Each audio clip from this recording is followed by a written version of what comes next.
And so it's time for another one of our Coach Dave Academy series. Whilst the Coach Dave Super Sprint is rapidly heading towards its finale, it's now time for us to go endurance racing. At the start of the month, we opened our European road trip by heading to Barcelona, and now we continue it as we go just southeast of Bologna once again, same as we did a few days ago for the Super Sprint, but this time with 1,000 kilometres of frantic racing ahead. It is, of course, round 2 of the Coach Dave 1000, sponsored by Turn Racing. I'm Lewis McGlade in the commentary booth this time. Alongside me is one Mr. David Christie, who saw quite a lot of that Barcelona race. How are you doing, buddy? Well, I've recovered my voice. That's a good start. Thanks very much, Lewis. It's great to be back, and I mean, of all the circuits to have this next round on this weekend, yeah, it's a bit special to be here at Imola. Hoping they behave themselves. Hoping we don't get any scenes like this, the rain tipping down. It's so early in the championship, though. So many stories to talk about. Yeah, absolutely. Of course, when we went racing at Barcelona, it was frantic, shall we say. Of course, Veloce were on pole position that day. We won't see Veloce out in action. We know how good they were, of course, back at the circuit there. They did very well in the Coach Dave Super Sprint, also the Veloce. They ended up finishing in third in the race, as you can see, the championship standings. These are obviously the race results from the previous round, as we've only had one round in this championship. Simware.pro by Vides, the number 41. And we will say, we'll go into it a bit deeper later on, but this 41, when it comes to the Coach Dave Super Sprint, did get into a lot of trouble a couple of days ago. Hopefully that red mist is completely cleared. Williams Esports in the number 5 in that Bentley Continental GT3 behind, with Veloce behind that. Around here, to be fair, if there was one thing that we noted from the Coach Dave Super Sprint, which you didn't join me for, I was very sad. I had to deal with you and O'Leary, unfortunately. I like you, it's fine. The BMW around here is very, very good. Yeah, the BMW has been an absolute eye-opener, especially since it was brought in, and all of these brand new cars, the brand new iterations of the cars as well, the second generation Evo, for example, of the Audi R8. Rapid cars, but again, top speed I think is absolutely crucial. Not too many tight twisty turns here at Imola. Obviously you've got the likes of Acqua Minerale, a couple of chicanes to deal with, but the BMW, while it might be fast, Lewis, what concerns me is the rate that thing chews through its tyres. That's the one thing that I would be very, very concerned with here today, given that, as we said, 6-hour race is a long time. Strategy is going to be hugely important. But also, as you mentioned there as well at the top of the show, Lewis, Turn Racing jumping on board with us for this championship. Coach Dave 1000 series sponsor over at turnracing.com. An incredible selection of sim racing wheels and accessories, and I've got to go and get another couple of gigs I think under my belt from SimGrid to get my hands on some of their stuff. Yeah, no, I agree. I fancy something. I mean, I've kept my eye on Turn Racing for quite a while. I've sponsored obviously various things over in the sim racing world. Elsewhere on iRacing, they sponsored the Turn Touring Car Challenge, which I had a lot of fun racing in. And ever since then, I've eyed them up, being like, they're some nice, high quality, high end sim racing equipment. Like I say, from all aspects. If you're taking part in sim racing, when you start taking it seriously, obviously a lot of people do tend to roll in a fair amount of money into their sim racing, into their hobby, and when you do so, you've got to look for actually decent quality stuff, and that's what you can find, and I'm all for that. I haven't spent that much money on my sim racing though, because that's why I retired to the commentary booth, but either way.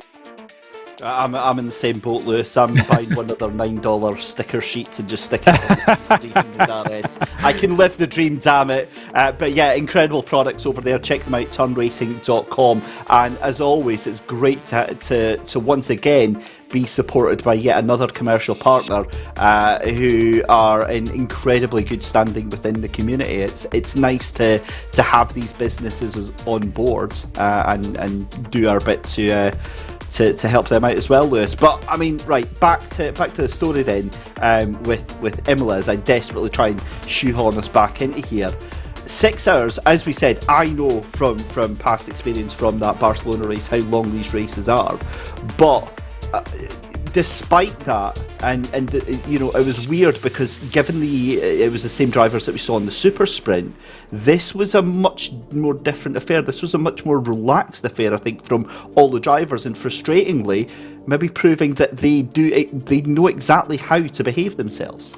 I mean, yeah, for anyone who caught up a couple of days ago on the Coach Dave Super Sprint, it was pretty manic out here on the racetrack, and in a similar vein that we had back in Barcelona, where the Super Sprint was absolutely crazy. Once we started going racing, I'm expecting calmer things. It's a long race, 6 hours. I am expecting calmer things, but it is such a tricky venue to go racing on. Of course, it's not the most abrasive racetrack in the world. You know, we're saying of tyres, it's not super heavy. It's sort of more in the middle ground. It's not exactly light like a Monza or whatnot, but it's nicely nestled in that sort of middle ground. But track position, realistic, it's king around here. It's such a difficult circuit to overtake at.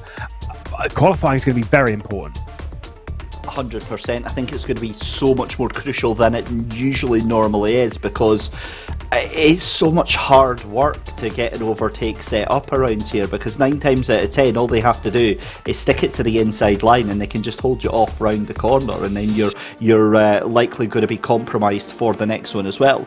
And yet again, we have to bring that old meme of a saying out. It's all about momentum. It's all about, you have to make sure you're going to make that move stick, because again, when you've got this quality of field where you've got 20 drivers loose separated by maybe say 1 second or even less than that, if you go for a move on someone and it doesn't pay off, you've got 2-3 cars that are going to be like absolute sharks, absolute piranhas. They are going to try and take that place immediately away from you and snap on any opportunity that they can. And what you've then also got to remember is this is 6 hours at Imola, an incredibly difficult circuit where drivers are going to make plenty of mistakes all by themselves, never mind anyone else. So there's a lot of opportunity in that, but there's also a lot of opportunity for danger as well. So these drivers need to have their concentration with them at all times. But very, very rarely do I get distracted while I'm in the middle of a speech there. But that is enough to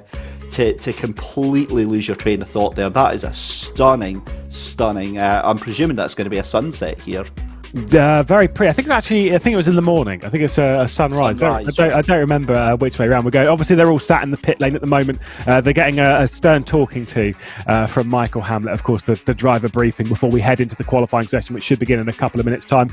Speaking of Coach Dave, and I also like how we're getting all the various different cars. And by various different cars, I mean we've had a McLaren Bentley. I'm pretty sure we just had an Audi NSX, and now we've got an Aston Martin M4. That's a good one. Obviously, when it comes to Coach Dave, I said before about the Coach Dave series that we've got. Of course, Coach Dave Super Sprint will end in a couple of weeks' time. We've got the season finale at Bathurst. We get to rerun that, which is a great racing venue to have as a season finale. We were supposed to finish it a couple of days ago here at Imola. Obviously, racing here in the Coach Dave 1000, where we've got plenty of other rounds, but also there is something new on the horizon starting next month, the Coach Dave Time Attack. Something brand new, something slightly different for some of the drivers who maybe don't have enough friends to go racing with. That's normally my problem. You get to go out there and just do some really fast laps. $5 to enter 3 qualifying rounds with Suzuka, Spa and Nurburgring, and then we will broadcast the finale at the end of May, which will be a track which is voted by you, the community, all in the same car, all in the Audi R8 LMS Evo. And I like the idea of drivers going out there and attacking a circuit rather than each other, because let's be honest, we've had plenty of that, and a decent prize pool as well. $1,000, 700 of which will go to the winner of the event. That's not a bad payday when it's just doing laps of a circuit.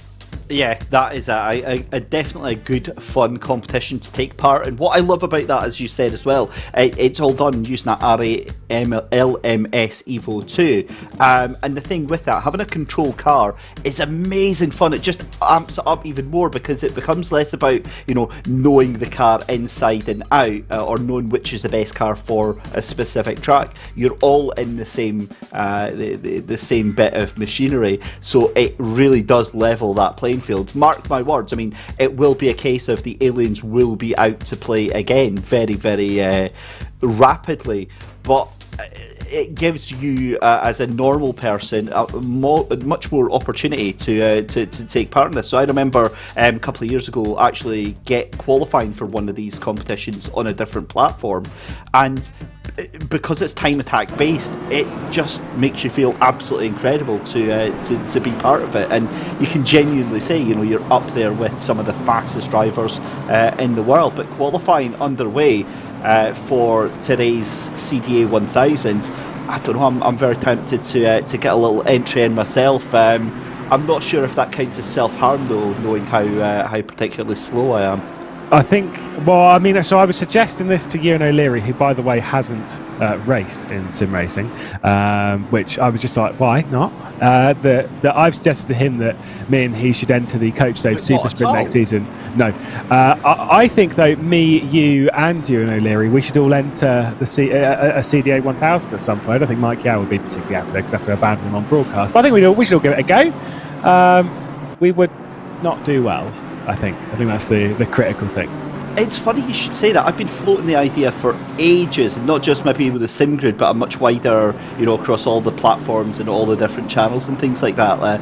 A charity commentators race or a charity producers race, or everybody that's involved behind the scenes, and the public get to vote for what cars, what tracks, what handicaps that we all have to have, and stuff like that. I think that would be a rather great idea, rather poorly executed. After about 10 minutes we all realise what a terrible mistake it is. But I think there's definitely a lot of legs there, and Marco Macri decided to find and explore the track limits at Ravazza there.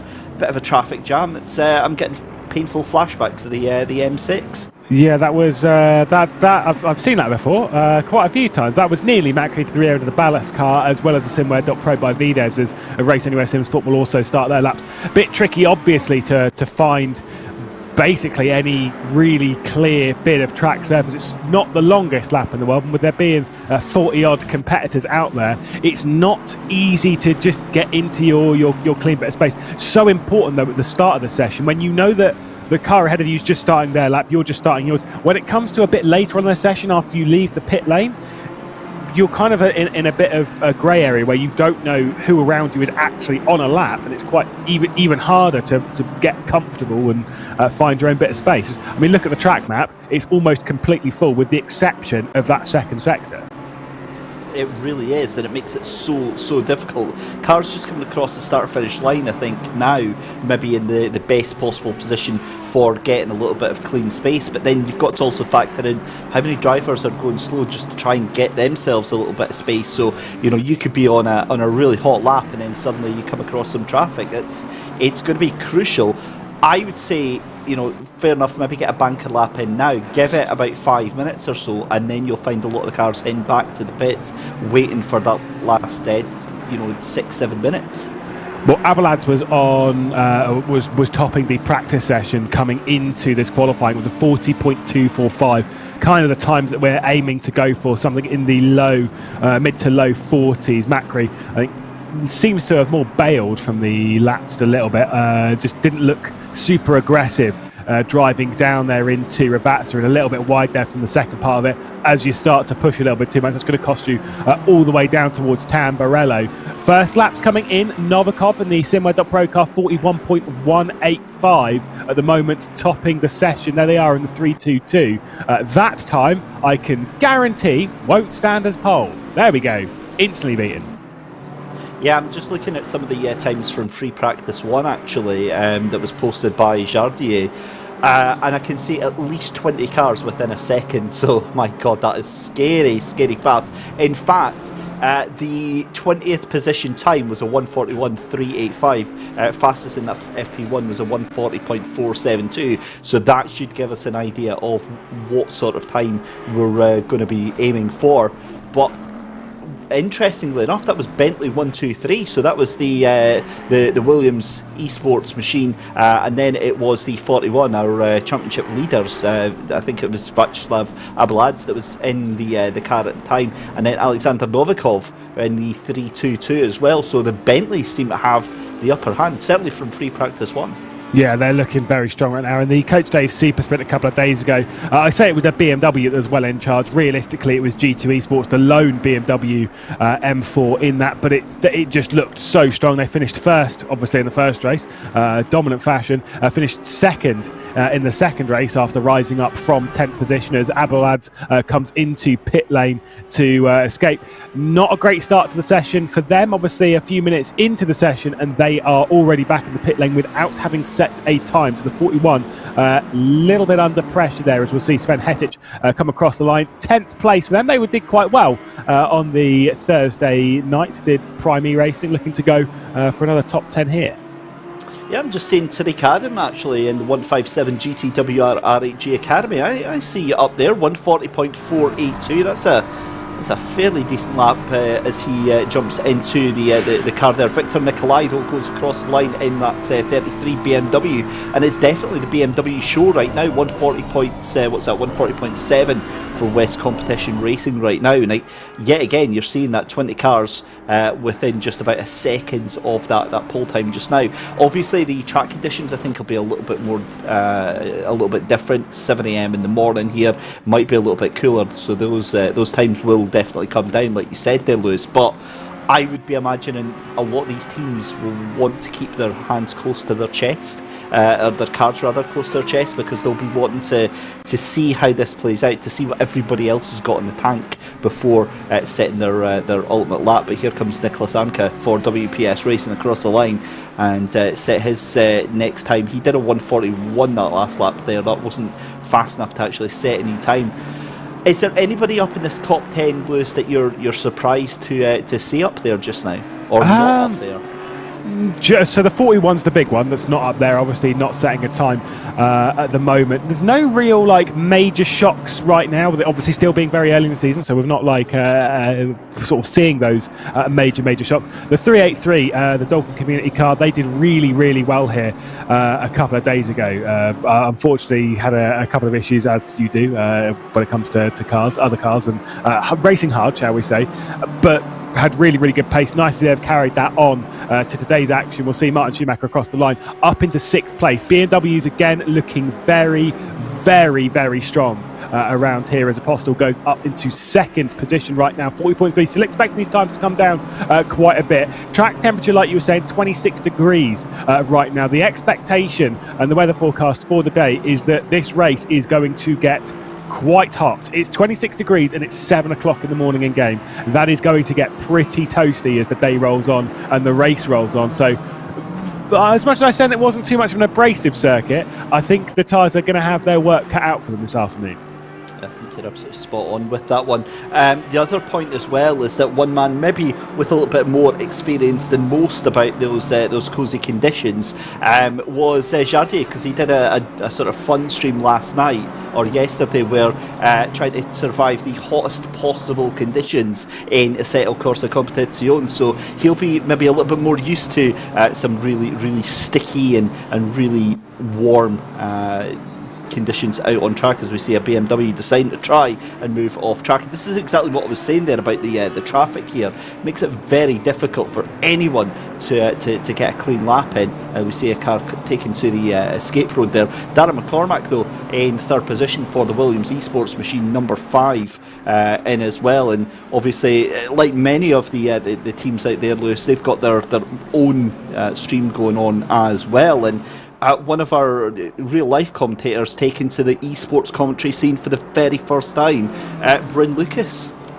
Oh, is he really? Yeah, he's on board with them, and I posted about that this morning. I just even 2 years after the whole world went crazy with everything that happened, it's amazing how our two worlds have collided and merged into one. And basically, when you're not real life commentating, you're commentating on sim racing. When you're not commentating on sim racing, you're commentating on real life stuff as well.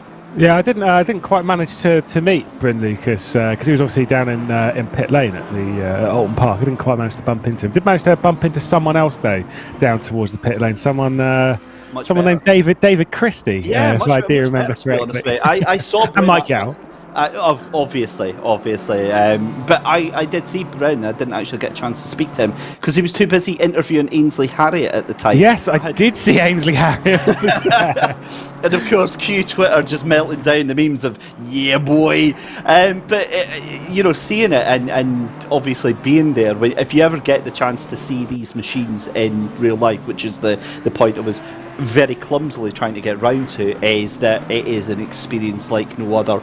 I'd never seen GT3 or GT4 machinery beforehand, but now, having seen them and heard them in real life, oh my goodness me, there is nothing that can prepare you for that. I think we've just been teased by the idea of a webcam view of one Mr. Mike Yao. Wow, look at that. That is a few screens that our broadcast director is having to deal with to make sure that you are getting the show that you deserve and that the competitors deserve. So good luck. Obviously, all the way through the 6 hours, this does work quite hard behind the scenes, does one Mr. Mike Yao. And so we do get, he needs a lot of equipment to get him through. Also, potentially some tea/coffee once we've run through the race so far. So either way, halfway through the session, drivers and such coming into pit lane, getting ready for their final stints. This is pressure town now.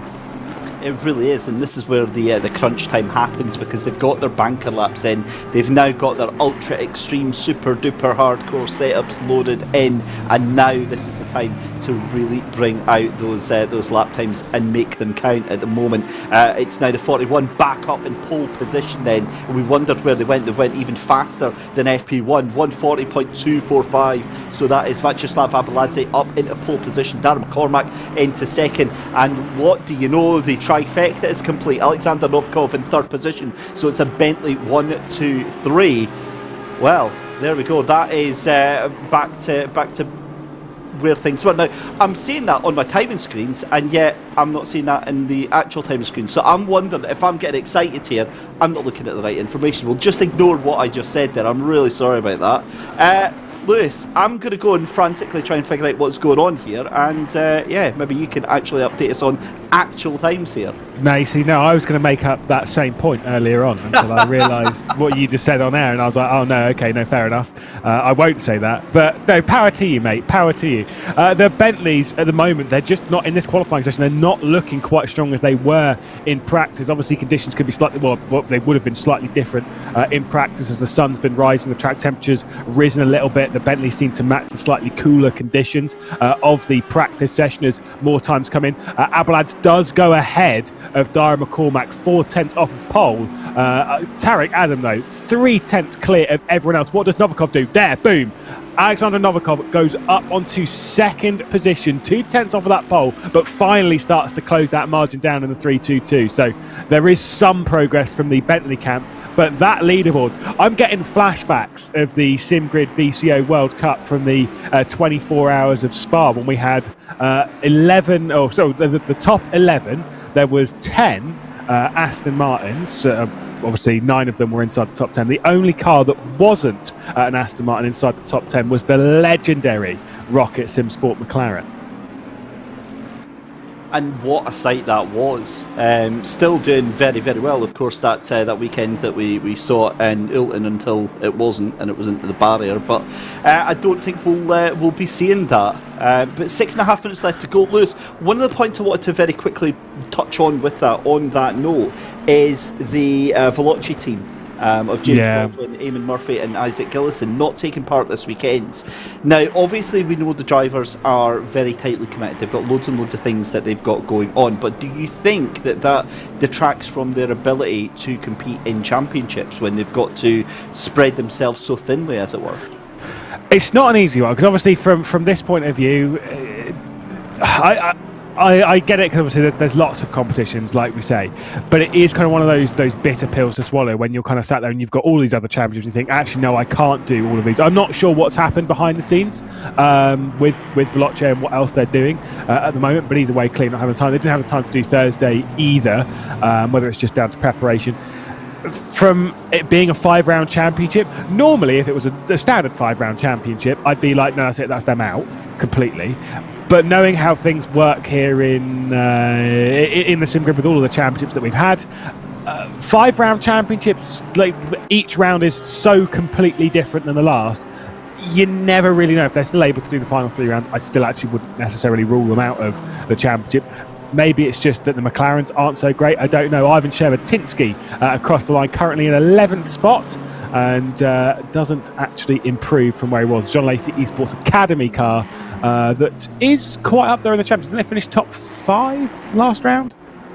Top 8? I think they could have done, yeah. It was, let me just double check. It was the John Lacey Esports Academy junior car. Was that the 128? Yes, it was. Yeah, it was the 128. Yeah, they finished 5th. Yeah, that's exactly it, and a decent performance nonetheless. And they've come on in leaps and bounds. Has that Jason Junior team? I don't know if it's specifically since they jumped to the M4 GT3, but something really seems to have clicked in the different championships that they're taking part in. And yeah, they're really lighting up the results now. It's brilliant to see though, and again, this is one of the other things that we get to see more often than not here, Lewis, is the fact that you can have exactly the same, nuts and bolts in a team. You can have the same parts, and yet one little change behind the scenes, and then suddenly everything clicks together. I think that's exactly what we've seen with SimWare.pro by VDES.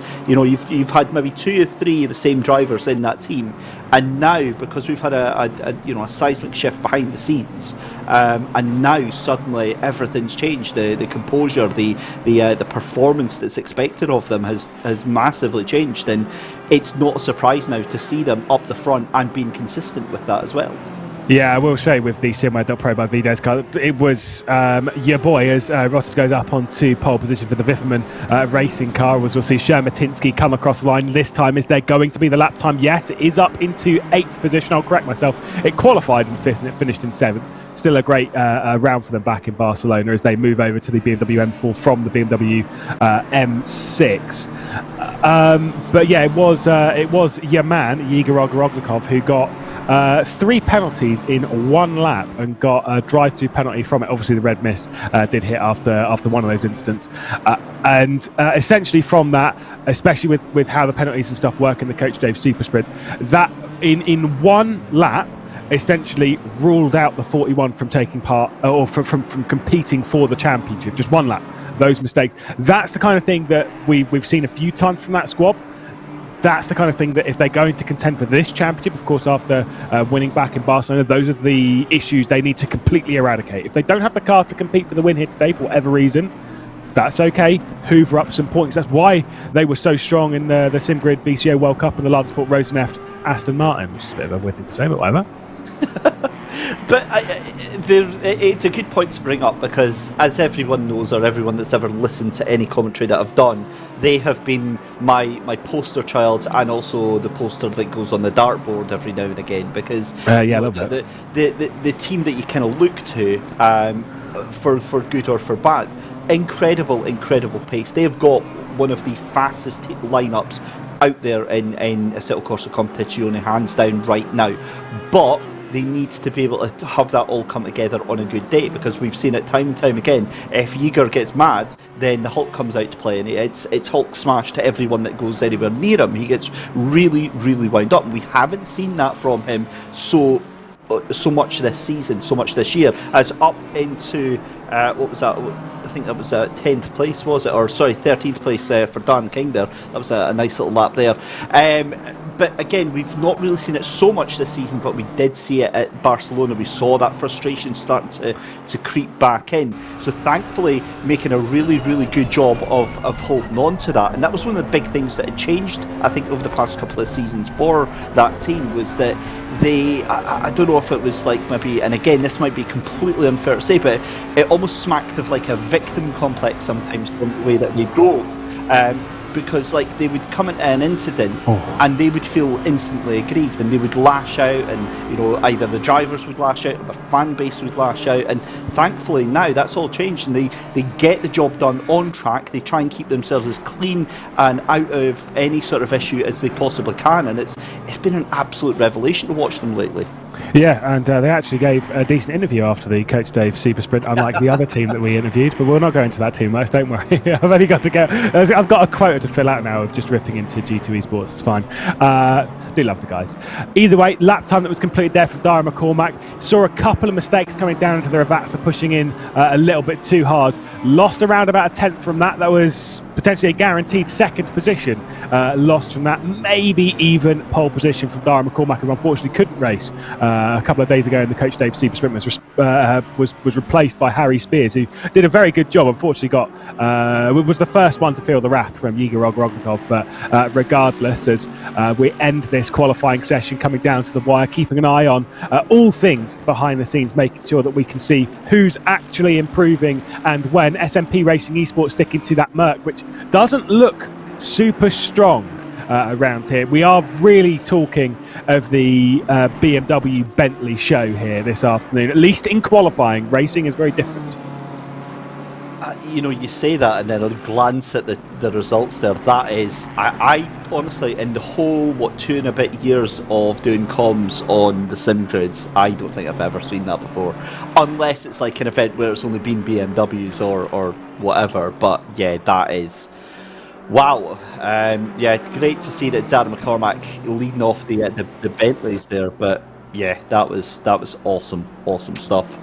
Oh yeah, McCormack, getting up into second position. Here comes Sholobov across the line, stays in 13th. Horvath comes across in 14th. I'm told about Mike Yao's T-shirt. Actually, I don't know why I need to be aware of this.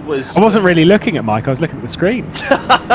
I was supposed to be down there this weekend. I was supposed to be right beside Mike doing the commentary. Oh no! Office, and unfortunately, I had to change my plans right at the last minute there. But yeah, I obviously the reason that we kind of show you that picture is we need to see it again, because we need to see what he's got on his T-shirt there. But again, it's just to give you an idea of just what goes in behind the scenes. And this is a journey that I've just started making, getting into broadcast work as well. And I mean, the amount of screens you have, some people think obviously you're just showing off or whatever. You need to have all those different screens, because you've got like 2 PCs doing the broadcast, you've got your live timing, you've got all this information, you've got Michael Hamlet giving you penalty updates, the stewards, all that sort of stuff. You've got to monitor the YouTube chat for our lovely bots that come in every 15 minutes and come and try and tempt you away to so lovely websites. Lewis, I am excited for it. What can I say? I was waiting to talk about the bots, but I thought better not. Yeah, no, that's a bit on the cusp. Yeah, I'm ready, Lewis. Oh dear. Well, I mean, even from a commentary perspective, I typically use 3 screens when going away to broadcasting and stuff elsewhere. I genuinely these days I actually take my computer, because I like the idea of still having 2 screens, at least 2 screens, because I need like the broadcast feed, but then you need all of the various information to go with it. So it makes sense. I know our junior counterparty who works over at RaceBot and with a bit of Radio Show Limited and stuff. I think he's got 9 screens or something like that for everything. And I'm just like, I'm jealous, but this is mad. Yeah, it's a lot of work. And talking of a lot of work, we have to kind of distract ourselves with the fact of that unbelievable lap from Tarek Adam and GTWR RHG Academy Black taking pole position for that 157 team. What an absolute beast of a lap. I think that was unexpected. I was fully expecting the Bentleys to get pole position there. What a job from that BMW.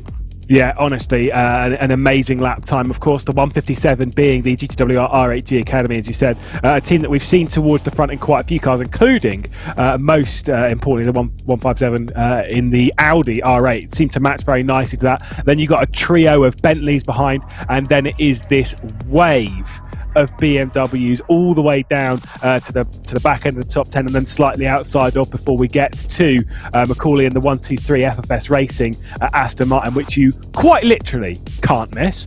They also would dish their fair share of bad luck, just missing out on the top 10 reverse a couple of days ago as well, when the Coach Dave Super Sprint finishing 11th. You've got SMP down here. You've got a lot of really strong teams just outside of the top 10 in cars which aren't really favoured to the circuit. The thing is, with it being a 6-hour race, it is long enough for for you to work up the order. The issue that comes from it, though, is everyone take a look in the top right-hand side of your screen and look at the track temperature. 34 degrees Celsius. It is very toasty. That is 8 degrees increase from qualifying. So anyone who was even rolling through the qualifying session thinking, oh, these tyres aren't so great, good luck. On the weather scale up here in Scotland, that is positively taps-off weather here, Lewis. It's taps-off? Taps-off. It's, wandering about shirtless, 34 degrees, bring on the sunburn. We'd be happy to get some of that today, I tell you. But look, that is going to play havoc with their strategy. Those tyres are going to be melting. And if that's what it's like at 10 a.m. in the morning, that is going to be, I would say, probably 36, 37 by lunchtime, which is what we'll jump into. Yeah, it's going to be uncomfortable for some. Like I say, some people love these kinds of conditions where you have to effectively underdrive everything and sort of control yourself a little bit more. I'd love to see the shot. I'm going to assume it's Imola related because that does look like Gravazza to me on the left-hand side of the shot. Unfortunately, his chair. I love him just trying to gently lean over to the left so we can get It is Imola. So there we go. Of course, Mike Yao was in Imola to do the SRO event that was down here a little while ago. Whilst we look a nice overview of the circuit and what a circuit is, some great racing parts. Is when you get the Tamburello. I can't remember who it was, but someone told me that you can't overtake around the outside of Tamburello, which I laughed at, and then overtook someone around the outside of Tamburello because it's such a good overtaking opportunity because it gives you the inside for the next part, and you carry the momentum around before you get into Villeneuve. You've got Tosa, Mineral Water, of course, Aqua Minerale. Variante Alta is one that I'm not fussed on as an overtaking opportunity. That tight chicane is a little bit too quick. Yeah, it's. I tend to be not in the position to go for overtakes anyway, Lewis. So, you know. No, but joking aside, it is a really good place, and I'm always keen, right, to see any corner on any circuit, and you hear them say, "Oh, there's no way you can do overtaking." It's like up at Knockhill, you can't overtake at Duffus, or you can't overtake at Clark's or whatever. You always look for those drivers who will be an exception to that rule because it's always a prime opportunity, because by that logic, nobody else is expecting that to happen. Nobody's expecting to have to defend there, so they let their guard down and they're maybe not pushing because they don't have to, because they know nobody's going to be crazy enough to send it on a corner that nobody overtakes on. Well, let's play our prediction game. Not for a race winner. I started playing this a little bit with you and O'Leary. I think we've got to play the game of calm or chaos. What are we getting down into turn one, David? I think relatively calm. I think we're going to see maybe 3 cars off at the first corner. But this is the problem. We saw the super sprint and we saw the chaos that we got at Barcelona, and we're like, oh my god, we're going to get that. And I think we had 1 car off, we had about 3 or 4 at Barcelona at the final chicane, but everybody else was absolutely clean. So for this, I'm not actually expecting high drama and high hijinks. These guys and girls know exactly what to expect now here, Lewis.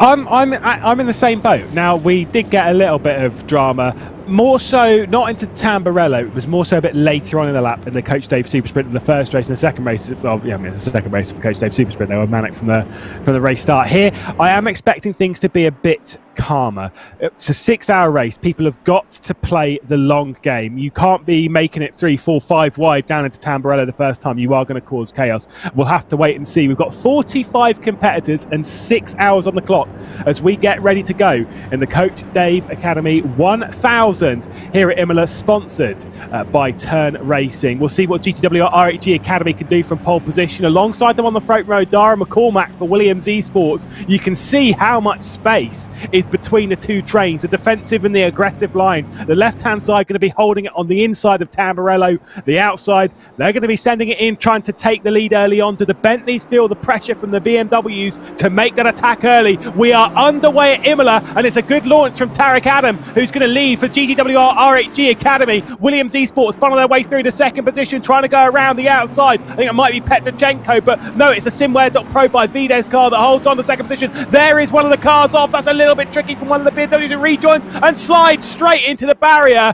I'm not sure. I think that might have been Macri, who's just into the barrier in the background. That, it seems, to be the only real car that's had major issues through Tamburello. There we go. I'm delighted Nice. to actually be right on something. I'm also trying to figure out why we've got a car stuck just coming out of pit lane. That is the 100 that's just coming out of pit lane. Then that's the turn 1 pro machine of Kieran Prendergast, Max Simmons and Pierre-Olivier Cloutier. So possibly a pit lane start for them. But again, this is what we want to see. Getting comments about it's a very tame start. That's what you want. You want them to be nice and gentle on the start. Don't kill yourself in the first 5 corners. It's a 6-hour race. You've got plenty of opportunity to make these moves stick. You know, wait your time, take patience, gauge the car in front of you, then you make your move. That's how you win these races here. But Tariq Adam did everything that he needed to do, but he'll be rattled already that Darren McCormack's so close already within the first couple of laps, and don't discount Alexander Novikov. But what happened actually? Where's the 41? Oh, where is the 41? Good shout. We'll have to go and find out on that one. Of course, there was the issue for McGlade. I don't know if the 41 got involved with that somehow as well. There they are, 44th position. They had to start last on the grid. Issues with their race start, so it wasn't something down turn 1. They were just missing on that race start. It had to start down at the back of the field, is what we're getting in our ear from the number 41. Our champ leaders, our race winners from Barcelona. That is going to be a long day, and that might have some red mist involved. Oh, there's off in the background, Petrochenko. Oh man, so that is 4th and 5th, or was 4th and 5th. Petrochenko and Nikolai then, so that is the 211 trying to get recovered back onto track, and thankfully staying very, very wide. Almost getting collected by another car there, but the Bentley thinks better of it. And yeah, wow, well, there you go. The 41's going to be delighted with that and hoping that sort of chaos keeps going on. But again, this annoys me as well, I've got to be honest here, Lewis, because this is the skill level that these drivers are capable of. You've got 50 cars here on the track, and they're all going into the same corner. They can do this on the races. They've shown that they can do this on the races. So, you know, you can do this on the sprint races as well. But this battle for the leads, wow, three car group that's absolutely cleared off of the number 3 of Sebastian Apostle there.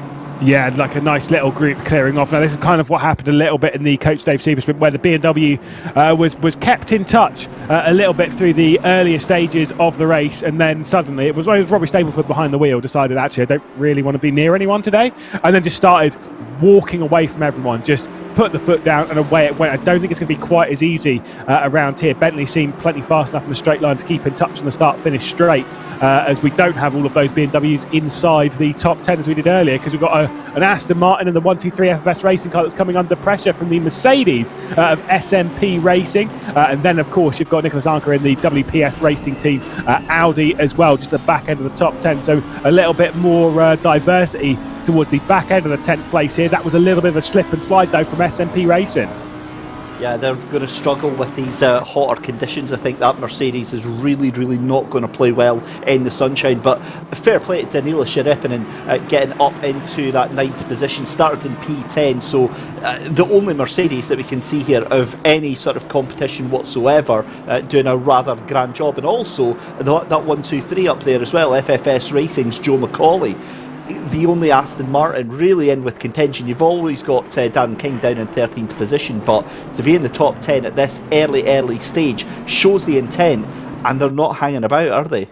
The 383, honestly, that Dorking community car, Darren King, Jan Willem van Omen, very, very strong a couple of days ago in the Coach Dave Super Sprint. So I wonder, with Francesco Dondi in the wheel, in the car as well, how strong they can do. I wouldn't even necessarily rule out the idea of potentially some decent top 10 or something later on in the race. Realistically, they seem to have the pace. This is going to be a long afternoon for everyone right now, none more so than this car's teammate, the number 41, way down the order. You can't even see them on the tower. They're that far down, obviously working their way up. Abelads has got up into 40th position, which sounds terrible, but that is +6 from, well, let's go with +5, because obviously the 100 did start from the pit lane.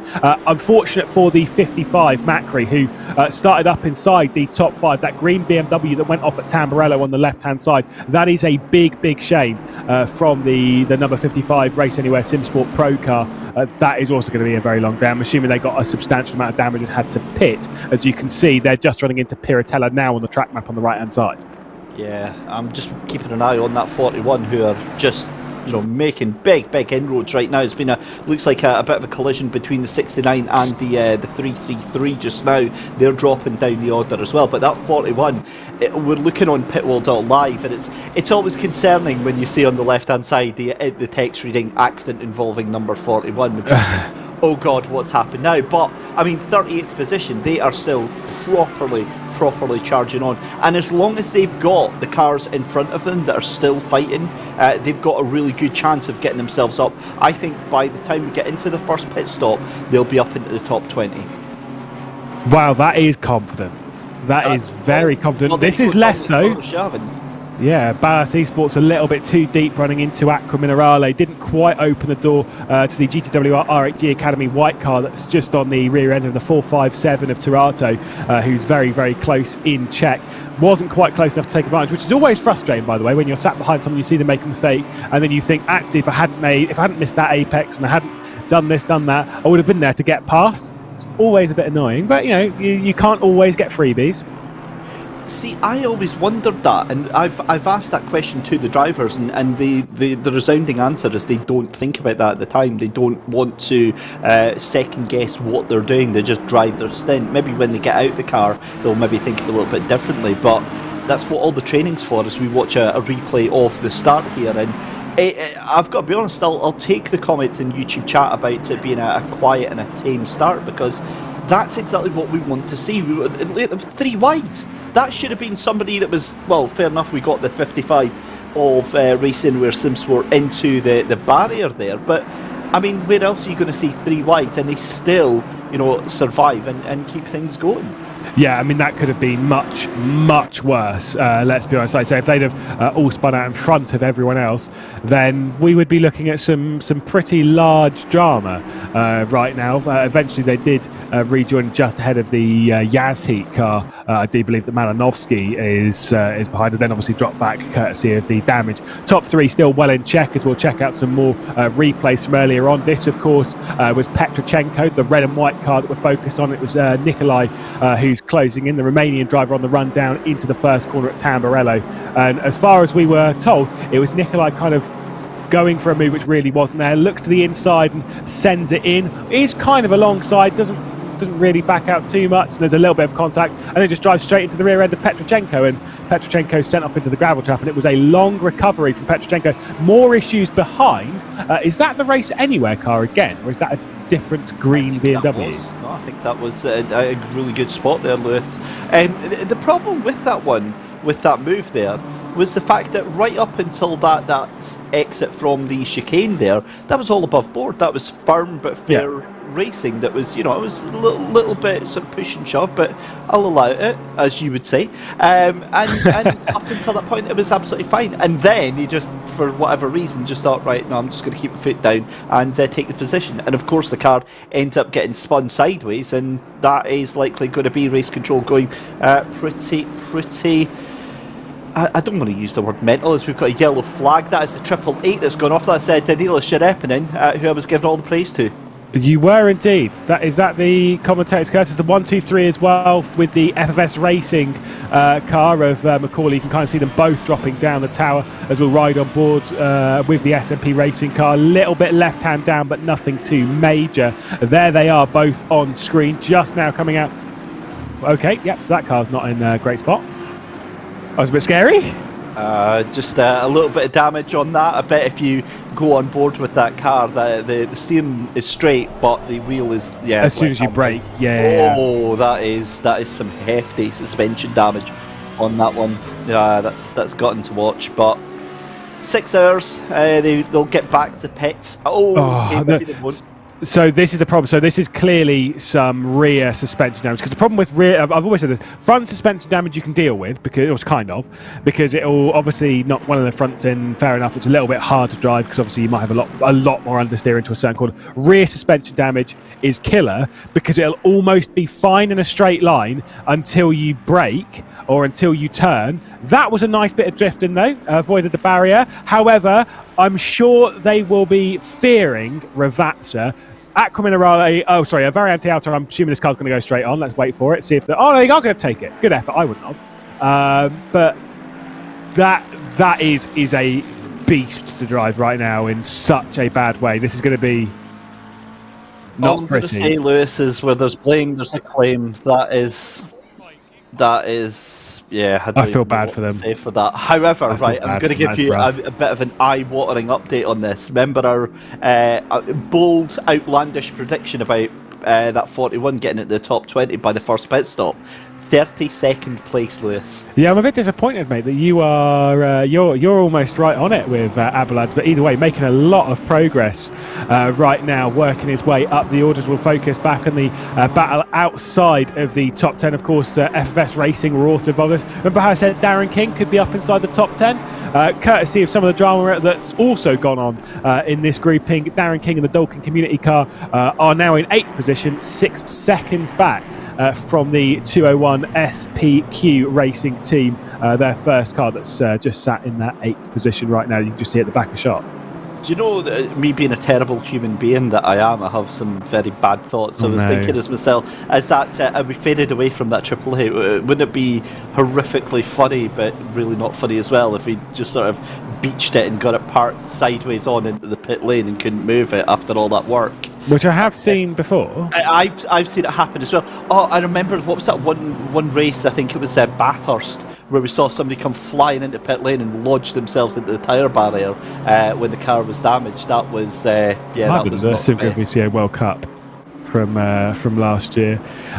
I'm not too sure. For me, one of my teammates, Kieran Parkin, once did it on the Spa entry pit lane, wedged himself right in as we were trying to come in, which wasn't great. As we'll focus on T3 Motorsports, so the headers. I do always like the T3 livery. I much prefer with T3 Motorsports the white, blue, and orange livery over the yellow, green, blue, and black they used to have. I think.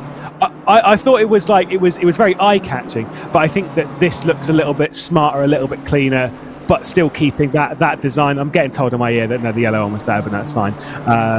I really like this livery. I like it as well, but for different reasons. It's given me flashbacks to when I was a kid, and I'm positive I had a pair of shell suit bottoms that had this sort of design on them.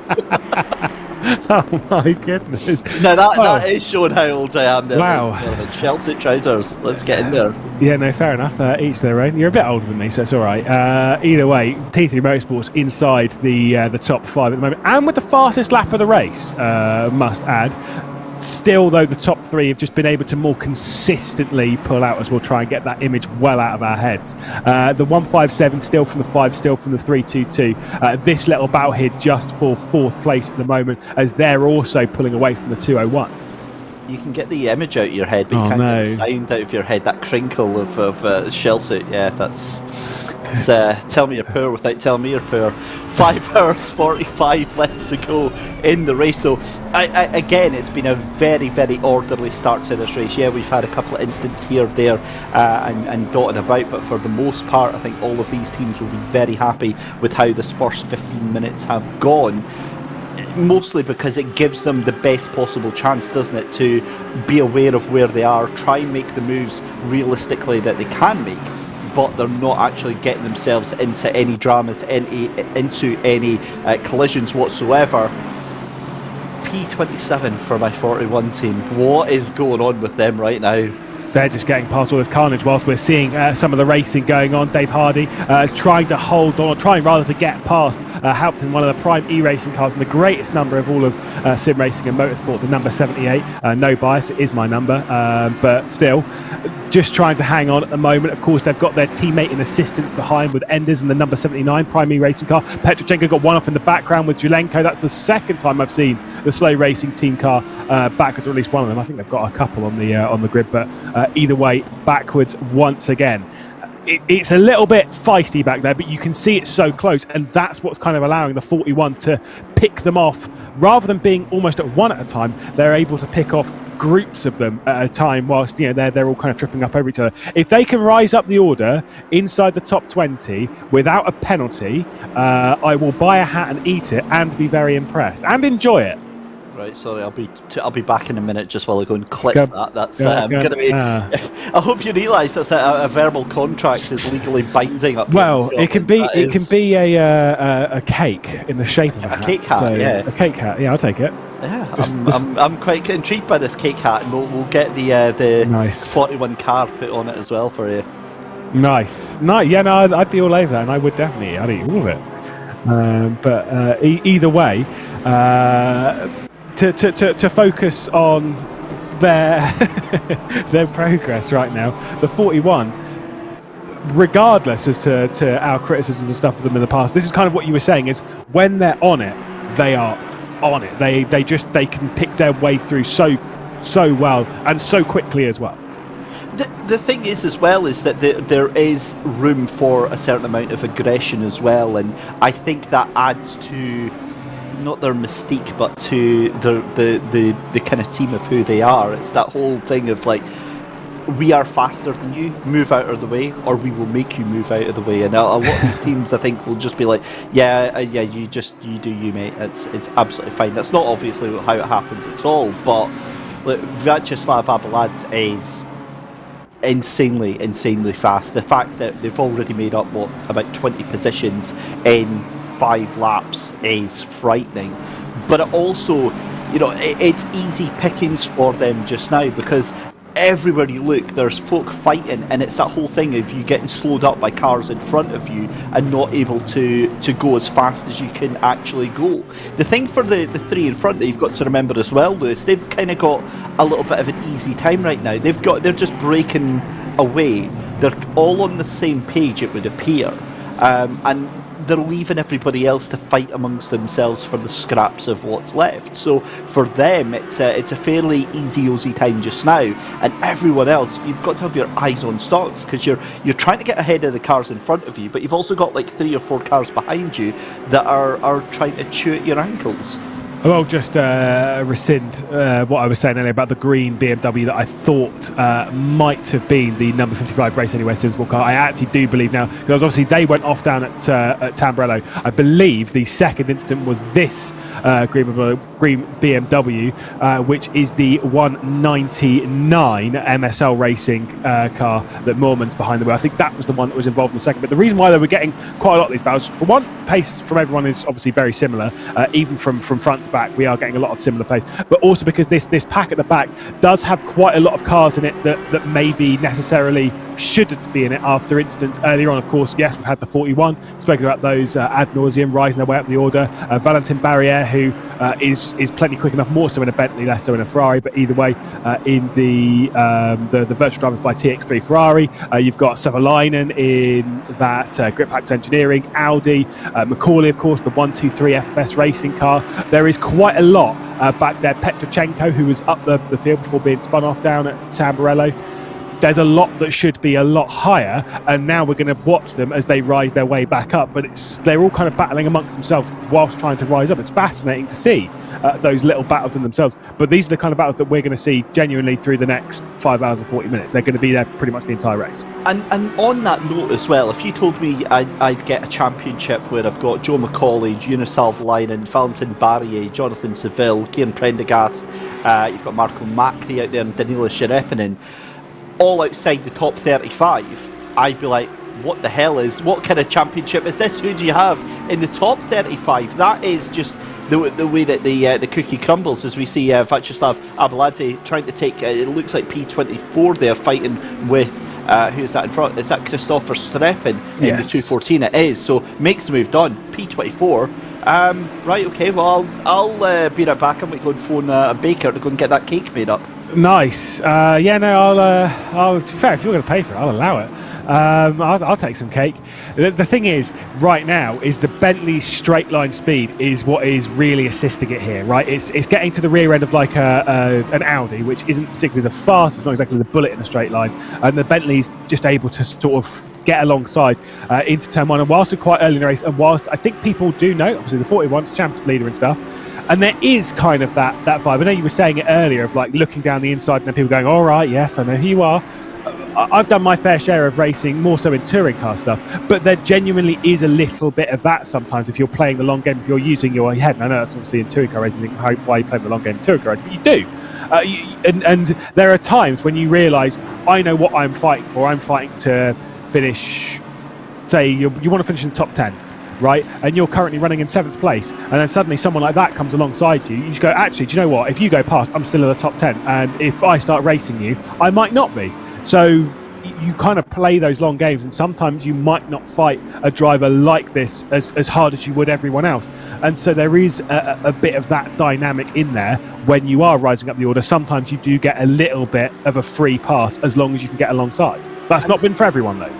And the thing is, Lewis, you know yourself just how much work that takes to drum that, to beat that part out of you, because the instinct, once you get behind the wheel, is you see a car going past you, you're like, no, excuse me, I'm having that position back, and you want to, go hell for leather to try and take that position back. But this is why we've got so many drivers within a second of each other in qualifying, because they are professional sim racers. This is what they do day in, day out. They know the limits of themselves, they know the limits of their car, and they can almost go to a different level where they see a car going past them, they think, well, you're not in my fight, you're not in my strategy, I'm not fighting with you. You do what you need to do. Fighting with you is only going to slow me up and slow what I'm trying to get out of this race as well. And and this is one of the hardest bits for any type of racing driver to get through, is the fact that you're going to be on the same track as people who are faster than you, who are sometimes significantly faster than you, and that is a punch in the gut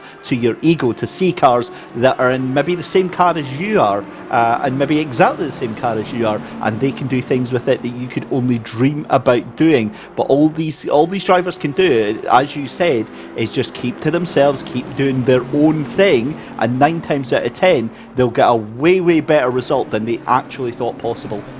It's like I say, it's tactical awareness. It's understanding exactly what's going on in the position that you're in and what is achievable and attainable to yourself. You can see there's a car just ahead of our lead group. I believe that is the 457, which will be one of the GCWR RHG Academy cars, which obviously is the teammate of the 157. So clearly they've had some issues through the running of the day and had to make a pit stop early. And Alex Tarato, it certainly is them. You can see them running through shots. Shouldn't be able to basically battle in front of this, because obviously they'll be told they need to drop to the rear of this little group, and once they get there they won't perform any real assistance to Tarek Adam.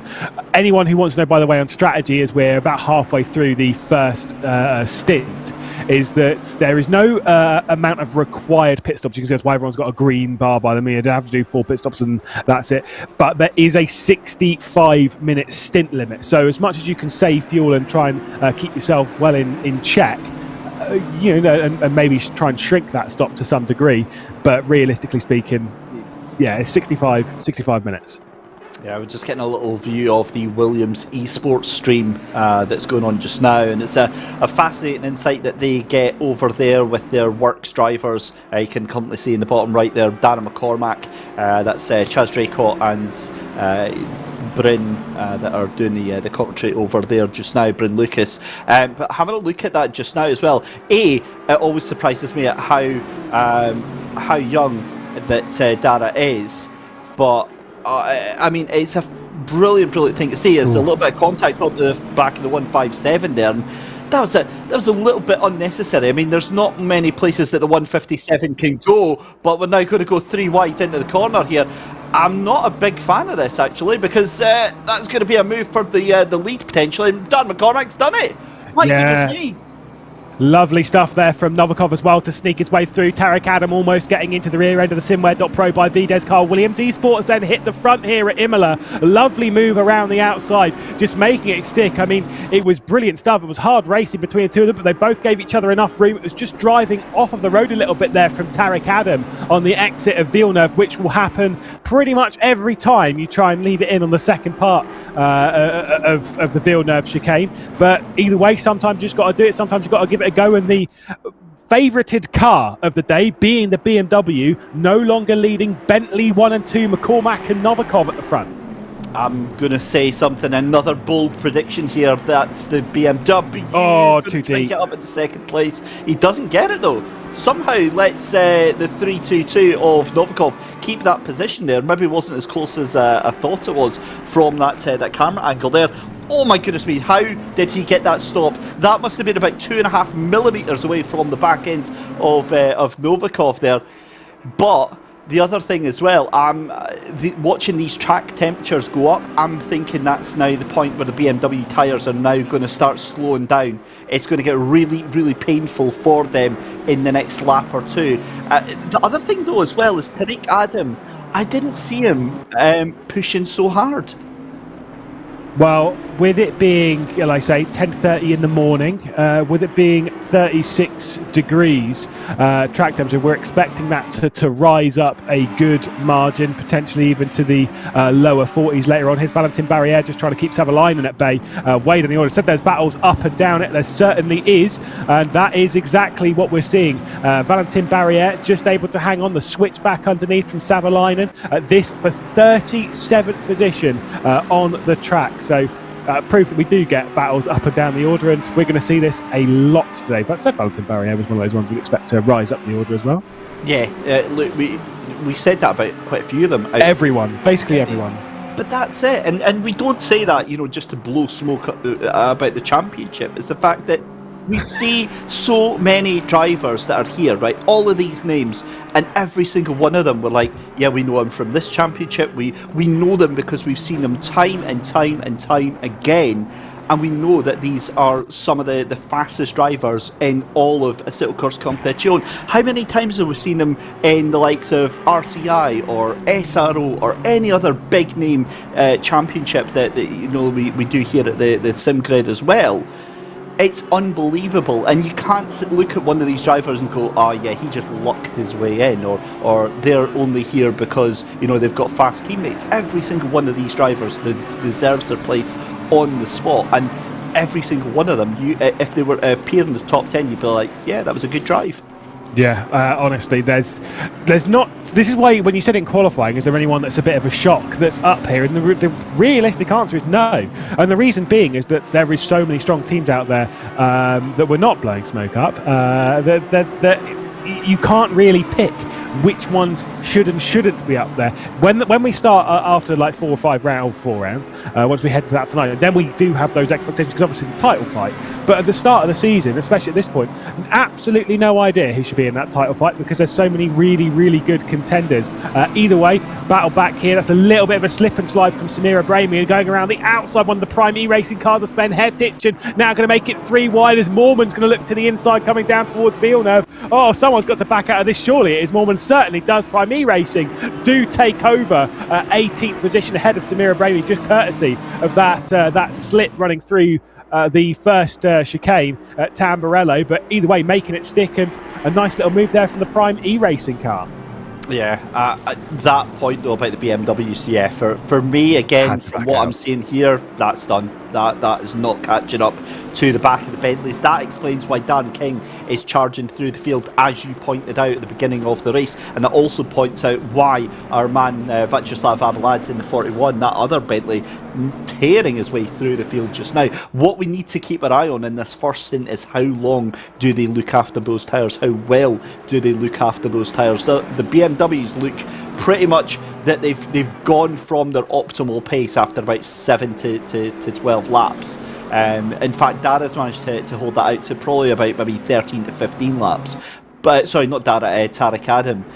But again, they do look like they've gone. I'm just going to have a quick look at his lap times there. So he did a 1:42.240. So he was still faster than the two cars in front of him. But that pace has dropped off massively compared to some of the previous laps that he did, as we've got another unbelievable battle still fighting off. You've got Dom Healy, you've got Aporius, and you've got Sven Hertich all up there. Again, you get to the point, Lewis, where you see them and you're like, somebody's got to lift, but they always do. So yeah, someone decides the issue comes when you both lift. That's where the real problem comes. But it's the SQ racing car, the 202. SPQ racing car that's just hanging on, and that BMW would let you say that train is growing and riding on board with Dom Healy in the Wild Things car, the 53 directly behind this Leipart Esports, a black car, and then you've got the Prime E racing car closing in, and then you've got the number 11 Renvelt Esports Audi closing in as well. Mormon, of course. It's all of these fights just seem to grow. Every time we step away, we look back, it's like, right, okay, there's an extra 3 or 4 cars to really think about in this grouping. And one car that is really closing in on this group is your boy, number 41, Abelad. I mean, I'm feeling pretty bad about myself with there being an extra half an hour left of this stint. I think I do need to buy a cake hat, and I do need to eat it, because right now, 22nd position, just 2 more spots, and they are inside that top 20 that you were saying about. I'm almost kind of praying for a penalty here. Maybe. Is that bad? I don't think it's happening, to be honest. No, me neither. They're driving so within himself. Watch this. I bet he just fires up the inside here if he possibly can. Now he's going to think better of it. It'll obviously get him on the start-finish straight here, but that's what 1, 2, 3, 4, 5, 6, 7 cars that he can potentially make. Maybe 6 cars that he can make here. P16. By the next 10 minutes is a definite possibility, and then you're looking to the 202 of Matteo Benedetti to get that 15th place. I didn't expect P15. I mean, I don't know what's possible for this car now. Going around the outside, there could be a lovely little move on the 103, and that certainly is. That is why Abelad's been making so much progress, just kind of throwing it in there, but being wise about it, getting past the Mazsim car, looking straight back to the inside, the Hungarian outfit trying to commit to it, but the pace of the Simware.Pro by Vides car is enough to take it up into 21st position. One more and they're inside that top 20. Got to defend a little bit, but once you've got past the first couple of corners of really defending for it, really working for it, once we've got through Piratella, then surely Abelad's will clear enough from that BMW that it will actually be a lot more of a more comfortable gap to that car, and then it can focus once ahead. Skipping over to their teammate Alexander Novikov, who's firing at all of the good pace right now. You're absolutely right, they are pulling away from Tarek Adam. That gap's now 0.4 of a second on the previous lap, so it's opened it up to 1.2 over Tarek Adam in that GTWR RHG Academy car. But Alexander Novikov closing in. I don't know if Dara McCormack is really the fastest of the two, because Novikov is looking plenty quicker himself as they start yet another lap on the run down towards Tamburello, surely way too far behind to give it a go. It really is an incredible package though as well, isn't it, from SimWare.Pro by Vides, not just the 41 but that 322 of Novikov as well. The work that they must put in behind the scenes to get those cars set up and prepared and ready for the races here. It's just fantastic to watch, and again, this is a very measured drive, and this is what we see from Novikov out the two teammate cars. The 322 definitely the more reserved in terms of attacking, not in terms of pace. The pace is scandalous that the two of them have got, and the problem that you've got as well is that, realistically, Novikov makes it look like McCormack is under all sorts of pressure and he's going, a little bit slower, but in reality, the two of them faster than every single other car on the field here. So, relatively speaking, that gap is or the gap in pace, very, very little. We've got a little bit of contact coming out of Toza here. And what I didn't realise, as Dom Healy makes his way up into 15th place there over Matteo Benedetti, I didn't realise Benedetti was with that group. So that now means that 41, let's say within 2-3 laps, could be up to that P15 position.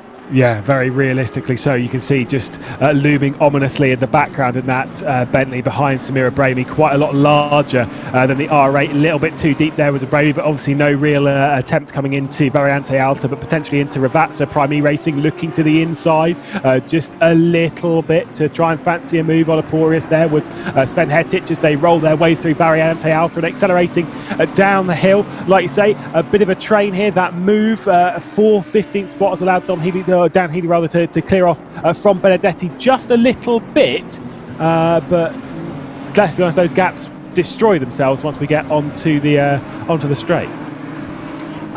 just got a little bit distracted there by our YouTube chat as Ido brings up a question about toxic flashing lights and brings up a bit of a bugbear for myself, as we see on the back of Matteo Benedetti here for SPQR Racing Team, and that's going to be side by side. Aporius then goes around the outside again, tries not to let him through there. I think there was a little bit of contact there. The 53 gets hung out to dry, tries to hold into it. He's going to lose all the marbles and sent back out the top 20 there.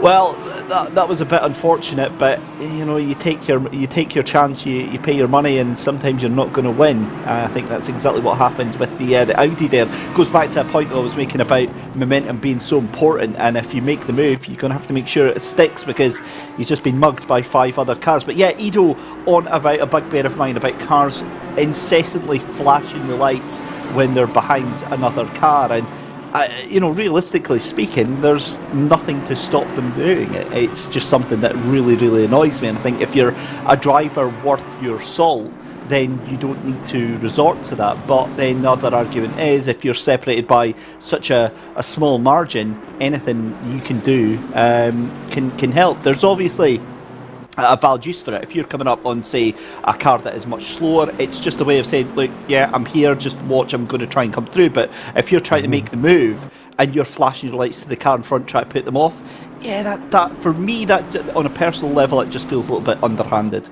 I see, I'm not bothered by it. I come from the world of touring car racing, where it's just light flash is just part of it. I don't typically flash people unless I'm irritated, at which point that button is being spammed. Sorry. But, you know, and then obviously when you're doing endurance racing, you're typically saying, look, I'm going to be making a move ASAP, as in when you're coming up to lap traffic, like you say, it's more of me basically telling you that you're going to get dive bombed in a second, sorry. Those kinds of things, yes, it can be completely unnecessary, but I don't know. I'm not. I will say, when you're in the car at daytime, you don't notice it. You really do not notice it. It's almost completely pointless and a waste of a button press. I almost feel like it's them like G'ing themselves up and being like, I'm going to go on the attack. I'm going to send it down the inside.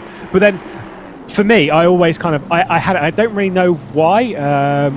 In qualifying, you do typically see this a lot.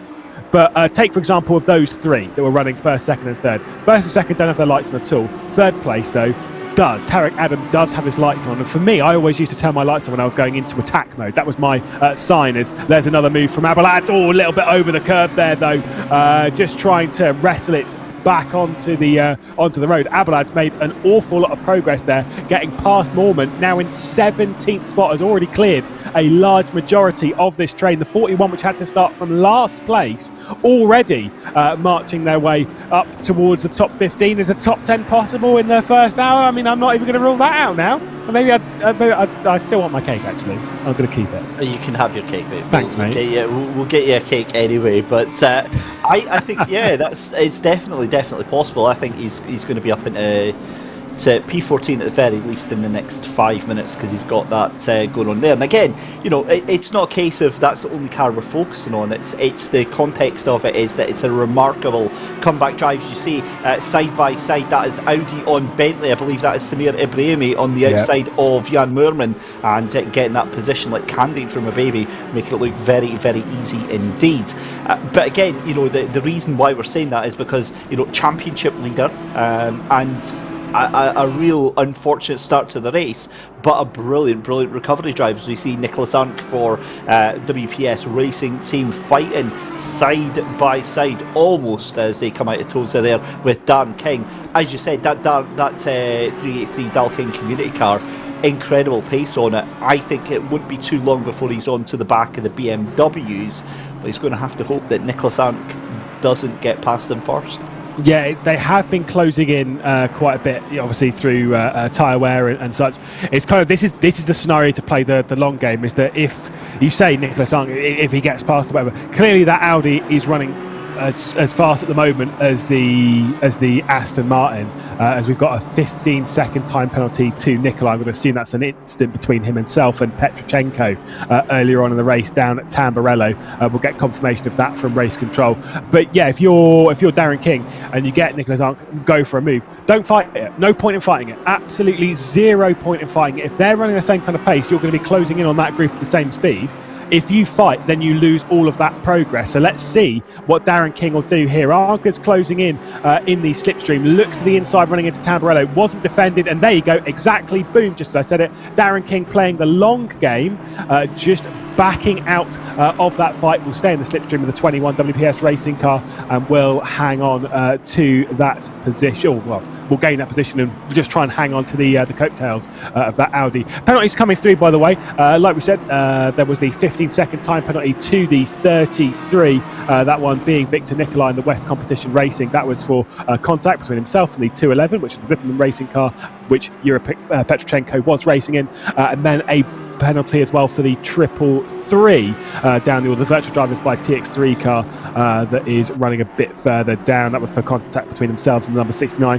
Between the 123, that was the FFS racing car and the 888. We saw the final moments of that between them at Tamburello, between themselves and the SMP Racing esports car. That has been ruled as a racing incident. So only 3 real incidents in the opening bout there over the opening 6 laps. It's certainly a lot less than we see on the Coach Dave Super Sprint, I'll say that.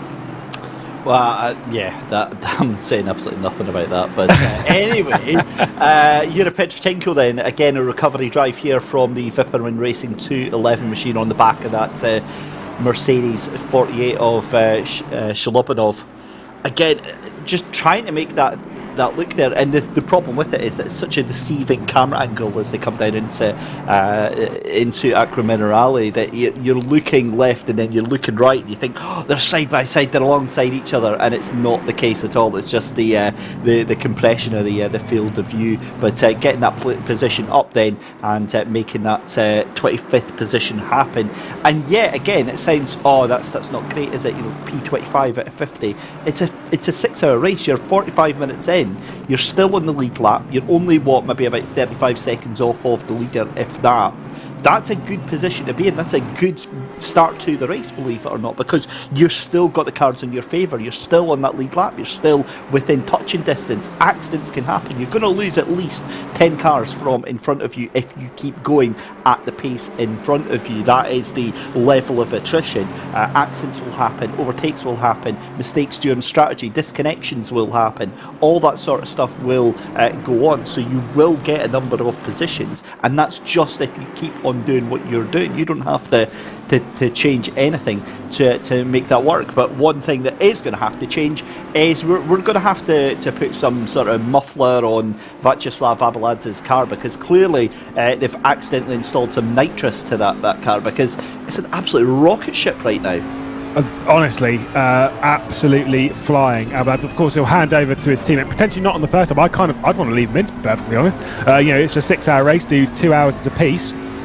His teammates aren't exactly slow either. There's a couple of, I was going to say taps of the brakes, there's actually flashing lights there on board the 77 of Sven Hetic as they depart Variante Alta, looking to the inside. Abeladze not able to really get alongside before the braking zone, probably wait for the run down into Tamburello. You can see just lifting off a little bit there as they head to the braking zone of Ravat. So did have a look to try and put the 77 off. That one is not going to work. Abeladze's teammates, by the way, Igor Ogoroknikov and Mikhail Baikov. So they're pretty quick. Of course, removed from the championship battle now is the 41 in the Coach Dave Super Sprint. There is the indicator going from Sven Hetic to almost communicate to Abeladze to be like, look, I'm gonna probably go over this way and you can go down the inside, but Abeladze's not close enough. Oh, he's still going to send it anyway. Whoa. That didn't really matter, did it? He's just like... He was indicating, to be fair. And there was still a little love tap there. No way, is that car off to the side? It was a blue flag. Virtual drivers by TX3. Yeah, so that's not for position there, but still, Abeladze, man, the pace on that car is unbelievable. It's scary. Imagine being one of the BMWs in the top 10 thinking, right, I've given it everything and I'm still getting hunted down by a car that started at the back of the grids. It's trust me, it's rough. I mean, I've not had it quite to that degree, but I have had it before in some open wheels. There's a little bit too wide there from the Team Ballast Esports car, and Nicolai is going to come through gain that position at least for now before they serve that 15-second time penalty in the pit stop. It's obviously not a stop and go, it is a pit stop penalty, or it'll be added to their pit stop 15 seconds. They'll drop 15 seconds further back, so that'll be an extra free spot for quite a lot of people behind because the grid's so close. But no, we're qualifying at Turkey in these open wheelers, and I was 7/10 off of pole on a 30-car grid. I felt so good about myself. I felt I wrestled everything out of the car, and I started in 27th spot, and I was like, cool, that is not great. This is the point, is at this point where, yeah, sure, you might be giving it everything, but some of these at the front, it's the level of consistency that they can deliver those lap times, and Abelad's being one of them. And you can kind of get that vibe that I was saying earlier about other competitors, once Abelad's gets quite close, how they will actually just let that car go because it's not their fight. And, we were just discussing that earlier. That is a prime example by Prime E-Racing. And the thing is that it sounds counterintuitive for those that are maybe new to endurance racing, but again, it's a sign that these drivers know the limits of their car, they know the limits of themselves as well, and realistically, and again I say this from real life racing experience as well, is that the reason you need to know your limits is that bad things happen once you start pushing yourself beyond that. That's when accidents happen, that's when you can cause harm to yourself or to other drivers around you because you're pushing that car more than you're actually able to control it. As we've got one hell of a battle going on coming down in towards the second chicane.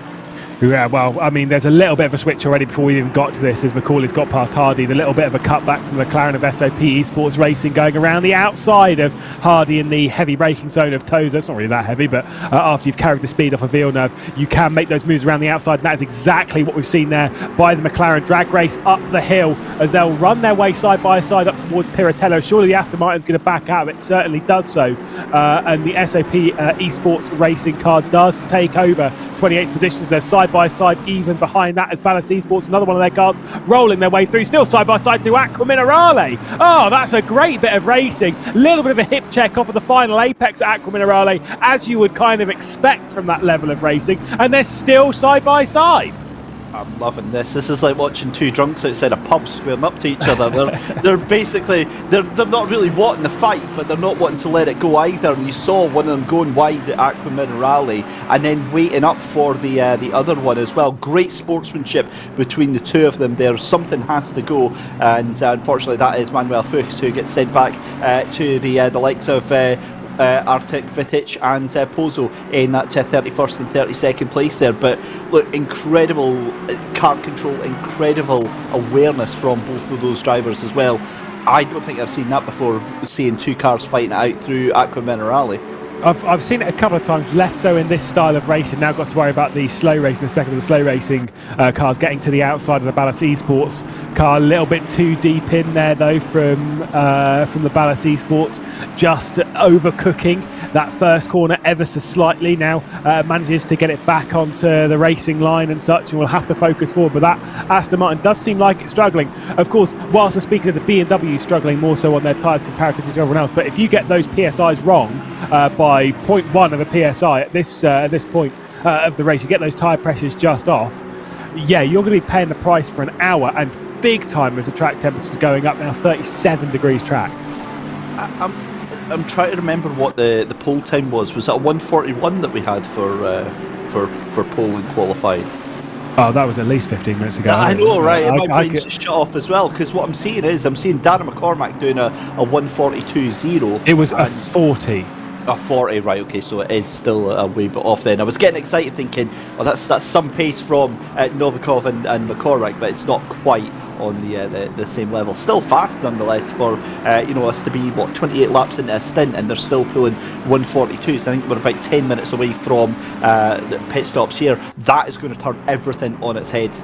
Wasn't a million miles away as well from being a 39. That's how quick they were running in Corsa. That's how much difference 11 degrees of temperature, and of course race fuel, we shan't forget. But the temperature, I think the general rule of thumb, even though it's not like 100% accurate, but you can obviously race seconds and stuff differ, but 10 degrees is typically equal to a second.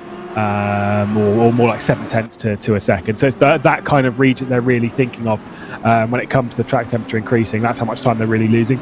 But it's kind of different even over a longer stint, because you tend to lose more because obviously thermal degradation on the tyres and such, they can be problematic from that point of view. As MSL Racing continue to walk forwards again just a little bit, have to worry about Aporius behind in the number 53 Leopard Esports black car, but also trying to get past Samir Abrami in the 11, although to be fair, Samir Abrami is not exactly the easiest car to pass, but when you make a mistake like that running into Aqua Minerale, that should be a pretty easy move from MSL Racing on the inside. No, not going to get past on the run into Variante Alta on the Ren Velton car. Good little effort, but fairly costly mistake. There we go. I don't have to have my cake. I don't have to eat a hat.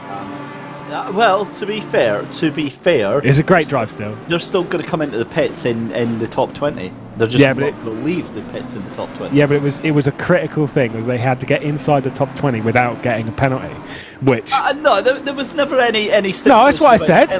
Oh, no, you were hoping for a penalty. Yeah, I was hoping for a penalty. Yeah, we need to go back for a clip at some point and find out what I actually said, because I have no idea. We did see that that they were in a lot of accidents, basically trying to push their way through, and it's always going to be the risk that they take. And what's worse is, I think, what was that, 767 that they got that penalty for. So that is the Magyar Simulator motorsport machine of Norbert Thomas, well done, and Balint Jabai. And they are nowhere on the race right now. They are way down the order in 34th position. I say that like it's a way down. We've got 46 cars still in this, or 45 cars still in the race there, but that's going to be a frustrating one for them. Regardless, in an hour, in less than an hour, I know, yes, the 15-second time penalty is less than ideal. Well, there's a woofer there, but the idea of gaining in 1 hour essentially 30 positions.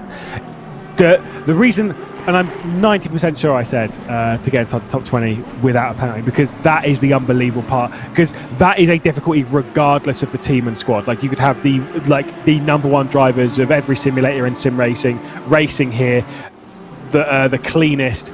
The idea of coming through 30 positions without one tiny mistake, like 5 second, 10 second, 15 second, it's not as if they've detonated someone. It's clearly just like a small mistake, and they've just got on with it. There is another overtake done, as he's got past Healy and now up into 15th position. That must have been down into Ravazza, so that would have been a nice little tasty move from the Simway.Pro by Vides car, that either way is now running around inside the top 15. The 15-second time penalty would drop it outside of the top 20, but even still, they've done a lot of the hard work early on, which is critical. Well, the 15, I'm just working it out now, 23rd or 24th position is where they would go, and they've got clean air here. But given that they've got clean air, they'll likely stretch that gap out. I think they might still stay in the top 20. Really? I think that's a definite possibility. 8 seconds they need to get in the next 12 minutes. Which is possible, which is definitely possible from this. I mean, yes, it sounds like a tall margin, but the speed that they've shown rising up the order, I wouldn't necessarily rule out the possibility. We return to the front of the field once again. Dara McCormack, who is leading. Couple of mistakes late on there from Novikov in that final sector, running down to Ravazza, stretches that gap to around about a second. The lap time from McCormack was a 42.1. You're absolutely right on Tarek Adam. The lap time they had have kind of dropped off a fair amount. They're in the mid 42s right now, so dropping off around 3/4 a lap as we focus on the slow racing team. I'm going to say I prefer the other one. I think this livery looks great, but I do prefer the blue slow racing team car. But I think either way, both of their R8s look absolutely top notch. Yeah, it's great to see the R8 coming back into fashion now with this new Evo 2 version of it. It certainly seems to have ironed out that issue of it deciding to just kill its driver at the most random opportunity possible. It suffers from really schizophrenic oversteering, would just snap off it at any sort of given moment. But yeah, these drivers seem to be really enjoying that new LMS Evo 2.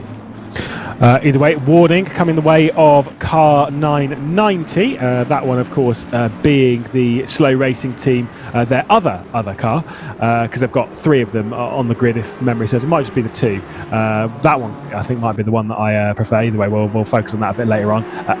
warning for them. It's nothing too major, more just a slap on the wrist and then an instant between car 7 and 69. No further action. The number 7 being the virtual drivers by TX3 that Valentin Barriere is driving, of course, involved in both of those incidents, who got involved in quite a lot of incidents in the Coach Dave Super Sprint as well, did Valentin Barriere. As we'll see, WPS Racing just trying to attack, going around the outside. Lovely little move around Variante Alta. Might well just make a touch of contact with the BMW there. And who's going to come through? Of course, Darren King. That's why he didn't fight the R8 earlier. Makes a little bit of contact though with Nicholas Anker, and that one, that I'm pretty sure that would be a penalty. He was trying to bump draft down the hill, now trying to allow Anker back through, and that might allow the BMW back into the mix. Well, this is spiced up certainly in the last 2.5 minutes here, goodness me. So away up into the distance then, as we've got a car coming into pit lane there. I think that was Nikolai that was coming in here, but Anka takes back that position then. Sorry, King takes back that position from Sinotti, but wow, I mean, I don't understand how that all developed in the space of 15 seconds. I mean, it was a brave move, really, really brave move from Anker to go around the outside of Sinotti, running into Variante Alta and Darren King. That was an innocent mistake coming down the hill. It's why he didn't really take advantage of it. It was just trying to push, and then obviously the contact and such just lifted the rear end of that Audi R8 off the road a touch, and then sent it for a little kind of cheeky, almost a half spin, but not really. Thankfully, Anker was able to wrestle that one back, and somehow they were able to come back through and hold on to their respective positions. That was certainly not easy though for them to have done so, and now a bit of clean air ahead for the R8. Does seem as though, yeah, like you're absolutely right, the BMW is struggling late on in the stints with the tyres and such, so they'll go a little bit faster in maybe 10 minutes time once they get some fresh tyres on the car. But then as the race progresses, that'll become more and more of an issue, especially as the heat increases. 38 degrees track temperature now. I mean, I'm definitely going to think now BMW, are we going to see even a BMW on the podium? I'm not even so sure, to be perfectly honest.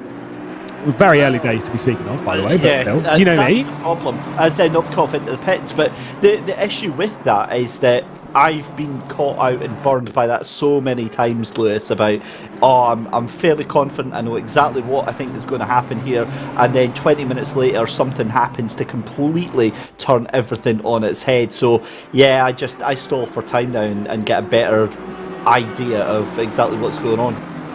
Yeah, I mean, I just kind of like thinking back to that, I don't even know how Anker wasn't even into the barrier, but either way, Sinotti's got some other things to worry about as Nikolai is into the mix going around the outside of Tamburello. That one's not really going to work. A bit of a squeeze there as well from Sinotti. Of course, Nikolai shouldn't really take too much risk here as Novikov into the pit lane prior to the hour mark. Of course, it's a 65-minute stint limit, so they have a couple where they can go a little bit shorter if they don't want to extend it. In the background, Nikolai around the outside, still not able to get past Sinotti. That was a nice little look and an attempt. All that's done is it's allowed these two to run away, to be honest. The gap has grown significantly between that group and behind, out to 1.3 seconds over the first sector split. I wouldn't be too surprised if it was close to the 2-second mark already. And that is the joy of this sort of endurance event, is the fact that it swings and roundabouts, is it? You know, one round you could have a car that absolutely decimates the floor with the competition, and then you get a round like this where you think, oh well, there's, you know, force by numbers. The BMWs have got to do very, very well, and yet realistically, if things keep going the way they are, they could be locked out the entire podium, Lewis. Yeah, which would be pretty impressive. It's kind of one of those things that we will only find out a lot later on in the race as Offerman comes into the pit lane. But it is one of those things, like, you know me, I like to speak about things way too early. But it wouldn't actually shock me to start speaking of who's going to win the championship by this point, bearing in mind we're on round 2. I have spoken about who's going to win the championship in round 1 of a championship before, which I was very impressed with, where I was sat there thinking, why am I talking about this right now? That is so long to go. But either way, a few drivers coming into the pit lane a minute and a half shy of the 1 hour mark. Nikolai and Offerman jumping in. Of course, Nikolai's going to have a longer stop courtesy of that 15-second time penalty for making contact with Petrochenko at this part of the track. Abeladze will also have his 15-second time penalty to serve when they come into the pit lane, but I kind of would expect that Bentley to stay out for as long as possible, so at least for another sort of 3 laps to make it out to the final parts of the 65-minute stint window. It's kind of what I would do in their boats, because we've said before, they've got the pace. It might gain them an extra position or two after the 15-second time penalty if they could just stay out that little bit longer. Yeah, and for me, if there's any weird strategies that they want to try, if they want to double stint on the tyres or whatever, now's the time to do it, because they minimise the pain of being in that pit stop, as we see Bastian Offerman into the pits there for the 166 in that T3 Motorsport Black Machine Company with the fastest lap of the race there. So yeah, the BMWs, make no mistake, they still have a lot of pace right now, but they just don't have enough to be up there with the Bentleys. But I do get the earlier stop from quite a few of the BMWs, because they're going to try and undercut to regain that track position, right? Whilst the Bentleys might go a bit longer on the fuel and such, whilst they've got the tyres in check. When we know the BMWs are fast towards the start of a stint, that lap time from BMW was set quite early on. Did Offerman's when he set that one. Obviously, he passes over to his teammate Radizzi now, but that was set in like the 4th, 5th lap of the race. Kind of makes sense that they're going to set those kind of lap times once again early on in the stint and try and maybe either close up to the leaders or even jump one or two of them. Whether that works or not, I don't know. I don't think double stinting is not possible in this kind of temperature. Surely it's not on a tyre. Surely you cannot double stint a tyre around here. Well, I didn't actually put any serious thought into it. It was just one of those things that just left my mouth. But yeah, I don't think you'd get away with it. I think you could try, and I think for the first 10 minutes you'd be like, oh, this is fine. And then you get about half an hour into the stint thinking, please kill me now. It's not the best. I think that the tyres will drop off very, very quickly, especially as that track temperature still keeps rising.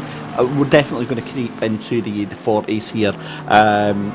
It's just going to be a case of wait and see. I think just take a full normal pit stop and just see what the race brings.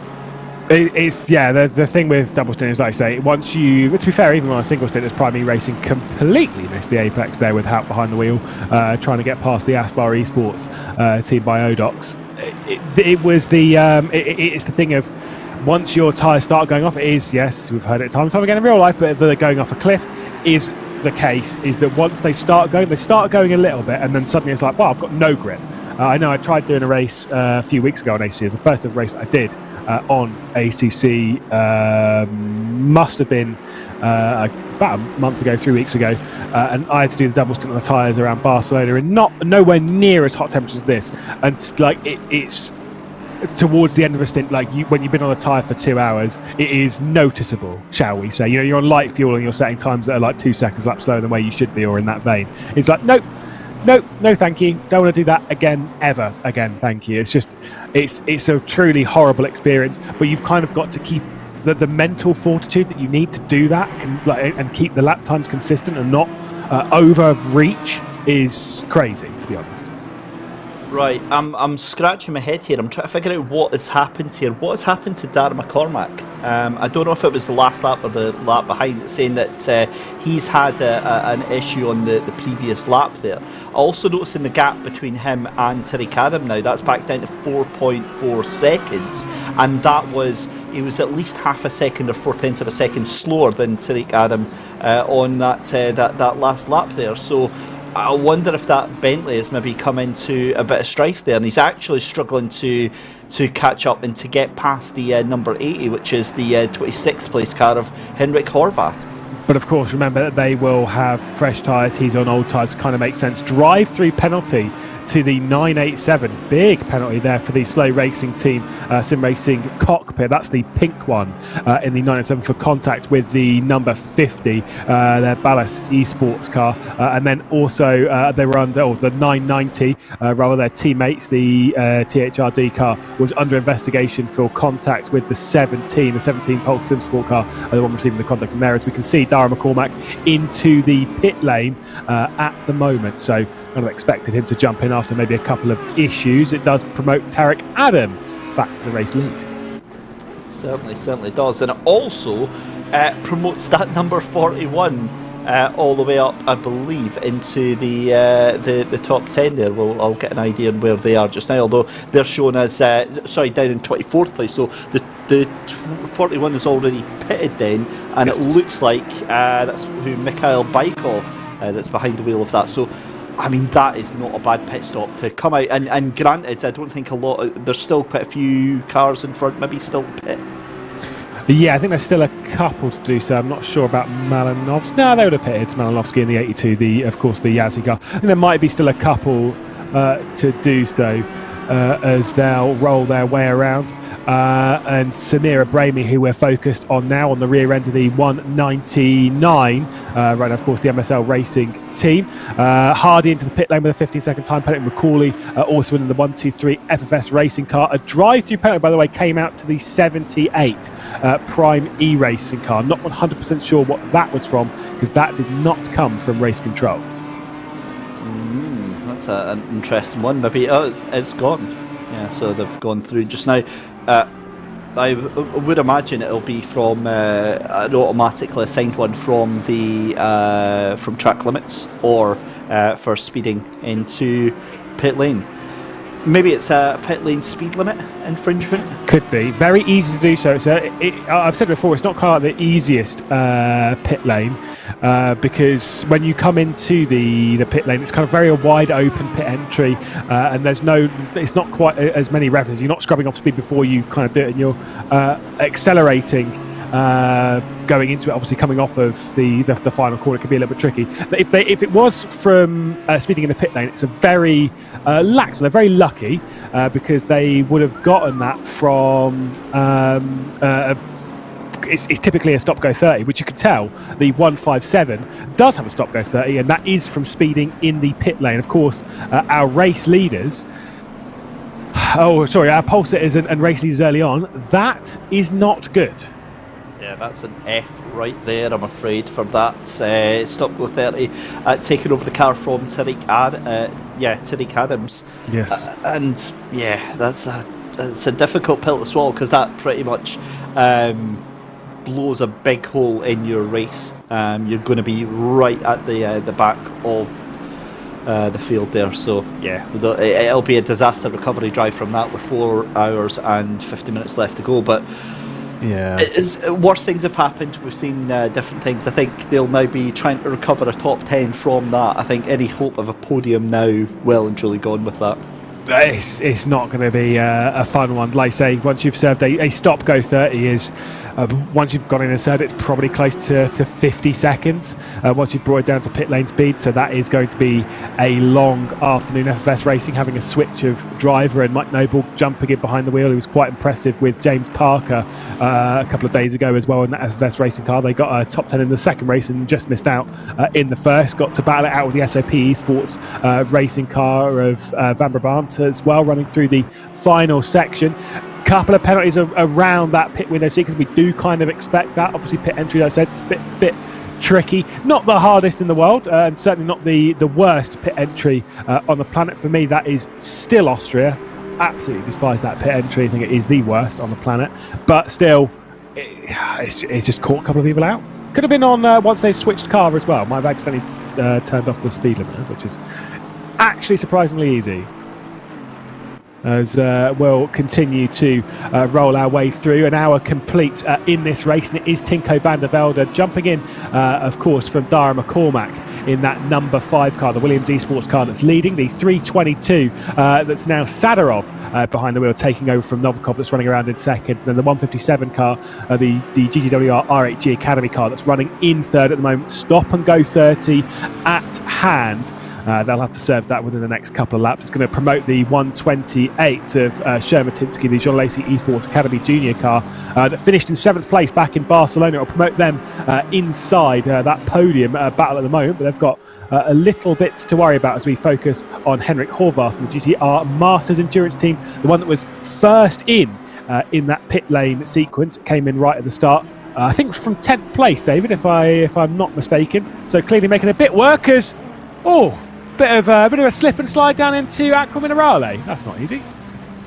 Well, okay. Let's just it's so awkward seeing that happen because at which point the frustration is already at maximum, and I swear to God I thought they were away to go for a third spin there, but thankfully Dominic Fouquet there for Mazim Red gets back on the tarmac rear.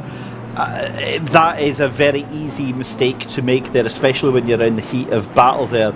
And I think Dominic is just going to have to dust down his shoulders, get back on with it. But yeah, very unfortunate little incident as we have two more incident notices is all I can say there, because there's no penalties from either of them there. That's the incident between cars 53 and 202 on lap 21. That's the 53 there of Liper Esports Black, and then the 202, which is the SPQR Racing Team number 2. So no further action between them two.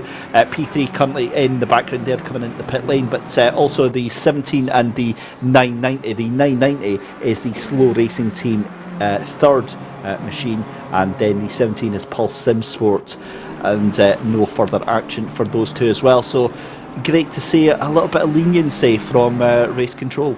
Yeah, you kind of get that on a 6-hour race. Sometimes they can be a bit more lenient, but there are less incidents to deal with than on a sprint weekend. Addison into the pit lane. Of course, the expectation is that the stop-go 30 is going to cost them around, I'm being told, a minute 20, but I'm going to disagree. I don't think it'll be anywhere near that long, because you're stationary for 30 seconds. Sorry, Michael Hamlet, by the way.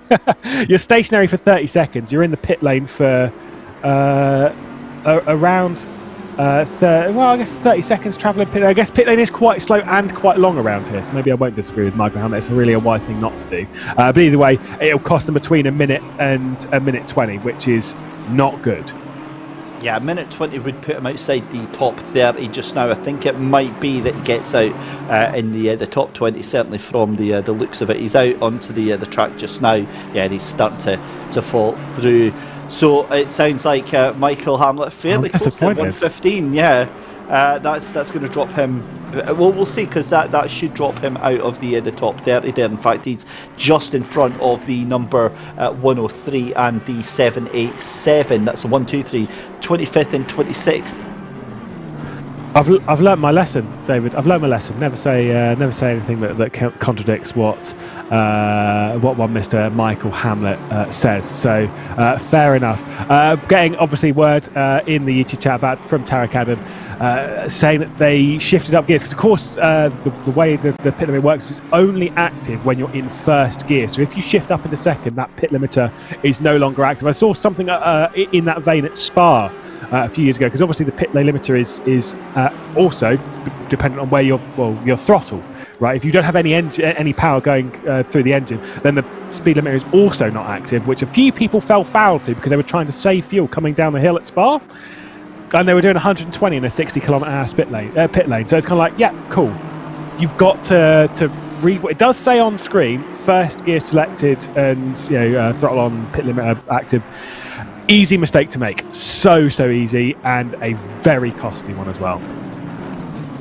Isn't it just? And the thing is that they'll learn that mistake they'll learn that lesson very, very quickly, only for another team to go and do it the next week. It's just one of those things that it's more your brain sort of gets engaged after the pit limiter, if that makes sense. It's it needs to happen, but yeah, it's just unfortunate to see, but it's such a costly mistake, isn't it? I mean, essentially a 1 minute 15 time penalty for a mistake that gains you quite often almost nothing, because usually you try and your brain catches what you're doing, you immediately try and stop it, and then it's already too late.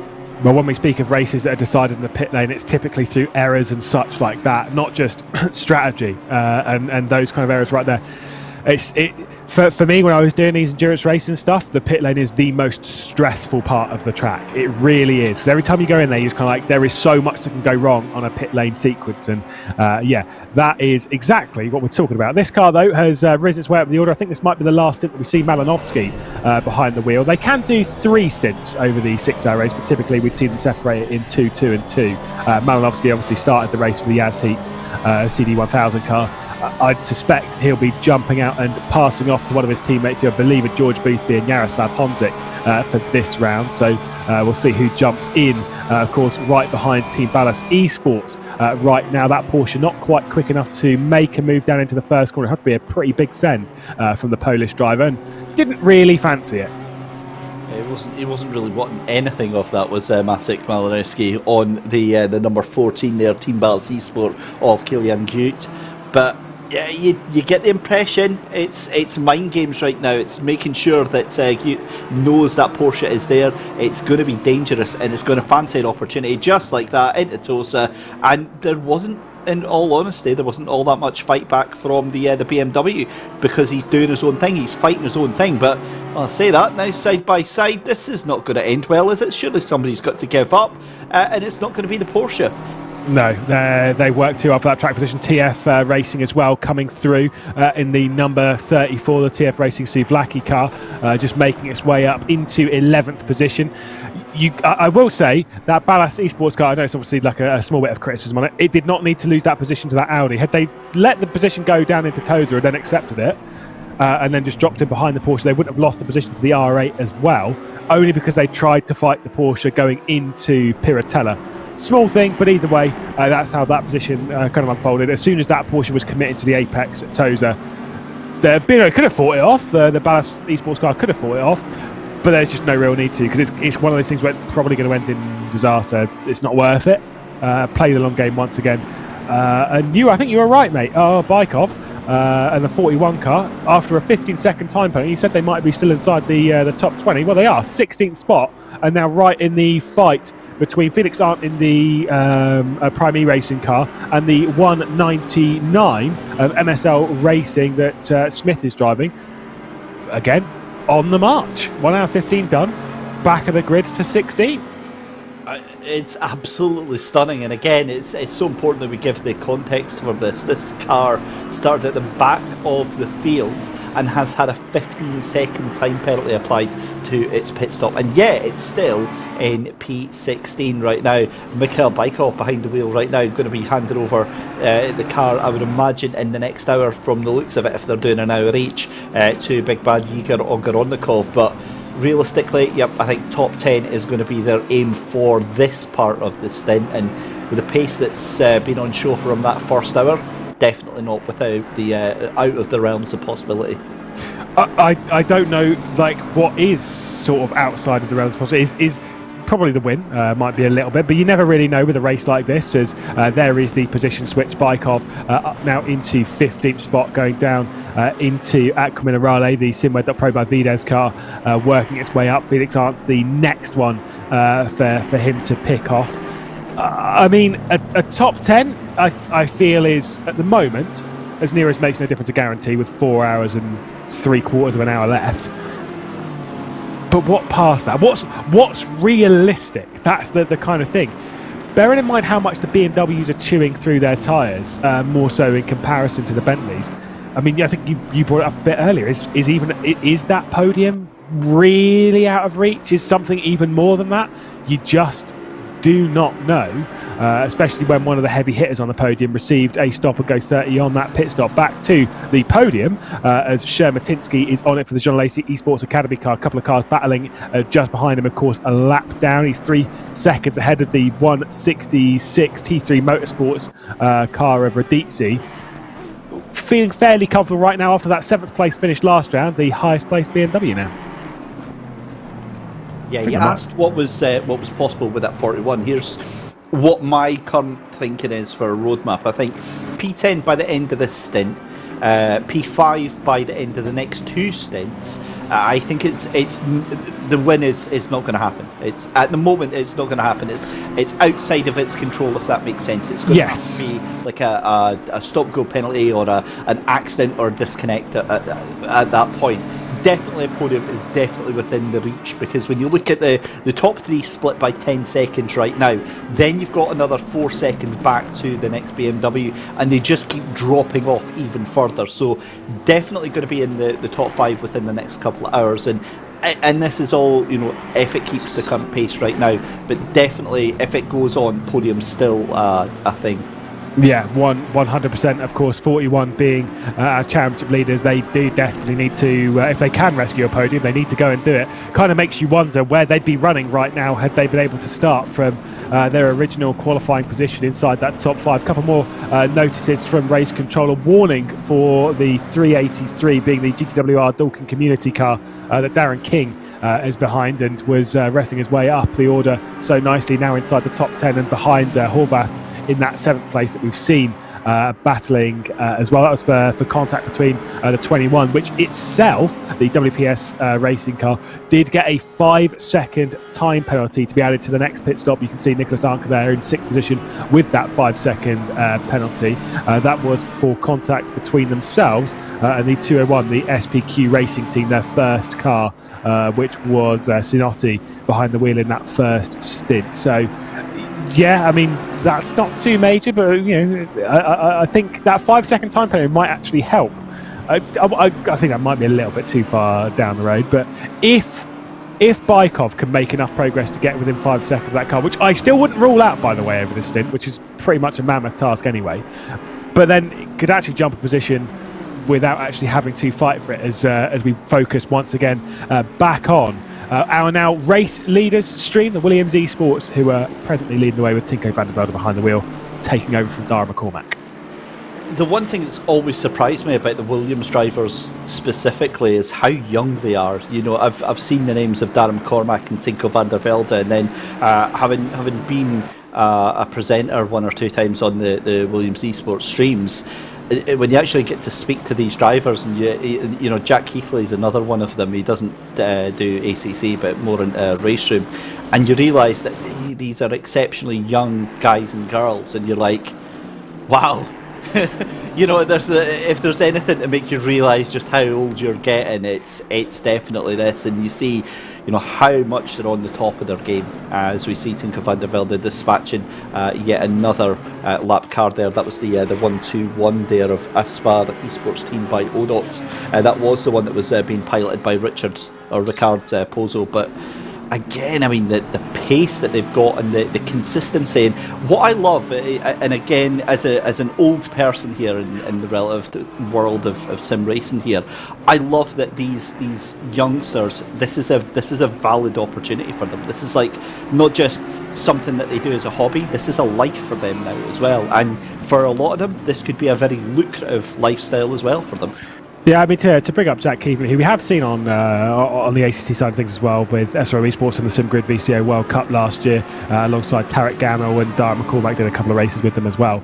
I mean, he's probably the oldest person in the team. He's not that young, because he's obviously, I think he's very early 30s, or he might just be in his late 20s, is Keithley. I was teamed up with them a few years ago.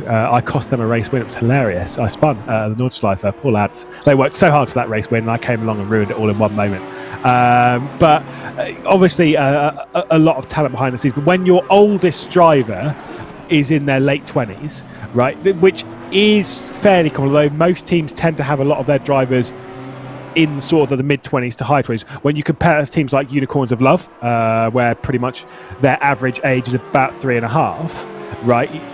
The whole sim race team is quite young. It's true, though. It really is true. I'm pretty sure their oldest driver is like 21, which just terrifies me. Is speaking of TF Racing, Souvlaki going around the outside, just trying to get that move done on Malinovsky, a little bit side by side, and forced potentially to skip over. There was no contact there. Clearly, the TF Racing Souvlaki car just straight lined it based on where they were. Maybe took in a bit too much speed. Maybe feel they weren't going to be given enough space there. I don't know. Yeah, that's on them. They I agree. To try and go around the outside. The room wasn't there.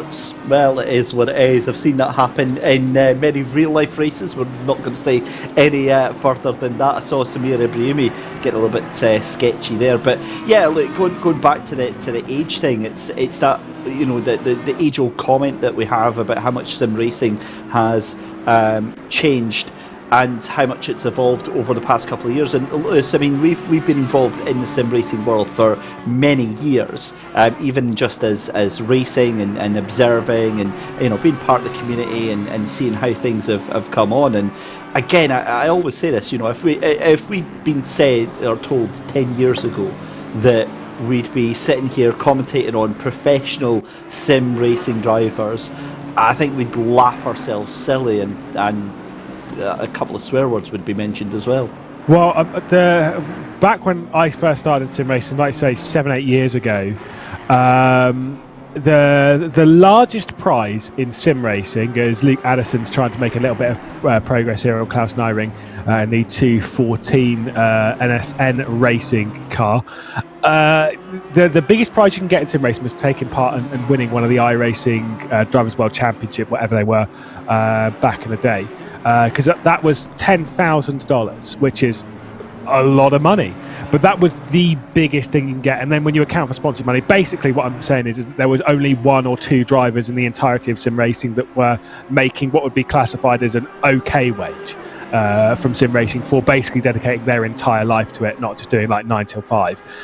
These days it is a lot higher percentage, still not a large percentage, but there is still quite a few, as Luke Addison gets to the inside running down into the first chicane of Tamburello, does make that move stick on the 214 NSM racing car. So nice little move there from GCW RHG Academy, who should be a bit further up the order. So first real one ticked off, and then a lot of progress to be made for this car. Maybe a top 10 still up for grabs, but it is an interesting one that I think, you know, even in 5-10 years of time, it might even be the norm for quite a lot of the drivers at this kind of level to be doing it as an actual job, which is crazy to me, but you know, it's their own. For me, so like the other thing I've got to compare it to, so I like watching a lot of the FPS competitive scenes, so like Counter-Strike Global Offensive and Valorant, and I look at the production values and the events that they have and the teams that they have and the the rosters and all that sort of stuff, and they're in these little content houses and they're all training together. That's where I see sim racing going, into these big stadium events with thousands of people watching live events happening. We see it now just starting to go off in its infancy with the likes of the SRO events, the in-person events. We see it on other platforms, like, I mean, I look at Gran Turismo and the Gran Turismo Sports Series hosted by Jimmy Broadbent and Tom. You know, the showmanship and the entertainment value, as Samir Ibrahimi gets moved on Felix Arndt there. The entertainment value, I think that's something that we're going to see increasing values. Can you imagine having, you know, an ACC World Final on a stage in front of a couple of thousand people? I think that's the sort of level where we're going to be in the next couple of years, and that's what's going to pay for a lot of these youngsters to enjoy this new world. I mean, obviously we've not been helped, particularly in the recent. We have been helped in sim racing in growing in the form of obviously everything that's been going on, and then motorsport obviously not happening for a little while, and then sim racing took its place. Got a large influx of drivers, teams, sponsors, viewers, all in from that side of things. As things have returned to normality, obviously things have dropped off on our side, but way above where we were prior to. That's the thing that we need to really focus on critically.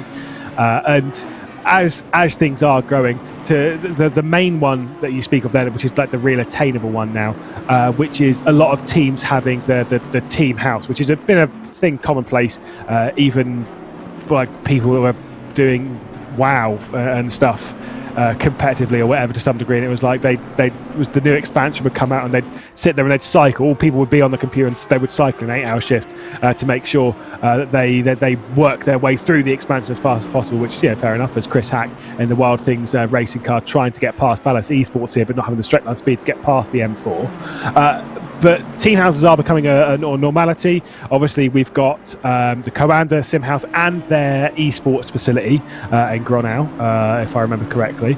Then you've also got Team Redline, which are getting their own one. You've got Apex that have their own. You've got Logitech G Altus Esports. They've got one as well. The whole Sim House thing, like, this is becoming more or less commonplace.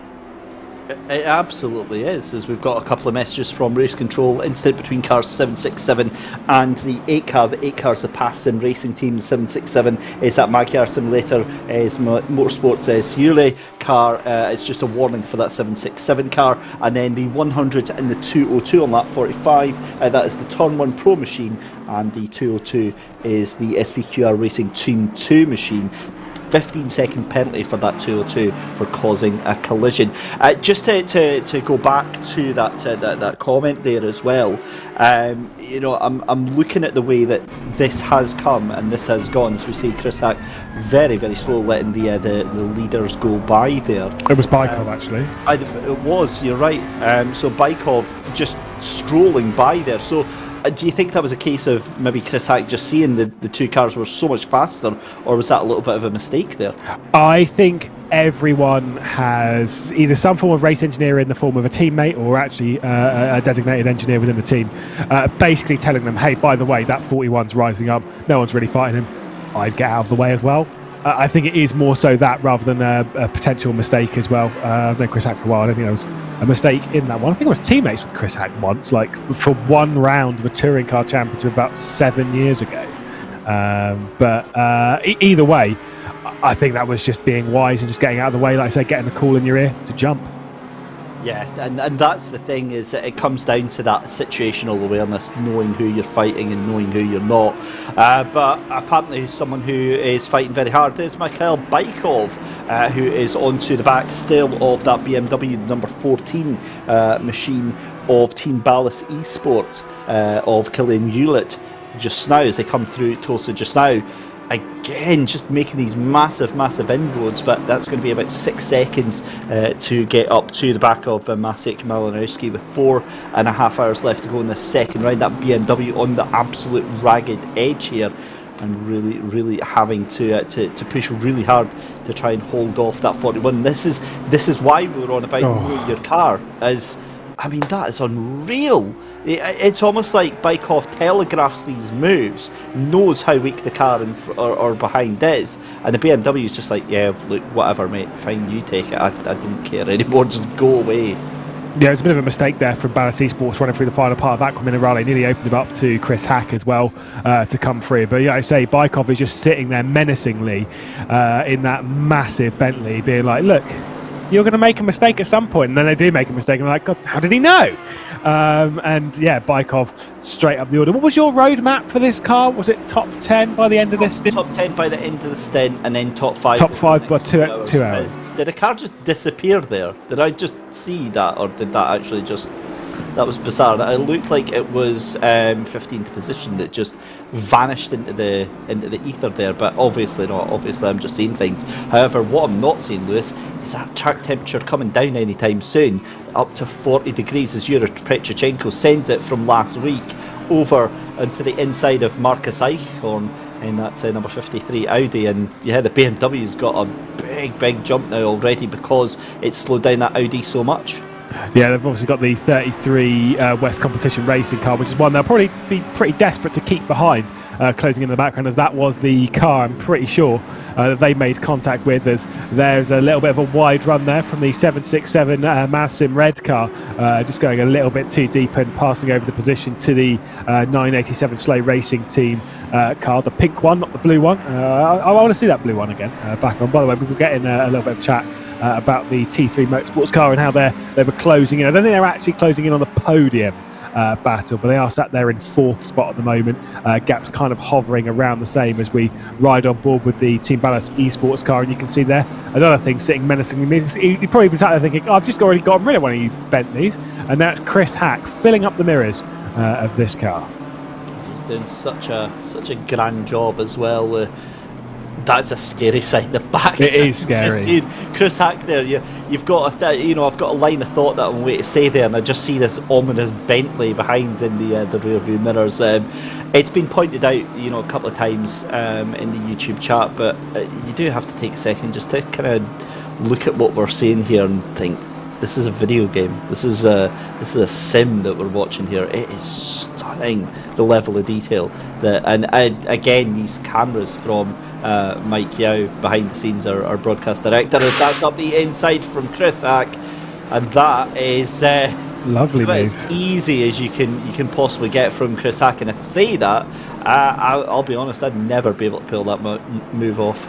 Yeah, that was a very brave little send there from Hack, and now Smith, sorry, not Harry Smith, it's Nathan Smith, isn't it?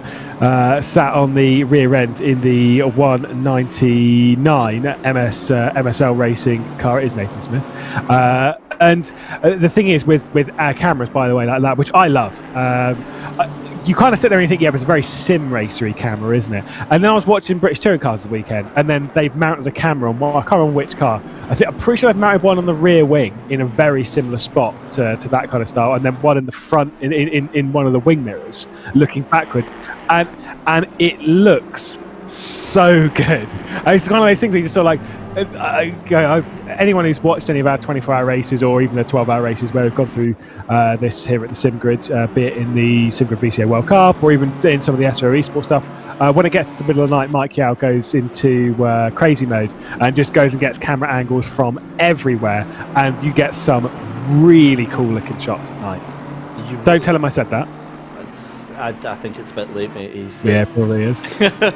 I was just happy that about 40 minutes ago we got a cameo from Jace, the beloved dog of the Yao. The woofer.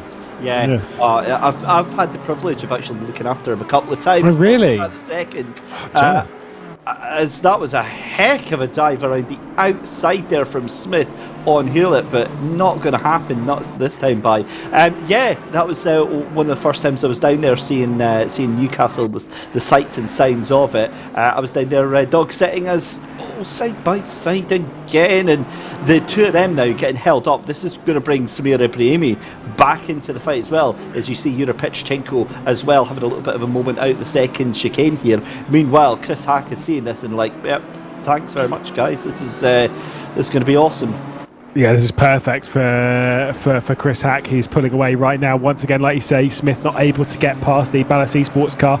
Again, a little bit too deep. Here's Samira Brahimi closing in that little R8. Might go underneath the inside, rolling through at some point in Aqua Minerale. Got a yellow flag out because of an issue down at the first corner. I believe it's the 103 Mazsim orange car that's had the issue. There is Samira Brahimi to the outside of Smith. Not going to send that one surely around the outside of Variante Alti. You're absolutely right. Petchenko's closing in. Arndt, who's got past Eichhorn, as well as Simeon in the number 33 West Competition racing car. This train really closing back in, courtesy of the somewhat lack of pace from the number 14 at the head of it. Do you know what I love, Lewis? I love drivers coming in and giving love and bigging up their own team like we don't know it's them. Sebastian Apostle in YouTube chat giving love to the 5th place number 3 team. That is the West Competition Racing team that's currently got Katlin Tufono behind the wheel of that. And who else is in there? But none other than Sebastian Apostle as a weird. driver. I've got to be honest, that is your duty. If you're a driver of the team, you need to be, sharing the stream. You need to be, in the YouTube chat, bigging up your own team, bigging up your own sponsors, bigging up your own teammates. That is part of your job, is doing the marketing and branding for it. As we see Nathan Smith finally getting the move done. That was the most telegraphed move I think I've ever seen on height there. But Samir Ibrahimi is seeing that and thinking, I fancy a little bit of this as well. Yeah, and there's a chop on the defence as well from Smith, and like you say, Samir Ibrahimi is now thinking, okay, Smith, if you could hold him up just a little bit, I'll get past him, and then I'll get past you a bit later on if that's okay. Sick. But obviously no opportunity just as yet. Deep on the brakes, you can see just struggling to wrestle it down to that second apex and Aqua Minerale as they depart up the hill towards Variante Alta. It's quite a steep climb, but you didn't realise it was quite that steep until they started going down it in the Cycling World Championships last year, a couple of years ago, where they did it around here. It's a very, very hilly area, as I'm sure Mike Yao will be very aware of after having been here in the recent past. It's pretty... you don't really get it when you're looking around here, but it is a very hilly region. And the elevation changes play absolute havoc as well, because most of them are where you don't want them to be, i.e. on braking zones when the car's under full loads. The car's going one way as well. We see that all the time with cars on even thinking about the brakes into Ravazza, as Samir Ibrahimi tries to get a move up the inside there. I'll be honest, that was a nice move, but he's hit the curb on the outside there. That was a nice move, but I mean, you've got to be honest, that 14 did give him the opportunity to be able to make that happen there. Yeah, a little bit of a chop on the end from Samir Brady, which I actually would say that's because the Ballast Esports car left down the inside a little bit too late when that move was realistically sorted. So thankfully, Brady was able to catch that one back up, and then Yuri Petrochenko does also get through in the Vipperman Racing car as well. So Ballast Esports booking their flights backwards on the grid as they're dropping their way right down, as Prime E Racing will also be closing in.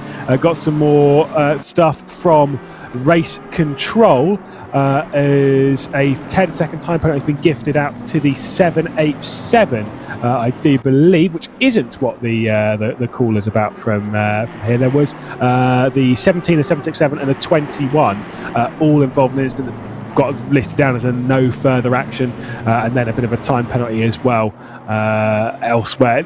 Kind of just a bit of hard racing that we've seen. Kind of what we expect as Mike Noble trying to get past Klaus Nyring on the braking zone into Variante Alta.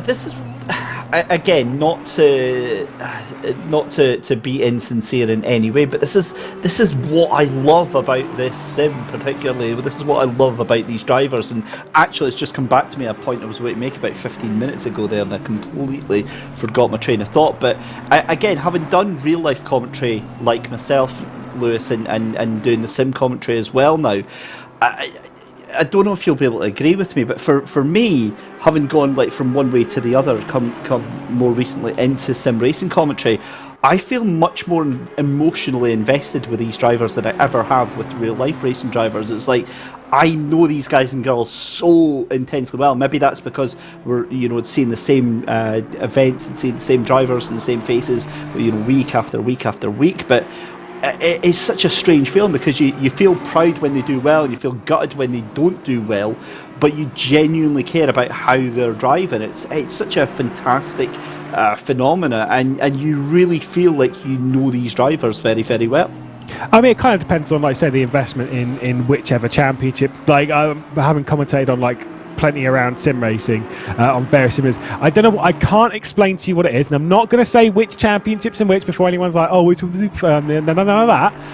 But there is, like, dependent on where I am. It depends on, like, whether I'm that bothered about, like, the competitors themselves. Like, racing's racing. I want to see good racing and stuff. But the storylines between the individuals, when you're in somewhere like the SimGrid, where, like, say, we see the same names all of the time, we do kind of get invested in their success.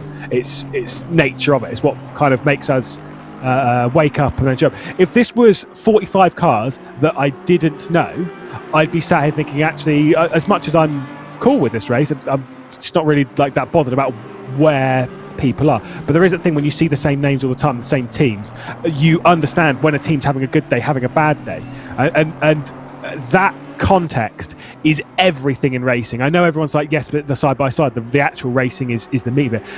To me, that's not the case. It is the storylines. If we were just treating these as all different cars, then the 41 starting from the back of the grid wouldn't have actually mattered nearly as much as it does when we know they're the championship leaders, when we know how fast the Simware.Pro by Vides team are, and with everything that happened with them a couple of days ago, with them being essentially removed from a title fight in a championship courtesy of some penalties around this very track.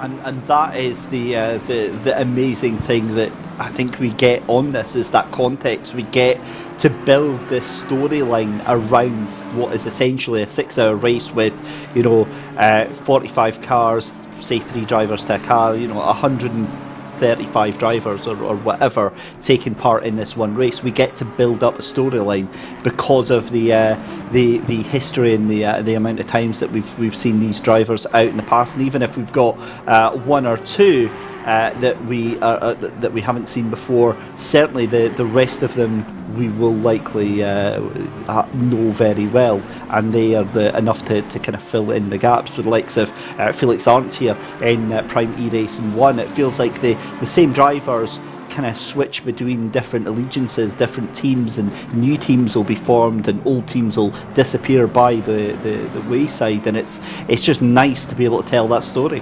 And we also can make people villains for no reason whatsoever. It's hilarious. Chris Hack, if you don't like him, boom, we can just start ripping on him, saying that he's a no, we're not going to do that, of course. we're very objective. To be honest, I'm all good with that. All on YouTube chat. You know how Formula just random. Yeah, you know how Formula E has fan boost. We'll have the opposite with fan hate. Fan hate. Do they lose brake horsepower? Nice. Well, Ballas Esports have gone in the pit lane. Carry on, sorry. No, I was just about to say, that was a move and a half there from Drago Simeon there, side by side with Marcus Eichhorn. Eichhorn, though, looking like he's lost so many positions right now, tries to get it going again, but surely not going to have the move up the inside there. Just to clarify, that noise was me being terrified because I thought that R8 was going straight in the side of that M4. I was ready for it. I was ready to see an M4 side after such a good move as well.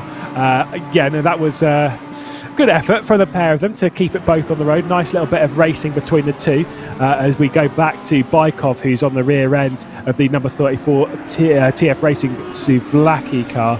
Let's see if there is going to be a move coming down into Ravazza. Surely, if not Ravazza, surely down into the first complex at Tamburello. There is the send from the Bentley. Just not fought way too deep though. R8 straight back through. You saw that little look to begin with from the R8 of Shaldakis. He thought about turning in and then thought, right, okay, fine, I'll just wait until you're done, and then he does it. Great instant comeback there from the Audi. Bit of an uncharacteristic manoeuvre there from the Bentley. He wanted that position, and 9 times out of 10 so far today that Bentley's been able to take whatever position that it wanted. Once it gets past this car here though, another 5 seconds up to Maciej Malinowski. I don't know now if that P10 is going to be achievable in this stint here. Not in this stint, but certainly at some point throughout the race, because we know this. The pace of the sim Pro by Vides number 41, a little bit too deep into the brakes. Really did need to clear that 34 straight away. But to be fair, the stint length left for this car is closer to the region of around about 20 minutes. So is it completely out of reach 5 seconds down the road? Maybe not so much. We'll have to wait and see. If your roadmap lines up completely, maybe I'll go back to this cake idea, to be perfectly honest, because that'd be a top tier effort from you, Mr. Because normally we're sat here and we're saying this car's doing well and then they crash. They're doing all right at the moment. We're not hoping they crash though. I want to see this car on the podium because I think that's an amazing story.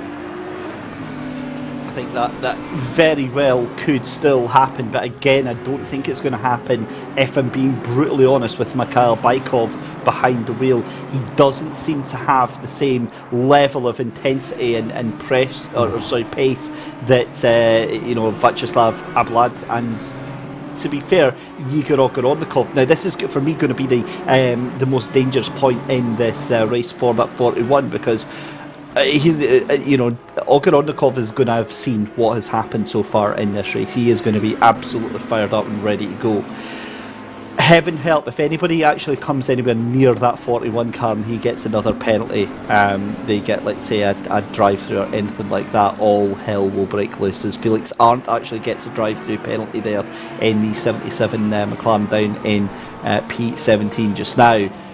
But again, with Bykov behind the wheel, you get the feeling that if it was Abladze still behind the wheel, that move would have been done at least 2 laps ago. Well, we'll see if there is the opportunity to go through. There wasn't the opportunity down into Tamburello this time where there was the opportunity though was for Anka in the WPS racing car, who did get up into 5th position with a lovely little move there on the West Competition Racing Academy car, just to demote them down a position. So the BMW is going backwards just a little bit. There is the confirmation of the drive-through penalty for the number 77 car of Felix Arndt for contact between themselves and car 14, the Team Ballas Esports car. So that's where the drive-throughs come from. Also a 10-second time penalty to the virtual drivers by TX3 machine that Valentin Barriere is also behind as we focus on Yan Gang, which is just a great name, by the way, trying to get past the 1-2-1 Mercedes of the Aspar esports teams. This is a lap down, as there is the move once again. There's Henrik Horvath getting past in the GTR Masters team. I'm not sure that number 3, West Competition Racing, I don't think they really have the pace right now. They're dropping back one position at a time. I think they might have got the pressure slightly wrong here and maybe abused the tyres a bit too much. Yeah, it was an unfortunate thing to see here, as we see Yan Gang still trying to make this happen around the outside of the Mercedes there. It's not going to happen. Who's going to break latest here into the left-hander around the outside? That is quite impressive actually from the Liper esports machine. I thought for a minute there Uri Yelenko in that 990 was going to have a little go there. You saw Martin having a little bit of a wobble there. I thought that was going to send Yelenko through on that position there, but Yelenko has to take evasive action, and that now throws him into the paws of Gajewski down there in 34th position here. So even outside the top 30, some incredibly intensive battles going on. I'm seeing Valentin Barry with a 10-second penalty there. Yeah, that one we just got on the last summary from Race Control. The Valentin Barriere car, the one that received the penalty for contact with the 103, being the Mazsim orange car. Like I say, how things are in this racing, endurance racing here, and whether it's here, whether it's in some of the other endurance championships we've run here in the SimGrid. Coach Dave 1000 though, constantly delivering with combat up the grid, down the grid. We've always kind of had it. It's just fantastic how we can go through a race. If it's a 24-hour race, I'd still guarantee that late on we'd absolutely be seeing battles, whether they're inside the top 10, top 20, top 30, they'll be on the grid somewhere, and Mike Yao will find them. We've seen how many screens Mike Yao's got, as the 202 car does actually make a position. The SPQ Racing Team car gets up inside that top 20, as there is Darren King, another car to have passed the West Competition Racing Academy car that is struggling at the moment, down now to 8th place, as Mikhail Baikov, by the way, still not able to get through on the 34 TF Racing Souvlaki car, as Felix Arndt comes in to serve that drive-through. Yeah, that's no, wait a minute, was that a drive-through? It was a drive-through for Felix Arndt. Right, okay. I thought maybe it was a time penalty. It's just changed to a drive-through as he went into the pit lane there. But that's going to be a difficult one. That's going to throw them right to the back of the grid for that 77 for causing a collision. That's what happens when you don't pay attention, as you rightly said. And Jonathan Seville might want to consider a career in American football, because that was quite a hefty tackle on that 987 behind him of David Bike there in the Audi, all the way down to 38th position there. It's safe to say he might feel a little bit aggrieved after that one there, Lewis. But I mean, any time that someone passes me in a car that's got the same colour scheme as Mr. Blobby, I'm going to have a couple of issues. Pulse Racing, Pulse Simsport though, getting past. The 78 also coming through. The 987 there really footing the bill there, the slow racing team.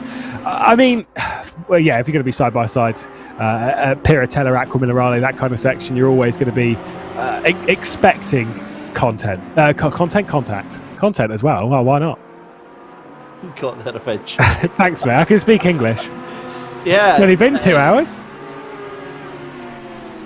Now, see, this is what we get in these endurance races, as we see Luke Addison having a real terrible time in that BMW, is the fact that we get treated to the audio delight that you guys at home don't get to hear of a young man screaming or yelping in our ears and passing on crucial bits of information a couple of seconds later. So if you ever wonder why we both pause, it's because it's normally we're getting fed some crucial information. It's like when a robot has to just be quiet for a second just to update itself. That's exactly what we're doing. Or to ask me what noise I just made. That's the other one that I get away quite a bit. I put that in our little chat there. You did? It absolutely reminded me, and again, this is me showing my age here. I don't think it's something that the younger generation is those sick tubes. Is that what they were called? Yeah, it's sick tubes. Or grown tubes or something like that.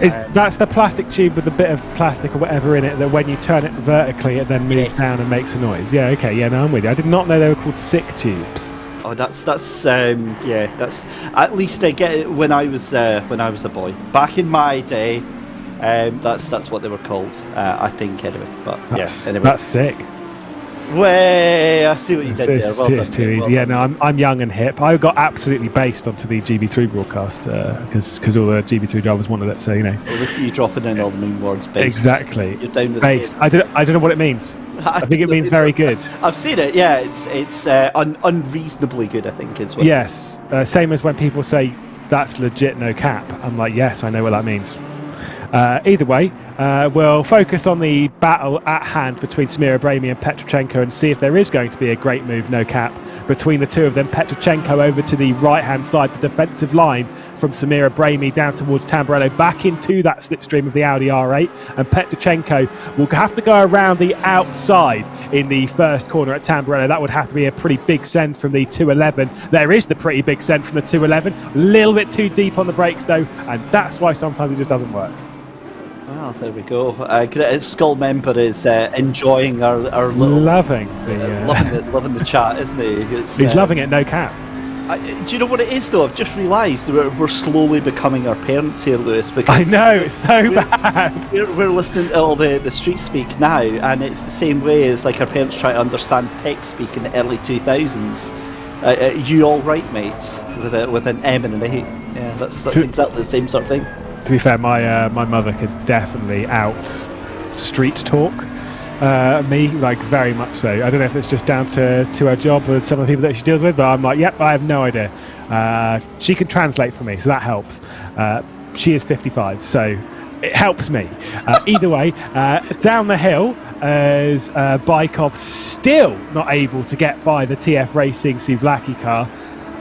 I just don't know when this opportunity... That R8 does seem plenty fast enough in a straight line, and every time you kind of look at it being like, this car's not passed, kind of rules out the idea of, like you were saying earlier, that top 10 is not going to happen on this stint, and Bykov comes straight in the pit lane to try and undercut. Yeah, that's a clever move, actually, because the pace has just dropped off. That car is about 0.6 to a full second slower than what it is capable of. So that's an inspired move.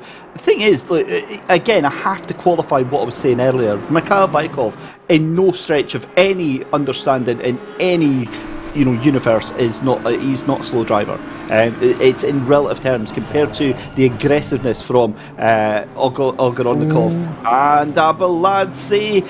He's a lot better, but yeah, that is. I guess we'll finally get that done for Yuri Petrochenko as the Audi of Samira Brahimi.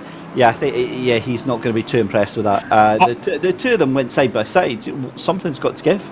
I actually don't know if either of them made contact or if they both just went off at the same point, if that kind of makes sense. They were both trying to give each other too much room and they both drove off the track. It's kind of hard to tell from that angle. We'll have to take another look. I'm not so sure. They did, Lewis. I think they tried so hard to avoid each other that they avoided each other onto the grass. Which is, I've had that happen before. Paul Simpson, by the way, the one receiving the warning, and that the final warning for car 17 didn't kind of bring it up too much earlier, by the way. There is a car that does have a warning that we kind of do need to make sure to remind you of.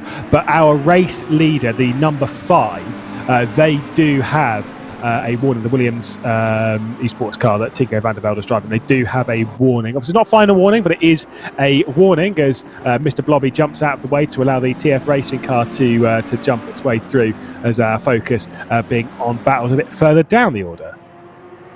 And I'm just trying to see there. So obviously our race leader has a warning. Now that was on lap 36. Now that'll be about the time. I'll come back to that actually, as we see Dario Bike here trying to hold off Gorka in the number 78, tries to go around the outside. Sorry, that's the number 987. Excuse me, trying to do that opposite move, and that is actually on the Ferrari that's in front of him. And look at that McLaren. I mean, this is the issue, is that you were looking at Dario Bike, he was looking all over the back of Jonathan Seville there, and now that McLaren trying to make a move up the inside he's not going to get that surely into Toza, and now they've been done by the Bentley as well. This is unbelievable that we're 2 hours nearly in a 6-hour race, and we've got still cars within 0.4 of a second just scrapping and swapping places so often. The issue is with that Bentley, by the way, you can kind of see it on the number board, that is 12th position on the grid that's getting through. We'll see this once again to see if there was contact between Petrochenko and Samira Brahimi as we go into Helicam down towards Tamburello, running around the outside. So it was a nice send from Petrochenko to send it around the outside. He kind of went in a little bit too deep and made contact with the curbing. No, there's definite contact. Yeah, that is on Petrochenko, and I think, yeah, you're right, Samira Brahimi won't be too pleased with that. Just a little bit too much curb, wasn't really squeezed onto it too much, could have sort of held onto the circuit a little bit more than Petrochenko, but just overdid the corner ever so slightly. So I think a light time penalty, probably 5 seconds. That was such a light little touch, if not a warning. I'm going to say probably 5 seconds from race control. I'll make the decisions. No, I won't. Yeah, that's it. I'm terrified of race control. I would never want to be in race control. They do such a hard task. I've done stewarding a couple of times, and let's say I was a little bit more strict probably than needed to be. It was an exhibition race, and I ended up it was one car drove another, or forced another car off into the grass, and just straight up disqualified done for it. Nice exhibition race, and I didn't see there any need for that sort of behaviour, and thought, it's supposed to be something to promote this specific stream, this specific community. So I thought, yeah, got a clamp on that sort. Yeah, see, I'm particularly harsh on anything which I classify as real dumb driving, i.e. terrible rejoins. I am very strict on. I think most people are. But there's one thing: it is any form of intentional car contact, any form of it, and I'm like, yeah, you're banned. I'm like, I have no, there's nowhere in my world of the racing rule book where any form of intentional contact, whether it is an attempt at intentional wreck or squeezing someone off the road or whatever, I'm like, no, I'm not about it. Because I get like hard racing and overdoing a corner and making contact or that kind of stuff, but anything like that is a very, very solid no from me. Either way, whilst we're approaching the 4 hours to go mark, to give you a bit of an update on the race whilst we roll into the second window of pit stops, Tinko van der Velde is leading at the moment in the number 5 Williams eSports car. The 322 of Sadarov rolls around in second position, with Zhelatinsky in the Jean Lacey eSports Academy car in that third. We're going to step aside for a few moments, let you see some ads, and then we'll take you back through the next 4 hours of the race.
with myself, Lewis McGlade, and David Christie alongside me for the next few hours on the commentary booth here of the Coach Dave 1000, sponsored by Turn Racing. And what a race it's been so far. We're exiting the second section of pit stops. At the moment, it is the number 5 Williams Esports leading the way from the 322 SimGrid.Pro by Vides car. This is the car that's the final spot on the podium, John Lacey Esports Academy. At the moment, it's been a tight and tough race. Whilst we were riding on board with the number 41, we saw it making a move. Igor Roglikov now behind the wheel, making a move on Jaroslav Honzik, and now with the final pit stops completed within that second window, it is the 41 SimGrid.Pro by Vides car that's the final car inside the top 10. An incredible performance from them so far, an incredible performance by Williams Esports, leading now by 7 seconds, David. They are in control here at the moment this afternoon. They certainly are. They've looked fantastic, and it's great to see Igor Rodriguez behind the wheel of that car just now for Williams Esports. Not only have they looked comfortable at the front, but they've had charge of the race as well.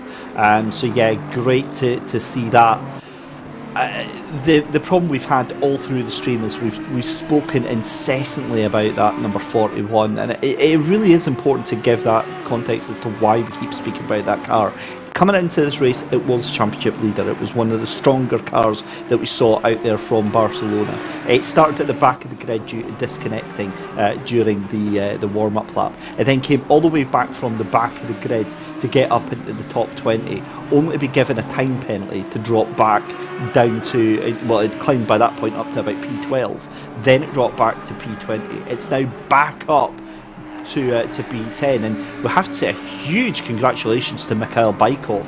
He didn't look like he was making massive inroads there, but that undercut, that coming into the pits early, that has changed everything. P10, the sky's the limit for that car. But going back to the rest of the race, everybody that's in the top 15 here still has a chance, I think, of bringing things back in and getting into that top 10. But that podium, it's looking increasingly like it's going to be a 3-way Bentley split.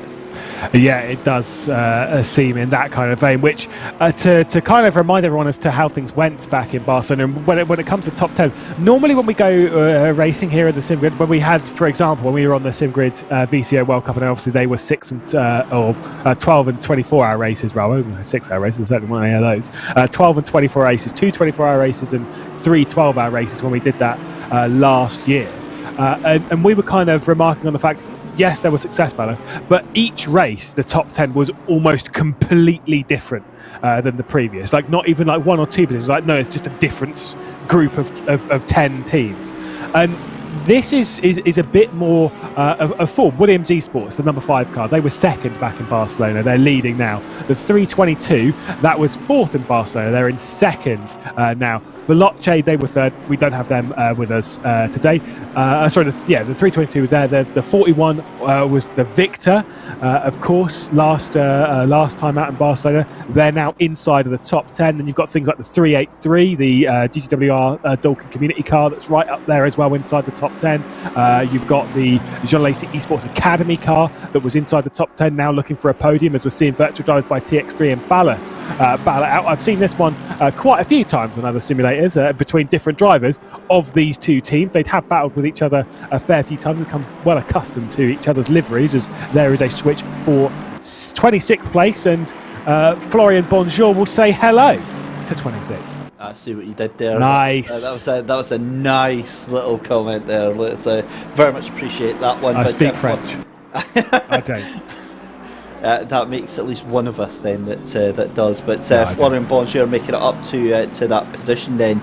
And the other thing as well is he sends Corsa back into the clutches of Costin behind in that number 48 machine.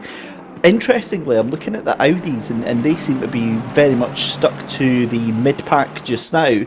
That's like, 5 of them, I think, that we've got in the top 10 just now. So, I mean, they're doing well, but they're just not doing well enough to actually make any massive inroads, although you've still got that massive moving roadblock that is the BMWs in the top 10. Yeah, they're just really struggling as the temperature increases further still. We're at 42 degrees track temperature just passing midday in game, meaning that they'll probably increase just a little bit more than this and then start rolling off a little bit in the final couple of hours of the race, potentially. But with it being 42 degrees, we're not a million miles away from being 20 degrees hotter than we were in qualifying at the start of the event. And we've only had 2 hours and 15 minutes of the race, so who knows where the temperature's really going to go. But 42 degrees is very, very toasty indeed. We knew coming into this it was going to be a hot day. The drivers kind of were thinking about this back in the Coach Dave Super Sprint on Thursday, that today was going to be quite significantly hotter than then. They were, I think the highest temperature we had then was around 25 to 26 degrees track temperature. We're way past that. 33 degrees air temperature is very solidly in the region that I do not want to be in. That is too hot for me, thank you very much. Can't remember what the word you said was earlier, but yeah, that. Taps off. Taps off. Tops off. Oh, I see. Yeah. You're absolutely right. I mean, I'm buckled at this type of heat. I did a little bit of a season working in Spain, and I think the hottest was about 32 degrees, at which point I was just absolutely useless. And yeah, seeing that sort of temperature. What you've got to factor in as well is that's the air temperature inside that car. If that was real life, that car would be another 5 to 10 degrees hotter than that. It would be hotter in the car than it would be in the track. So again, you can imagine how much dehydration, how much mental trauma is going through for the drivers as well. But imagine the drivers in VR as well, having to do an hour stint in some very difficult conditions, and you're at home and you're thinking, but David, this is a virtual race, how can it be a problem for somebody in VR? Yeah, they might have air conditioning and things like that, but the car is going to be unpleasant to drive. It's going to be really slidey, it's going to be really loose and just thoroughly not nice to drive round the track. It's going to be an ordeal for all of these drivers this afternoon, and you get the feeling as the track temperature increases and the virtual day goes on, it's just going to get worse. Yeah, I mean, in realistic terms of obviously how people race and such, I don't know of that many people that actually have well air conditioned bedrooms or wherever they're doing their racing from. It's not typical to have that, i.e. that in the middle of the summer you just tend to suffer through. And I remember having done this. Obviously, from our point of view, this is where I'm going to make things sound a lot worse from us as the commentary booth, because we have to put up with a lot of stuff as well. It's not just so glorious up here. But in the summer, we can't really have fans and air conditioning going, purely based on the fact of some of that stuff is quite loud, which would affect the broadcast significantly. And I remember having broadcasts where we had to take a break every hour because I was like, I need to turn my fan on and sit next to it for 5 minutes, and then we'll go back live again. It's horrible. So I get that pain. Especially this room gets very hot in the summer. I've come back from work to step inside this room and it's 45 degrees. I'm just like, cool. I don't want to be in there. I was waiting to say, cool is not what you're going to be saying, is it? Because it does get very toasty. The other thing is actually spare a thought for poor Mike Yao, and I've got a few screens. Yeah, I've got a similar situation. So I've got a TV, I've got 2 little monitors and things like that, and it's amazing actually how much heat they do. So much. It's it's the window gets open, and then of course you've got the other problem as well, and this is the glamorous life that we live in, is that obviously the later that it goes on during the day, you can't have your windows open because we're screaming at the top of our lungs and get some strange looks from the neighbours as well. Do you care about that? I've gone off caring about that. I was like, yeah, no, I've just accepted it. I'm like, look, people think that there's this crazy person that lives on the top floor of this house. It's like, yeah, no, okay, fair enough, that'll do. It's just how it goes. I'm more irritated when they're making noise outside. It's just such the nature. I'm very much an old man. There is Mike, and you can see all those bits of equipment. Like I said, the laptop, all of the screens, all of this. All of it creates heat, and you'd be amazed. Like I said, you'd be amazed how much heat that is. So much so that in the winter, I don't need to have my radiator on. All of this creates more than enough heat.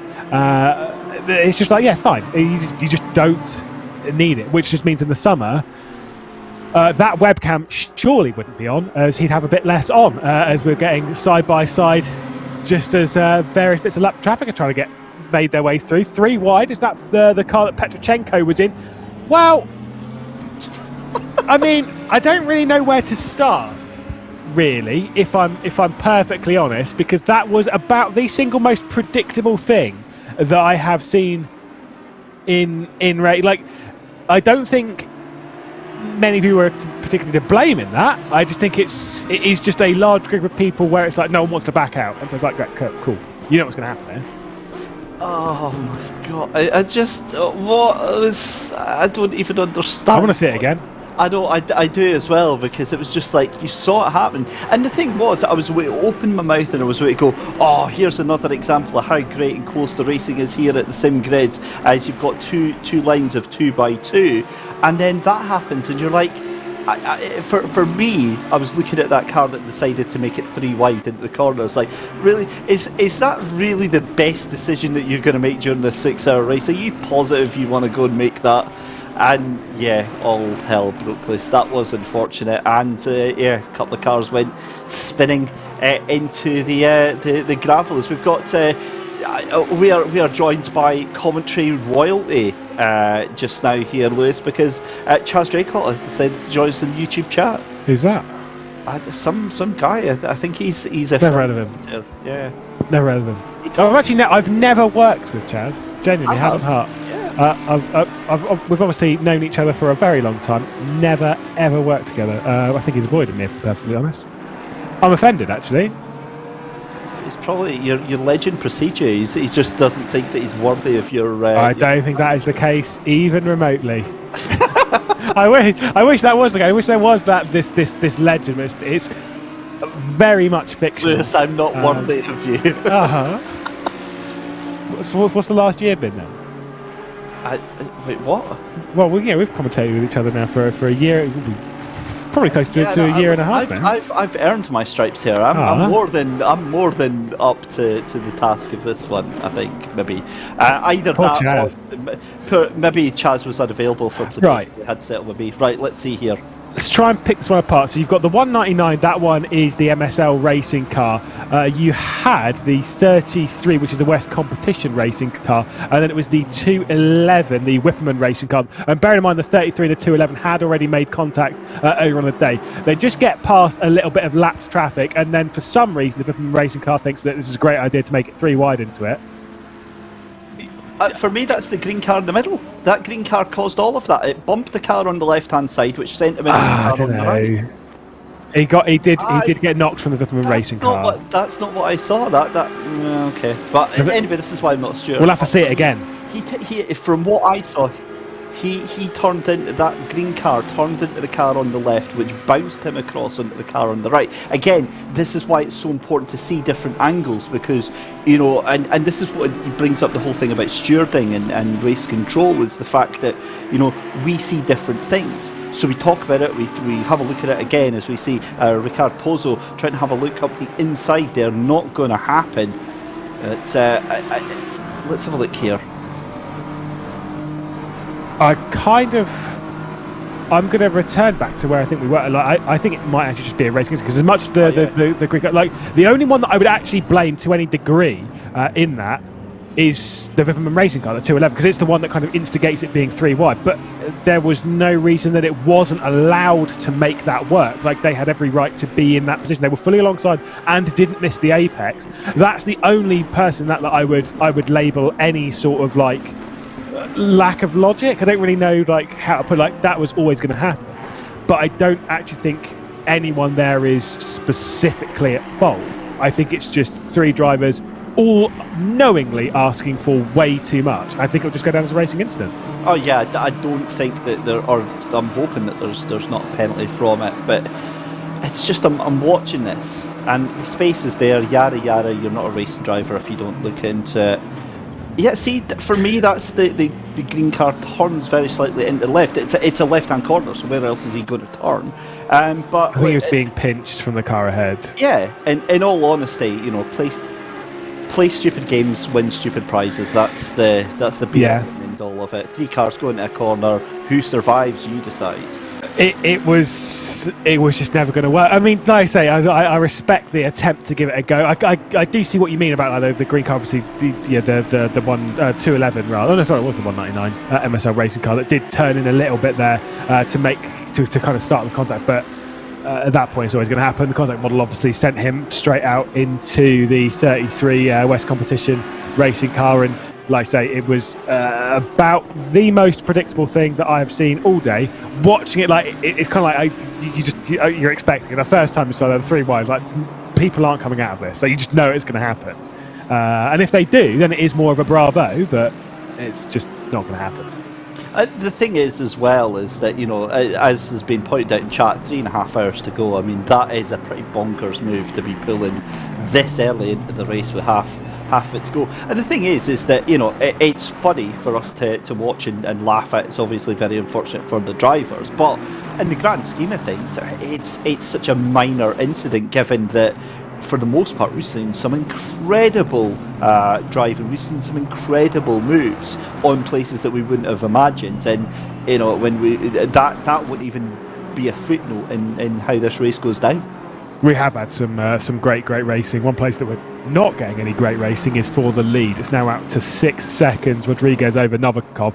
Lap times looking very good between them to continue that gap being held in its current scenario. The place where the gap's really rising is between second and third, gaining around about 6 to 7 tenths per lap over the BMWs, which do seem, as we've said before, as the temperatures are rising, the BMWs seem to struggle more and more, as we do have the note from race control between the 199, the 211 and the 33 in that incident, that 3 wide incident that we were talking about, of course. Again, just to remind you of the team names: West Competition Racing, the MSL Racing and Vipperman Racing.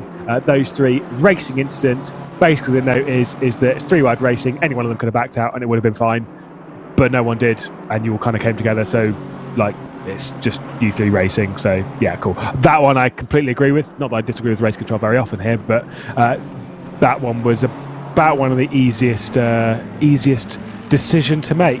We are going to grab ourselves a bit of an interview here, as we've got Dara McCormack, who will jump into the commentary booth with us. Tell us, well in control at the moment today. Bentley seem to be going well in these slightly hotter conditions. Yes, thank you, Lewis. The Bentley's feeling great in these conditions. I did overpressure it a bit. I didn't notice the temperature change at the start, so I struggled to keep the tyres good at the start, but we held on to it and got the move done into, I'm not sure which it is, but start of the middle sector, I'll go with that.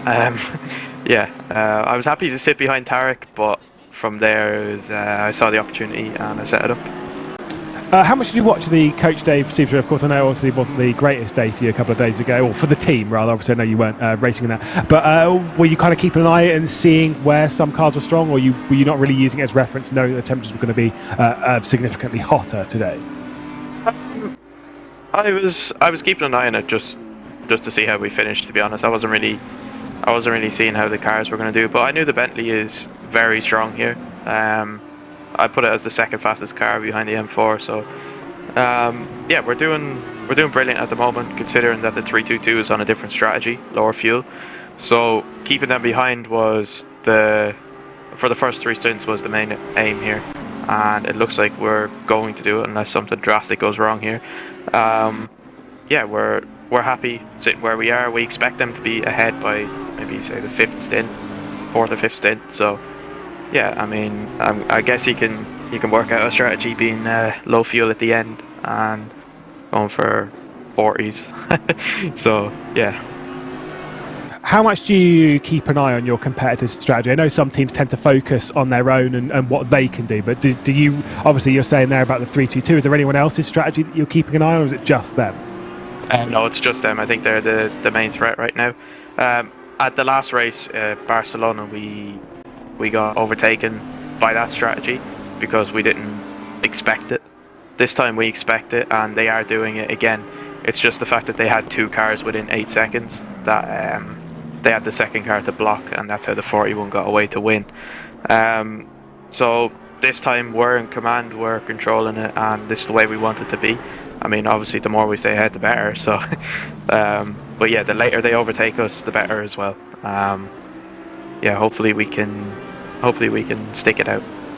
And finally, this would be more of a question more so for Tico van der Velde, but still it's an open one to the team generally, which is how I know you would have had to have dealt with this back in Barcelona, where you've done the Coach Dave Super Sprint in the Mercedes, then 2 days later doing a 6-hour race in a Bentley.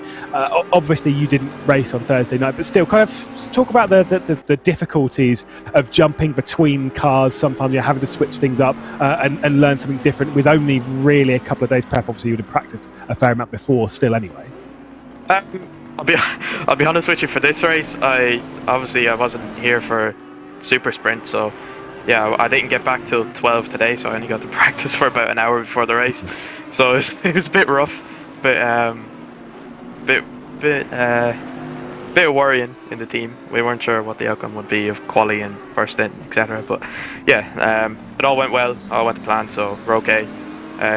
Obviously, it's good to trust in your teammates that they can put together a setup for you. So yeah, I'm really happy with my team. But yeah, I mean, jumping between a Merc and a Bentley is obviously a big change, big setup differences, big drive style changes. So yeah, we need to make sure that we're always locked into what we're driving and not just thinking about the other car that we just drove. So yeah, it's imperative to know what you're coming up against. Well, cheers, Darryl. We'll let you get back to the team, and obviously good luck for the next 3.5 hours, and best luck as well to the broadcast team over on your side of things. Thanks, man. Appreciate it.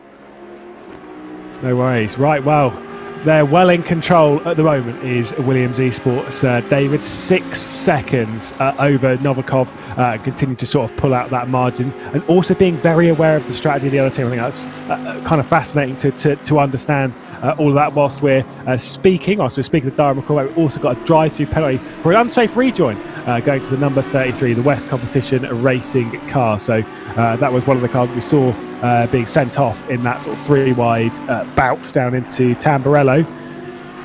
I think we didn't see it, but I think we kind of agree. The problem with that as well is that these penalties mount up, and then what we've got to bear in mind as well is that penalty point system that could be absolutely critical come from the end of the race. And this is the issue now, is that these penalties don't just affect the races, they start affecting the championship as well. But yeah, 3.5 hours left to go here. I think we've been given a very different picture from the start of this race, where we thought that the BMWs were going to be a very, very strong contender for taking this race win today. I don't think they've had a flame to the Bentleys, and we're seeing that with the likes of our top two right now, Igor Rodriguez in that Williams Esports number 5, Alexander Novikov in second place there for the 322 machine. But the other thing as well is, like we keep talking about, that 41 Bentley making inroads, but not anywhere near as fast as we thought. But we're going to have to watch, because Daniele Giacomelli, Francesco Dondi and Catalin Tufno, they're going to be next on the hit list. They're just about maybe 5-6 seconds up the road. So P5 I think is not going to happen this hour, but it might happen next hour. But through the rest of the field, we have been absolutely spoiled with all the action. Yeah, we have also had a fair few penalties to get word in our ear. I think it's around 40 different drivers have received, 34 different drivers have received penalties in the opening 9 hours of this season. That, just to clarify, that is for both rounds, which I'm sure Mike Hammett will just double check. Yeah, that is for both rounds, not just this one. It's not 34 different drivers today. It's here and Barcelona, which, to be fair, when you start thinking about in that kind of context, considering how intense the racing's been, yes, there's a lot of drivers, but I mean, based on how things were in the Coach Dave Super Sprint back in Barcelona, I would have expected the numbers to be a lot higher in Barcelona in the Coach Dave 1000, but everyone was very well behaved, or to a certain degree anyway. This comes back to how we said right at the start of the race here. We've seen what they're like in the Super Sprint. They obviously go hell. Oh my goodness! That's off into the inside and very close to an awkward rejoin there. But again, that's just purely the camera angle there. Reversing, still tons of grass there, nowhere near the track. And Louis Roters for Vipperman Racing gets back on track there. That is a big spin. That is, I mean, given that they were up into P13, wasn't that? And they've lost a lot of position off of that.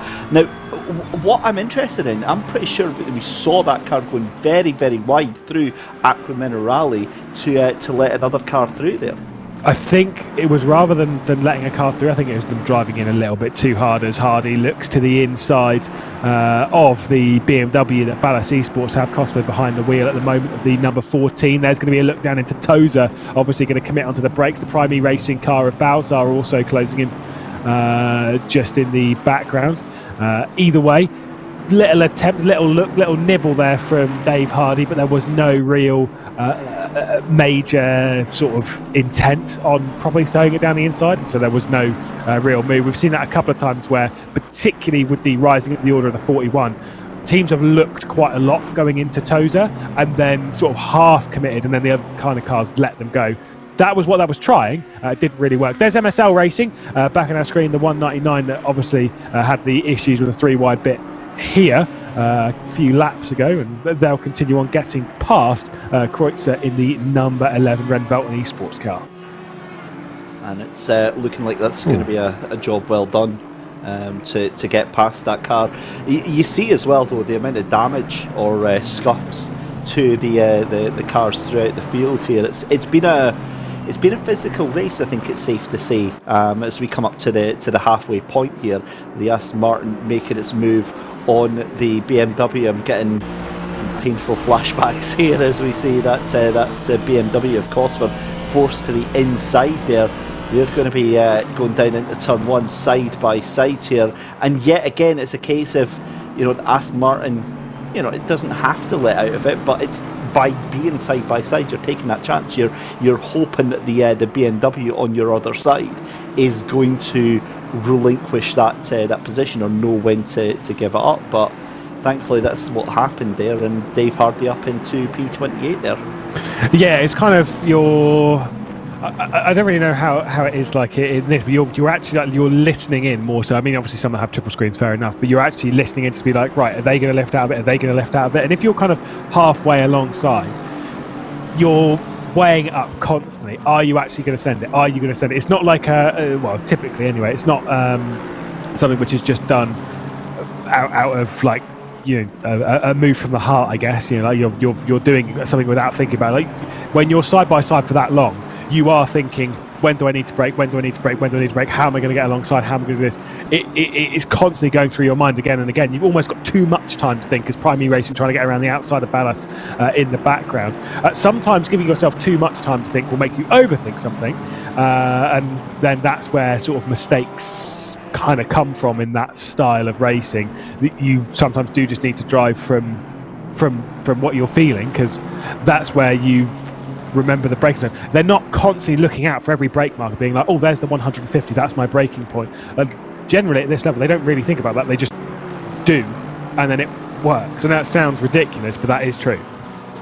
The thing with that is that it's not actually all that ridiculous at all, purely because the amount of time that they're able to do it, it almost becomes muscle memory at a certain point. They almost know it off by heart and are able to just perform these laps without even thinking about it. One of the things that I always tend to go on about and tend to harp on about is this. It's almost like the state of flow where the driver just goes into autopilot, and then 30 laps have gone by, Lewis, and they've got absolutely no idea what they've just done for the past hour, but they know that their stint has come to an end. That's when the drivers are driving at their absolute best, when they can just sink in and get into that rhythm there. Oh yeah, I had it in a race in a league after I'd been racing for a couple of years, and we were racing at Silverstone, and I just remember the race was quite tight. It was very hard to pass. There was a point where I think I was so bored I was actually falling asleep. But I remember sort of thinking at one point, I'm barely looking at the screen. You are more so than you think, but it was kind of like we went through like 3 or 4 laps, and I genuinely had no memory of what happened, because I was still in the same position and just nothing had happened. No one was able to go for anything or whatever, which is not like the most entertaining and enthralling. But the point is that you're so in the rhythm that you just kind of forget everything else. Another one, which is a story that I've told time and time again was I took over a car with a 2. Oh, there's a little bit wide. That was the 33 that was running in a little bit too wide. Simeon, who also was in the pit lane for a drive-through penalty, and this should be Nick Baltzar making a move on the number 14 of Cosford in that Ballas Esports car down into turn 1. Of course, the McLaren that we're on board with pulls out to the right-hand side of shot as we go side by side. Right hand side of the screen is on board with Ballas, left hand side on board with Prime E Racing, and there is the switch of positions down in the braking zone. The 79 wrestling away what is now 28th position down into Tamburello. But yeah, jumped into a car. We had a 2-lap lead, and I was in the rhythm. I was kind of just driving, wasn't really thinking about what was going on, just going through traffic. This is in an LMP1, just going through traffic, not a problem. Ran out of fuel. Because didn't come into pit because I was so in the rhythm with what was going on, I genuinely forgot to pit. Not a joke. That is horrible. It is. There's nothing worse because it's such. Just watching, you know, when you're doing that sort of thing, when you're doing a team race, it's different if you do it with yourself. But if you're doing that in a team race, there's the horrible sinking feeling of you've kind of made a mistake, right? And there's different levels of mistake as well, isn't there? There's like you know, it's been unfortunate. There's been a bit of collision, or I've put the car into a wall or something. But running out of fuel is something that I would imagine that you would put a lot of blame on yourself. Oh, it's horrible. When you say it, obviously, it's such an easy mistake to make, though, rather than, you know, colliding or. And in the grand scheme of things, it's actually one of the minor mistakes to have when you think about it, because at worst it's going to cost you extra time to be towed back to the pits, but you've still not caused any extra damage or any extra repair time to the car. So, you know, looking back on it, it's worse things could have happened, but it's also it just proves that, you know, you do kind of switch off and you do just concentrate on getting into that rhythm. Yeah, I mean, to be fair, on that platform, it was on RFX 2, and if you run out of fuel, that's it, you're out of the race. Oh, so right, it was very rough. It was a solid retirement, which did not feel great, got to be said. But, you know, like I said, it's why I don't do endurance racing anymore. It's just like, nah, I'm good. I'll sit back and I'll just talk about it. Drive-through penalty dished out to the FFS Racing 123. Don't know if that was from race control or if that was a drive-through penalty courtesy of track limit excursions. We did see, I think it was Novikov actually on Thursday night, who got a drive-through penalty for track limits in the opening 20 minutes of a 1-hour race. It is quite easy to exploit the track limits around here, and we've seen that a couple of times as rising up the hill, Cosford trying to get past one of the Porsches, or rather trying to hold on. That must be Yaroslav Honzik, or that car, the 82, that's in 11th position. I don't know why they were particularly racing them up towards Piratella, to be perfectly honest. It's Kauppinen and Kreutzer go side by side the T1. As you do, and gets that position done. So the 69 Grippax engineering machine gets that position, but the 11, if you're honest, doesn't look like it's finished. Wanting to try and make this move stick. I'm looking at the 69 there, looked very slow out of that first chicane. Got a little bit of a run now, thankfully, but yeah, it's a strange one, isn't it? Because you think, oh, he's got the move, so he's just going to go and head off, and then suddenly the car behind gets a burst of life, and it looked like Lucas Kreuzer might have been able to make a move. But let's have a little recap then of the top 10 just now, because still in the lead of the race, Igor Rodriguez here for Williams Esport, comfortably in the lead of the race, 7.6 seconds ahead of Alexander Novikov in that 322 SimGrid.Pro by Vides machine, teamed up, of course, with Nikita Bogorodovsky and Kirill Sadorov, who are going to be taking over very shortly, and that was definitely a hip check with the cars there behind. I didn't get an ID on them. Simon Ieta for Janlisi Esports Academy in third position, that 128 machine. It's then Martin Schumacher in the number 4, in the fourth position, number 166.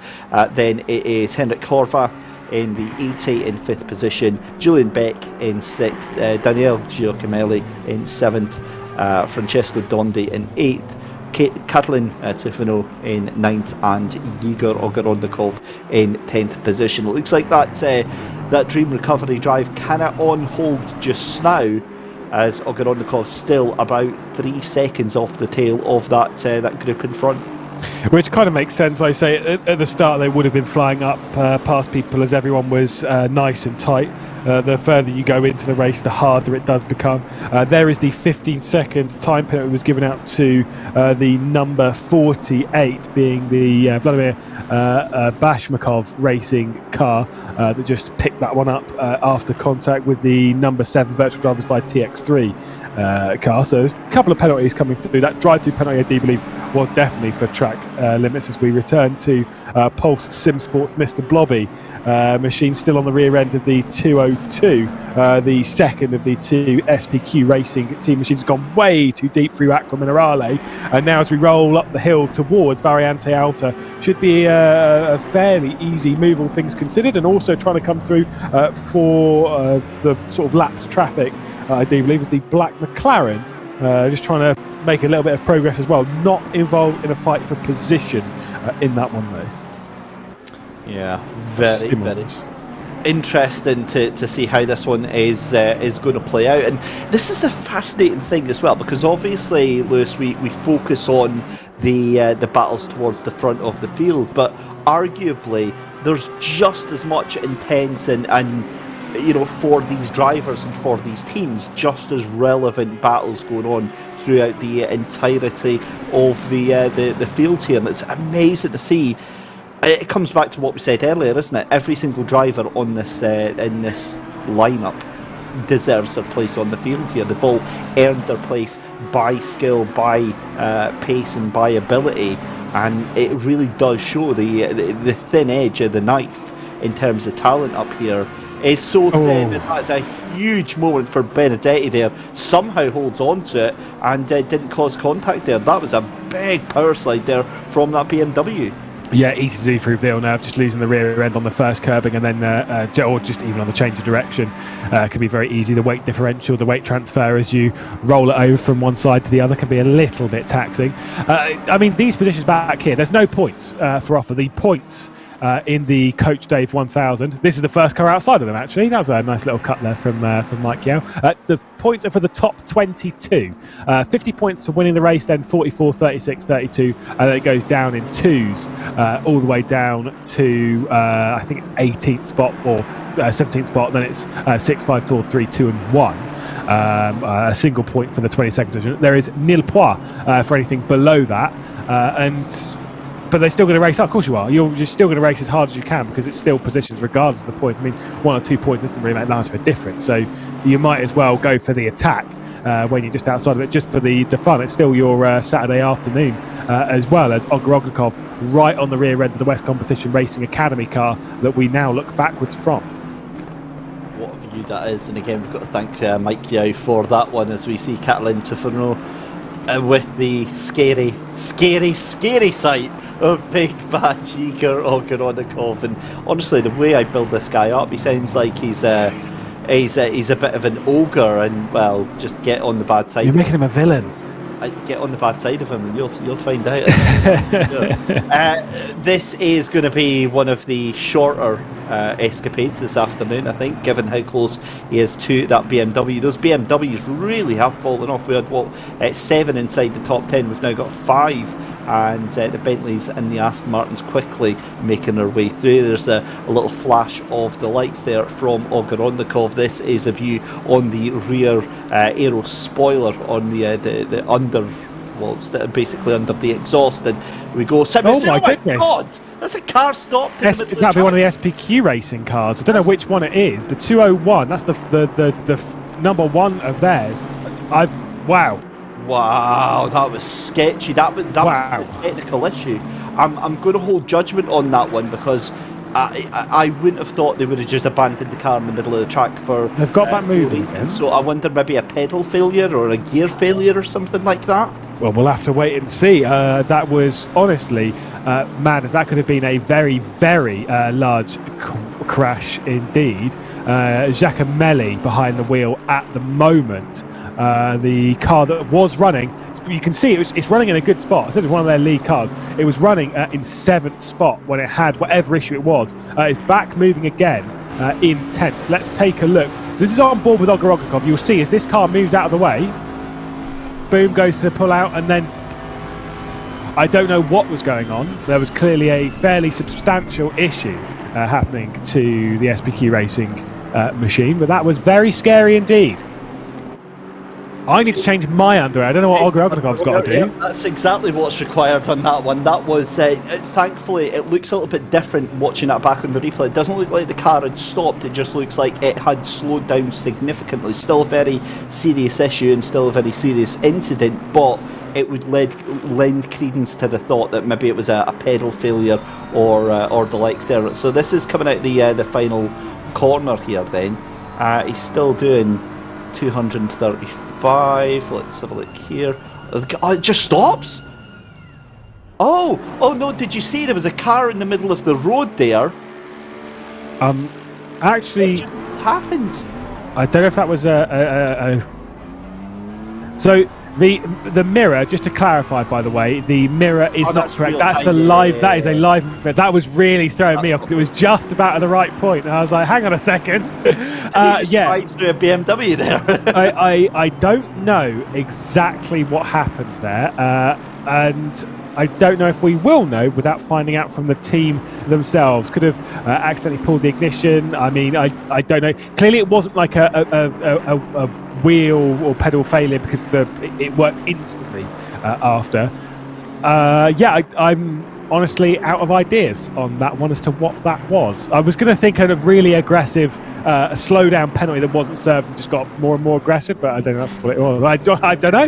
It's Gran Turismo 7, isn't it? Yeah. Like you're going to get a penalty at the next penalty line and the whole thing just slows down to a complete crawl. Joking aside, I've got no idea either.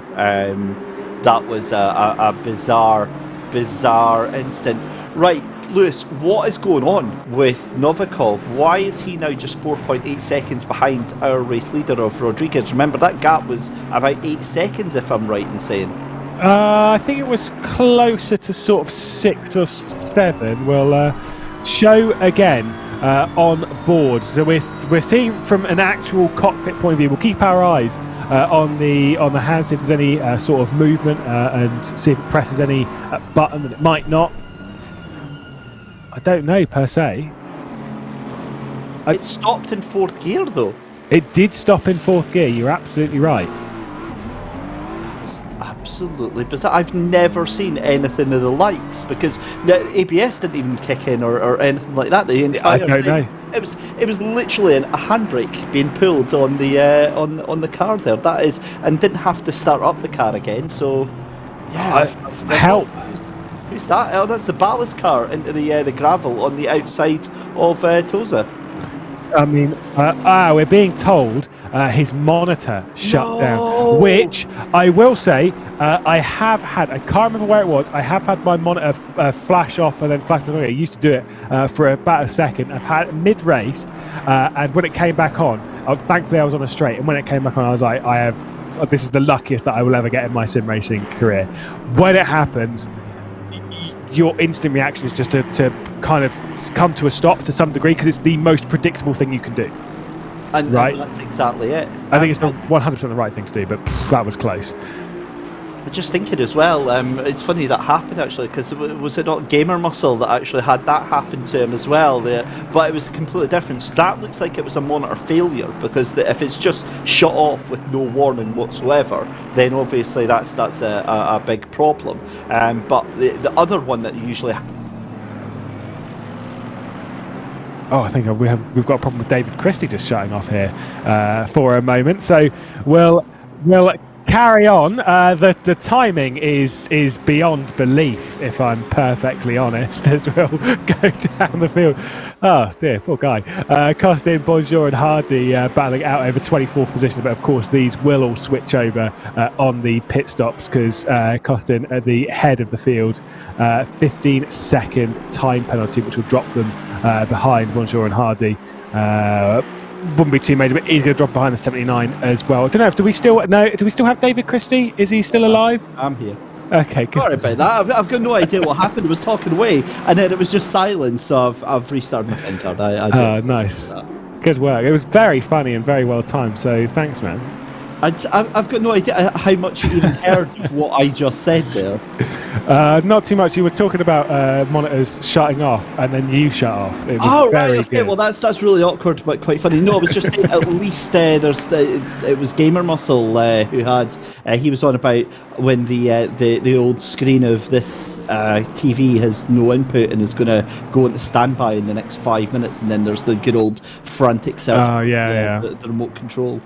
Yeah, no, see, my mind sometimes it was a loose cable that was causing issues. If not the old classic, I love the I don't really know if like how much I can go into it, just because it's the product we all use to really go on our computers, shall we say. And sometimes it likes to have pop-ups just right in the middle of the screen. Like I remember back in the day when it's like your C drive is filling up, and it would just have a nice little pop-up in the bottom left, which would be really annoying if you were in full screen mode, which is why most people run in borderless windowed, because obviously it would then knock you out there. But typically then it would used to just pop up, and it was like, right, that is pretty irritating, but not too bad. Now it's like, right, what we're going to do is we're going to put a massive blue bar in the middle of the screen to tell you something which you can't do anything about right now because you're in the middle of a race. But tough. That is very frustrating, and I have had that mid-race, and it's the frantic trying to get the mouse to then find where it need to click, and then of course your mouse is on a different monitor which is of a different resolution, which is then getting held up on. God, even thinking back and getting PTSD.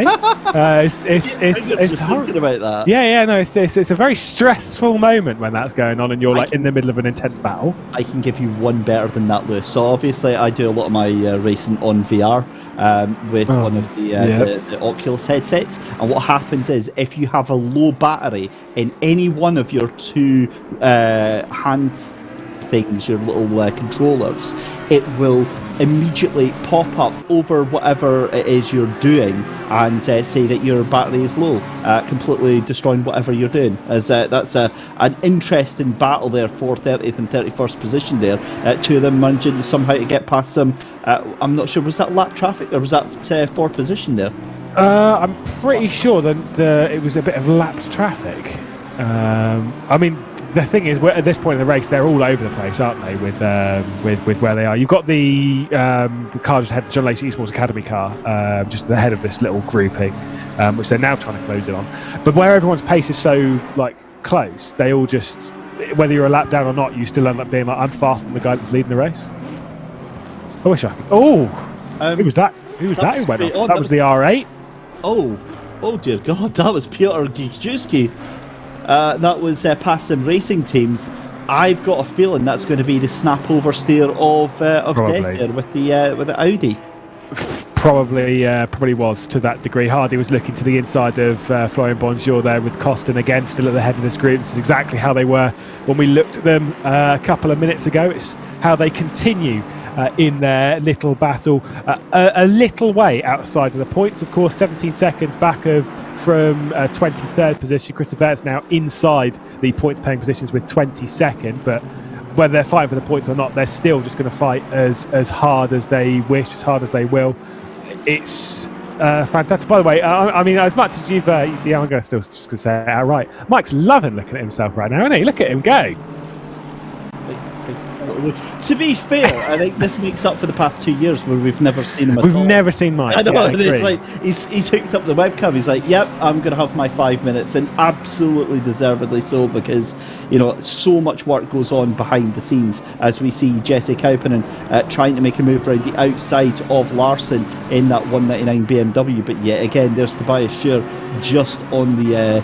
in fact, no, that's not Tobias Schur, is it? Because they are quite a long way down there, because it's just between Kauppinen and Larson just now there. So again, this goes back to what you were saying there. So many cars kind of all over the place right now, and some very, very mixed positions. But also, what I'm having a look at is the fact that it does look like that 41 is absolutely tearing through the order here, although has lost that position. What's happened to Ogorodnikov? Pit lane. There we go. That'll be why then. Oh, the panic in your voice there, mate. It was like that was some extreme panic on the timing, and I thought, oh God, if they hit someone, and then obviously they're in pit lane, so it's fine. fine. We're all good. There's no panic. My goodness, that was. I don't think I've ever heard you say panicked there, why mate. I'm panicked, because if something happens to that 41, we are in real danger here. Honestly, Thursday night it was Ogar Rognikov behind the wheel, and he made contact. I think it was with the FFS racing car at Tamburello, and then proceeded over the lap to then make contact with 2 other cars on the same lap. Like it was just like it was red mist. And he really went like it was full scale Yiga Rognikov meltdown. And now because of that, they've got a quali ban, I think it is, from next round. So that's why the 41 in the Coach Dave Super Sprint has been basically removed from the championship contention, because they can't fight for it anymore because of the penalties they got in it. It was a drive-through plus 30 seconds at the end of the race, plus a quali ban. It's just like, right, and that's from one lap of racing. It's just like when it goes wrong, when the red mist hits, that's, I think the other drivers would probably be panicking to the same level that you just did if I'm near Ogar Rognikov after that. But that's why I panic, is the fact that it's so unpredictable. Because, and the thing is, we've seen it over the past 6 months where that doesn't happen, where something will happen and he just takes it in his stride and he goes on a charge and he does that, the real sort of strong, intense drive that he's more than capable of. And again, I don't want to single him out, because many other drivers do this, but again, for me, he is the Jason Plato of Assetto Corsa Competizione. Incredibly fast, incredibly talented, but he's a bit of a pantomime villain. You love him or you hate him, but you still have to appreciate what he brings to the table. Does that mean that he's a lad as well? Because Jason Plato's he really is an absolute lad. I've met him about 2 or 3 times in person, and he just doesn't care. He just, like, everybody else has got this professional reputation and image. Exactly. He's in the middle of a garage having a cup of tea and a fag, and just he's like the most normal person you could ever see. And it also is a stark difference to almost every single one of these sim racers, who are, to all intents and purposes, like little miniature athletes now. Yeah, I like to say it's quite a personality, but either way, you've just got to be kind of comfortable. I guess that's where you get like the fun. It's kind of where in sim racing, I had a conversation with quite a few people about this in sim racing and stuff, is that there is this link where you're either very shy and nervous in interviews, or you don't really say anything Thursday night, or you're very corporate and you're basically a robot that will just say what should be said to the team, thanks to our sponsors, etc., and move on. There's very little middle ground where you get like the personality, right, and you speak to the actual person.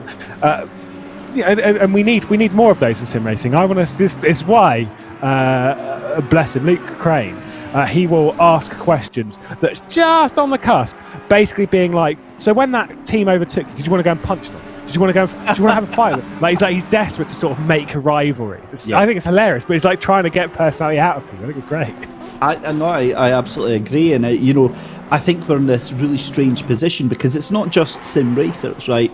Having worked with a lot of real life racing drivers and the whole branding and marketing side of things, it's amazing how even to this day the older generation, the old guard of racing drivers, they struggle. They cannot do the marketing and branding, and you get the young crowd now, who are the sort of Twitter, social media generation. They know exactly how the game works. They know exactly how the game is played and how they need to market and brand themselves, and it can be difficult. So when I hear, like when you and I do post-race interviews, and I hear a driver thanking their sponsor, thanking their team, thanking the people around them and stuff like that, I'm so proud, because that's what they need to do. They need to be thinking about everyone that's around them and supporting them. And yes, you don't need to be a robot. You don't need to be monotone. You don't need to mind your P's and Q's or try and be on your best behaviour. You think of some of the characters, like I look at the likes of Nicky Team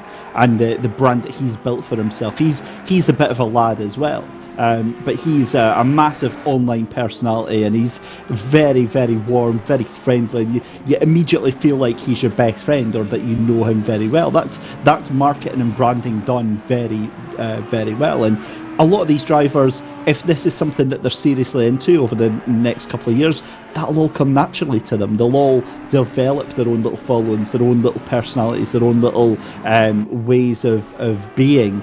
It just takes time. Yeah, like you say, it's kind of some people just need to find their way into it. I mean, for me, I certainly never did, and that's why I never really used Twitter or anything. I got told every time I get like I meet someone, they're like, "Oh yeah, so you're this guy." I'm like, "Yeah." Like, do you have a Twitter? I'm like, "Kind of." Kind of. I mean, I don't really do anything with it. It just exists. As Kreutzer looks to the outside of the 990, a little bit of contact between the two. R8's there, and Kreutzer for Renvelt and Esports is being sent off by the slow racing team, THRD, which, to be fair, I said it before, I kind of prefer the blue, although now I've seen the blue again, maybe I prefer the pink. That one's got a bit more orange on the side of it, though, after making contact with the Renvelt and Esports car, just in a little bit too hot. Abelad's back behind the wheel of the number 41. They're switching on each stint, so after this one, we will most likely see Mikhail Baikov back behind the wheel. There is the pink car of the slow racing team, which, yeah, okay, now I look back and I do actually, yeah, okay, I'll go back and say I do prefer the pink, actually. Looks very good. You're changing your minds. Make a decision, my dude. There's only one pink team that you're allowed to have on as your favourite team on this platform, as so I've been told, and that's Unicorns of Love. And rightfully so. There's another brand as well that have just such a wonderful following, isn't it? You say Unicorns of Love, and chat just. They love him. They go absolutely crazy for them, and it's so nice to see that. It's so nice to see that you've got these teams that are adored, these teams that are it's like a pantomime basically, and that's what we really, really enjoy. But yeah, it's watching this with Bastian Offerman right on the back of that Audi there, as Polky in the Grippacks Engineering 420 machine, side by side into turn number 1. Surely that BMW is going to have the position. Audi's going to try and get the cut back, but the BMW just on the apex where it needs to be. Bastian Offerman takes that position up into P9. Yeah, that was a fairly straightforward move there. I mean, considering the T3 Motorsports cars running more so towards the top 5, they kind of need to not waste too much time getting through some of the kind of back markers, even though they're not back markers, they're just people that are on different strategies. They're basically just not being held up by other people's rubbish, just getting through and getting on with it, which this part of the race, it gets harder and harder as the race goes on, because people get more and more desperate to hang on to positions which they aren't 100% sure if they're fighting for or not. And it's that kind of thing, like we were saying before with when we were chatting to Dara McCormack and about what team are they kind of looking at. Of course they're looking at the 3-2-2 when it comes to the strategy, and what strategy are they running and how are we covering them. When you're in the mid-pack, when you're down in like trying to get a top 10, or say for example in the position that the 166 is in, the T3 Motorsports car, they're not having to basically run their own strategy and then one other team. They're trying to figure out the strategy of 3 or 4 other teams and their own strategy, which might well change ever so slightly towards the checkered flag and the final runnings of this race as we've passed the halfway point. It's really, really complicated, and it can be very confusing, which is why we kind of hammer home the importance of having, in races like this, yes, the other drivers can do it as well, but sometimes you do need to breathe when you're out of the car. It's why it's so important having like a race engineer or something just to keep track of those bits and bobs.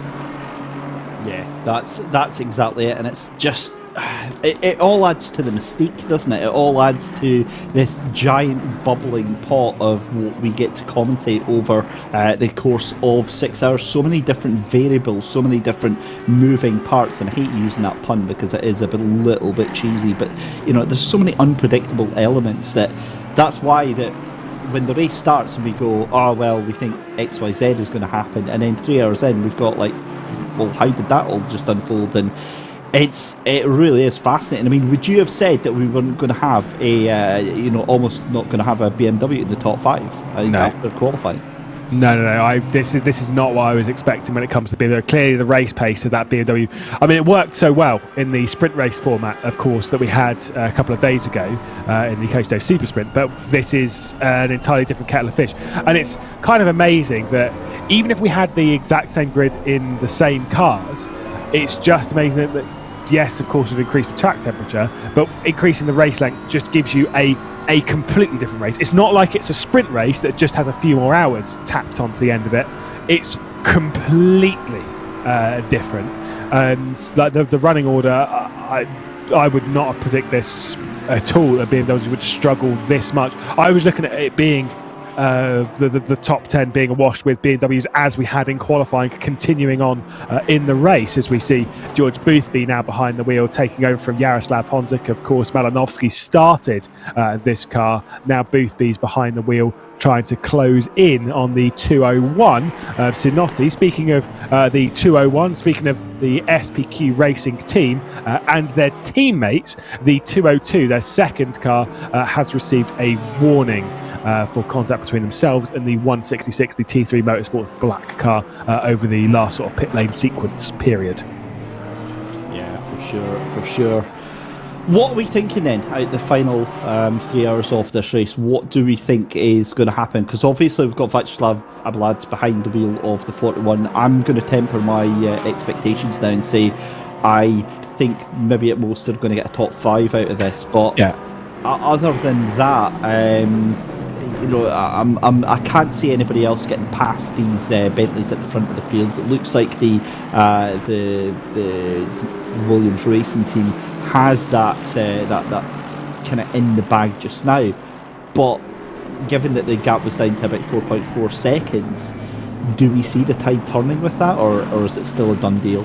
Okay, bearing in mind what Dara McCormack was telling us earlier, maybe gave us away a little bit too much, actually, to be perfectly honest. But which, thank you, by the way, to Dara and the Williams Esports team for coming along and having a chat, and sort of actually giving us information rather than coming along and then just telling us, yeah, it was a great race so far, like, cool, what actually is going on. Telling us that they're obviously running on different strategies and they're understanding the strategy. We'll see the GTWR RHG Academy car again making a little bit more progress, getting down the inside of Hardy there in the 157 against the 54. A little move there for 18th, 17th spot now, courtesy of pit lane entries and such. But basically, the 322 of what is now Sadorov is running a more aggressive strategy at this point. They're going for shorter stints, so less fuel in the stops, and they're running a slightly lighter car. So technically speaking, they would run faster. I think we'll see the 322 and the 5 pretty close. Problem is that final stop from Williams Esports will not only be a fair amount shorter, but also that car will be a lot quicker in the final parts of the race. It's why they were aiming to potentially start setting some 41s late in the race, especially as the track temperature comes down later in the day, of course, and running a lighter car on fresh tyres. That Williams Esports car, on the strategy they're running right now, because they're aware, as they were saying, they're aware as to the strategy that the SimWare.Pro car is running. They're not going to get caught out by what's happening with the 322. I'd say that Williams Esports car is very much in control of their destiny this afternoon. They're going to be very difficult to beat, and I don't think anyone else can get amongst them right now. They are way too strong right now. But do you not think that it's maybe leaving things a little too close with how close things are? Yes, I know obviously Sadorov and the team behind are, they're being very aggressive and trying to roll the dice. That's all they can do realistically with the pace that Williams have got right now. But we've seen, how often have we seen like a 15-second penalty or a drive-through penalty can just for sure on its head. But the thing is Williams Esports are leaving themselves in a position where they're going to have a much faster car late in the race, which is the thing they're aiming for, running their slightly more conservative strategy so they can go aggressive later on. If you follow each 65-minute window, then you can end up, you're adding 5 minutes to stop, which means that you can pit with realistically about 35 minutes left in the race. They don't have to, though. You might actually see them pitting close to the 50-minute mark to cover off SimWare.Pro by Vides, where they'll have a shorter pit stop and a faster car anyway. The way they're playing it is they're leaving their strategy very open so they can make choices later on in the race. Meanwhile, SimWare.Pro by Vides, they're kind of committing to an aggressive strategy that they can't really do anything about later on. So if Williams Esports do throw something into the mix, they actually can't react to it because they have no real margin to react to it. It's why you should always, or why I would rather, always run or want to run a conservative strategy in a race like this. That's a great point, Lewis, and I try sometimes. Very well made, to be fair. I kind of see the error of my ways on that one now, but it does make it very, very interesting indeed, the fact that they are in such a strong position with just halfway done through the race, and that means that Francesco Dondi jumping in behind the wheel of the 383 just now. I'm also seeing that Ivan Cherbotinsky then moves up to third position once all the pit stops are done. And what the heck was that from that 157 of Jacopo Pedrana for GTWR R8G Academy? That was sketchy, to say the very least. Yeah, he's now got to worry going into Villeneuve as well as Salonen. It's coming back around the outside, the defensive line from the GTWR R8G Academy. Also got not for position, but there is, I'm going to say that's probably the 79, potentially, or the 78. Either way, one of the prime e-racing cars that's jumped onto the rear, and it is the 78. That is not for position. That is just a car that's trying to get some track running back and try and work their way back up the order. Obviously a couple laps down on this battle, but either way, Pedrana straight on the inside. It was aggressive. It was a little bit of a touch of grass courtesy of the R8 kind of squeezed them over, but the GTWR R8G Academy car working its way up one more position. They've had a frustrating day, but they are still trying to gain that little bit back, and all it was one gear shift. That's what's put them in this position. That is rough. Ouch. Yeah. That is horrible to see. Meanwhile, I mean, the race lead. Oh, okay.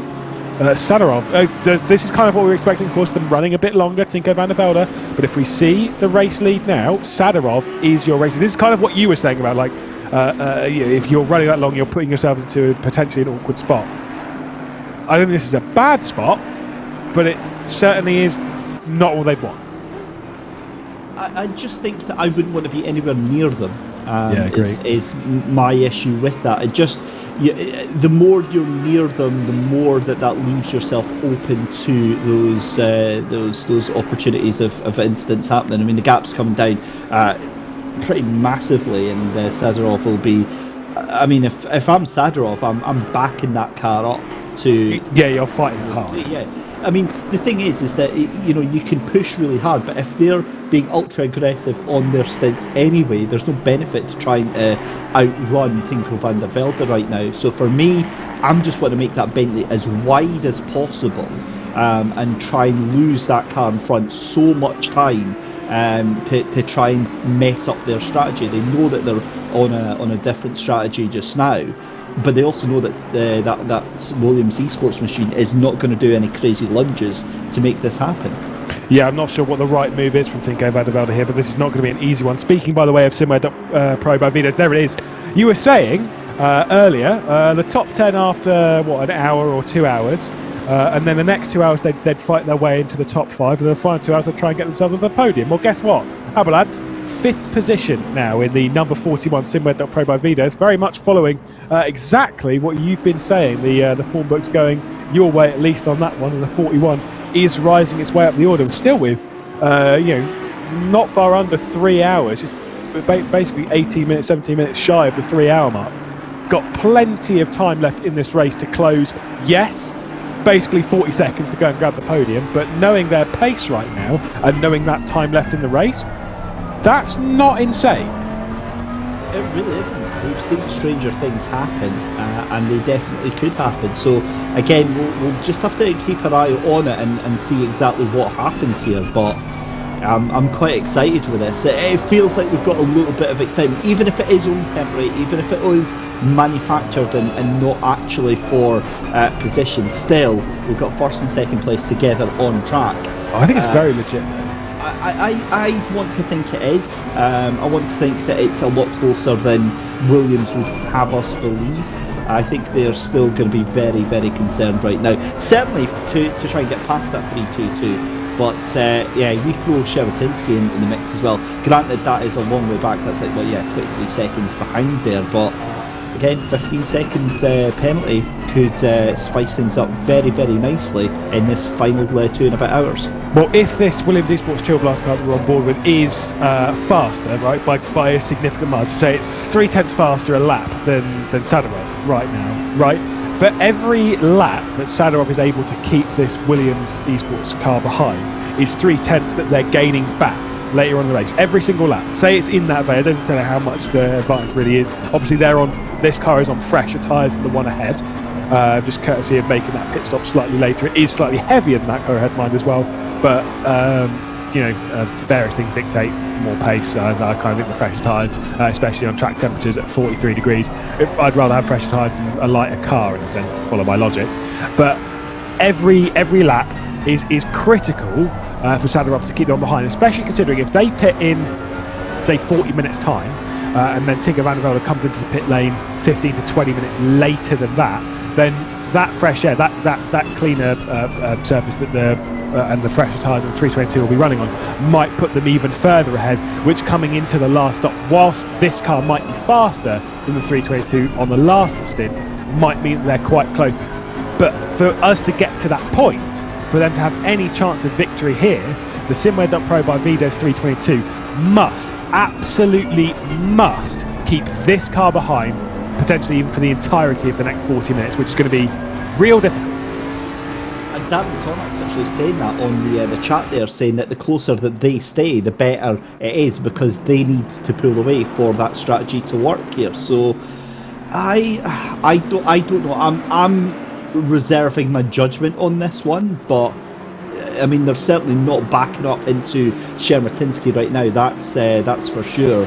And coming on the start finish straight here, this could be if Van der Velde gets past here, then it's going to be very difficult for that 322 to actually make anything happen here. But making that Bentley as wide as you possibly can, that's all you can do right now. Yeah, just to clarify, by the way, if Tinker Van der Velde does stay behind Sadarov, it's still going to be a very difficult one for the SimGrid.Pro by Vides car, but they're going to go side by side up towards Villeneuve. Tinker Van der Velde around the outside, he's going to send it in, he's going to throw it in. There's going to be a little bit of brush between the two Bentleys, but it is the race lead back in hand of the Williams Esports Chill Blast. That was a lovely move and a big swing towards the race victory. We can see on board, of course, from the Williams Esports stream, you can see how happy Tinko Van der Velde is after making that move. That was spot on. A lovely move around the outside of Sadarov. And now Williams Esports move from being quite difficult to beat today to being very, very, very difficult to beat this afternoon. They are the team very much to beat here at Imola. What a move that was. Superb. Was, absolutely sensational. Love to see that happening. And, that kind of puts the pin in the donkey's tail, as to speak, for that 322.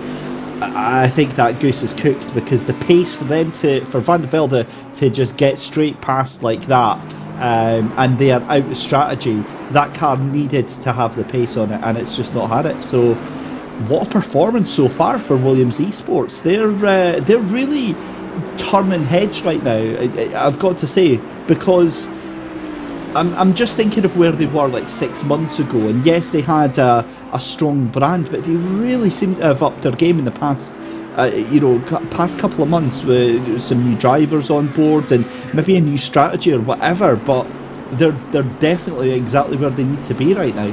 Well, I mean, typically we've been saying this at least for the last, let's say, 6 months, because we know that Darren McCormack and Tinko Van der Velde have worked quite a few times together, be it in the SimGrid or be it in the SRO esports stuff and various other places in ACC.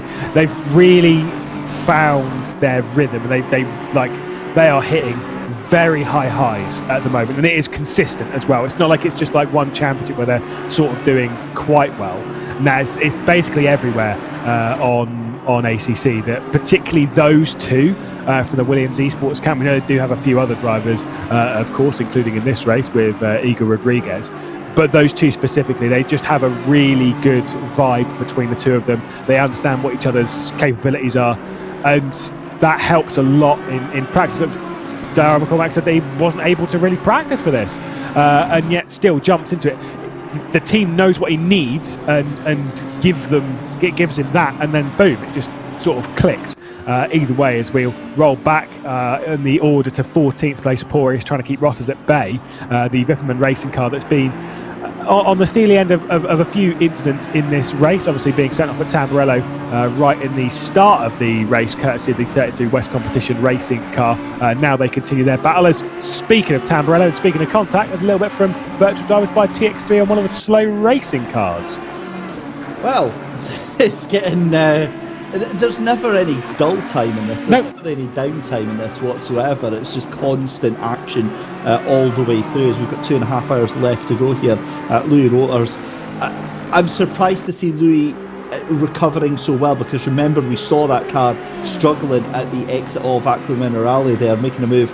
I think it's at the 53 it is, or the Audi on the inside there. That's the Leica Esports black machine of Marcelo Porteous. Gets that job done, and quite honestly, again, it looks like the Audi just knows it's on a different strategy. Which I say it is important to know when you're in a race like this, is knowing not only your strategy but those that are around you that you're actually fighting with. It's critical in a sense to know. But whilst we're getting battles up and down the grid, thinking of other ones that are quite close, of course, a few positions ahead of this, you've got the 383 Dolken Community GTWR car that was very, very close to the 96. They have spread about. The Wild Things racing car that Sodacat is behind at the moment, of course, the one that he shares with Dom Healy and Chris Hack.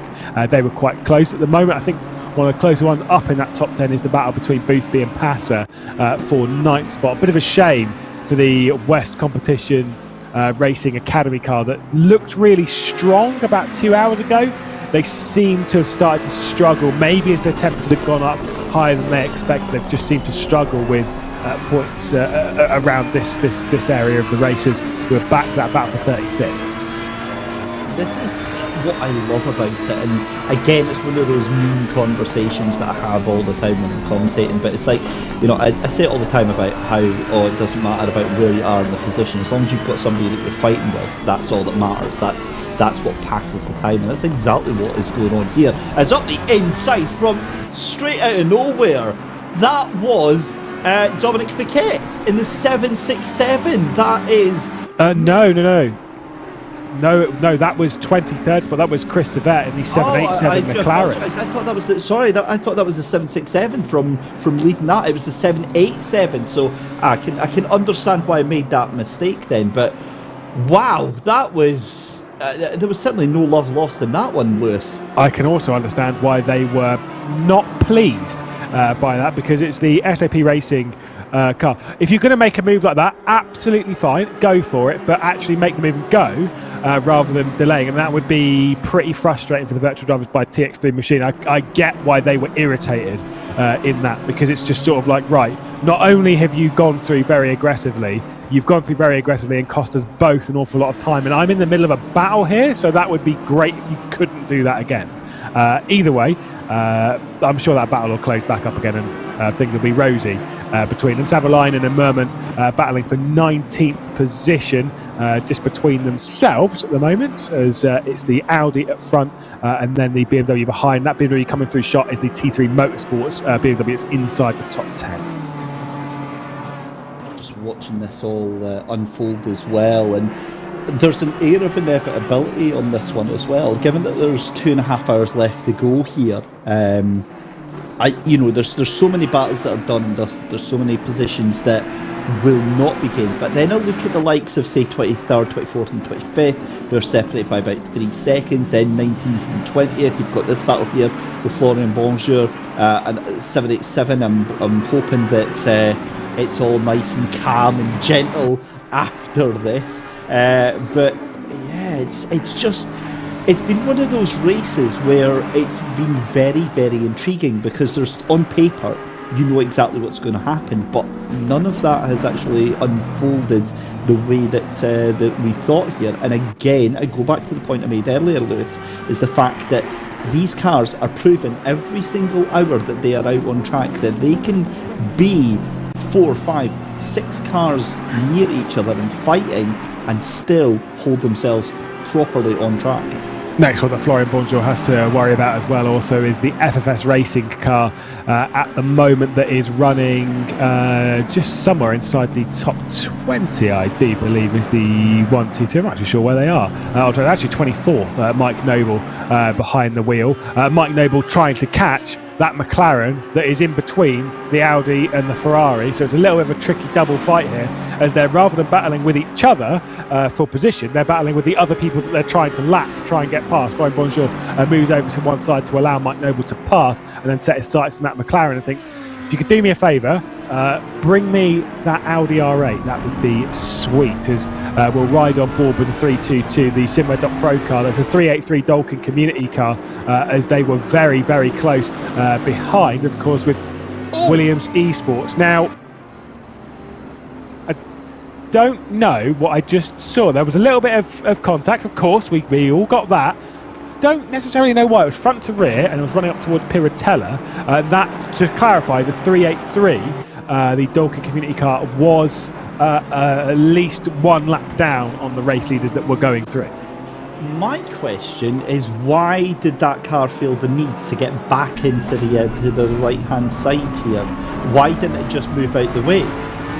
Yeah, I don't know why it's fighting the leaders. Right, yeah, that is... And it is fighting the leaders. Back on the right, that's it. It's done and dusted.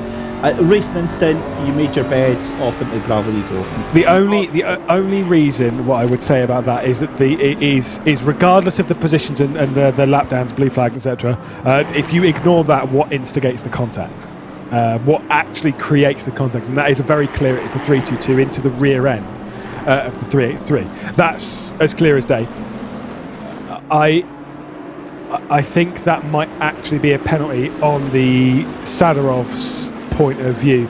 It's a tricky one because I get, like, I'd sit there and be like, yeah, but that Aston Martin's not getting out of my way. But you can't just make contact with a car because they haven't moved out of the way. That is probably going to be a penalty. I get why they'd be irritated, but yeah. Oh dear, that's a messy situation. It really is. I get that obviously they've caused the collision, and you know, to the letter of the law, and in black and white, that's what's happened. They've hit another car off. For me, the context of it though is just, yeah, it's not good. It's not the great. I mean, yeah, we're being pointed out from Michael Hamlet behind the scenes about that. You know, you have to give any car space. You cannot hit any car off, and I agree with that to a certain extent. I just think it's a situation that doesn't need to happen. I think it was absolutely stupid for that car in front to move itself back into the racing line. Obviously, the blue flags don't mean that the cars that are getting the blue flags have to slow down. It's just an advisory. It's to let them know that faster cars are coming and not to block them. For me, I think that flirts with the borderline of blocking with leaders. I'd almost say it's a penalty for both of them as well. I'm not necessarily sure as to how harsh the penalty will be, but like the thing is, from race control, you've always got to treat every incident as a separate matter, to the point of if you could, right, make every car beige, right, and remove the position that they're all fighting in. If you could do that on every car, which technically you could do, I guess, in sim racing, but if you could do that on every car, because then you're looking at each individual incident objectively and clearly. If you were to do that, if you imagine stripping off the liveries and stuff of the cars and the positions they're actually fighting for, and if they were not fighting position, then it makes it clear as day as to who's at fault. Because Sadarov did just drive into the back of another car. It's not a pretty one. I would say it is a slam dunk, very easy decision for race control. It is one that I can understand from Sadarov's point of view, but still, what we do in motorsport is a non-contact sport. I don't really care what anyone says when it's like, oh, a bit of rubbins racing. No. Motorsport generally, outside of places like NASCAR, is a completely non-contact sport, and if you've instigated contact, you're going to get a penalty. It's a bit of a shame because it does obviously rob us of a potential battle for the victory, even in the smallest aspect. But it has made Williams Esports' day a bit easier.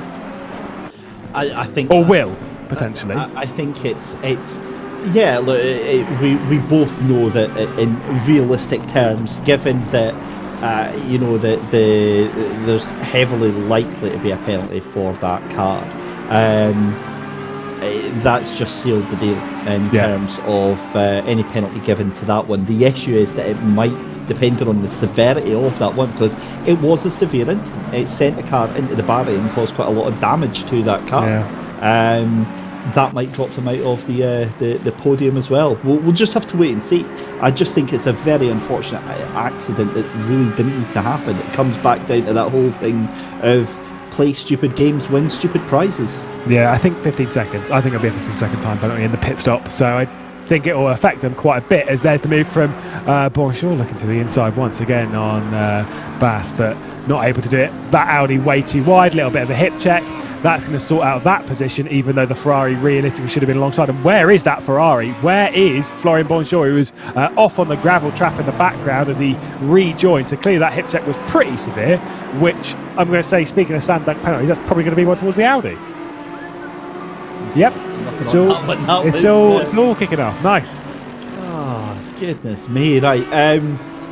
Sadorov's still onto the tail end of Van der Velde, but I wonder, maybe he's feeling that if he hides close enough behind the number 5 Stewards might get him. Williams, they won't see him. They'll forget all about him. That's why I do all the speeding, but I'm around other people as I try and... Sorry, what? I don't speed? What? I'm joking. I'm normally a very good boy on the roads, actually. Apart from... Actually, no. It's all right.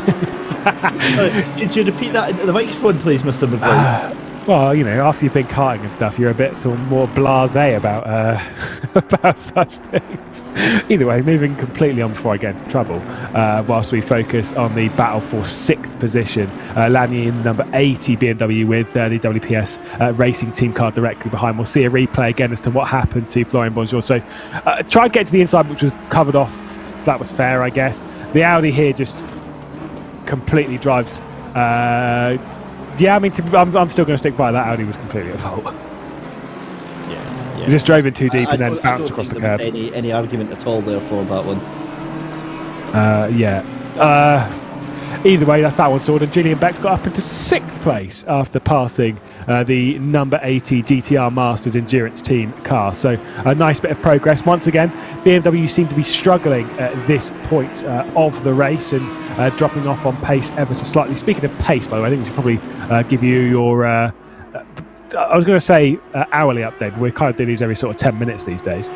Your number 41 update as Abolad's in 5th position, lapping around about 7/10 faster than the car ahead. Gap's around 20 seconds at the moment with 2 hours and 24 minutes left to go in the race.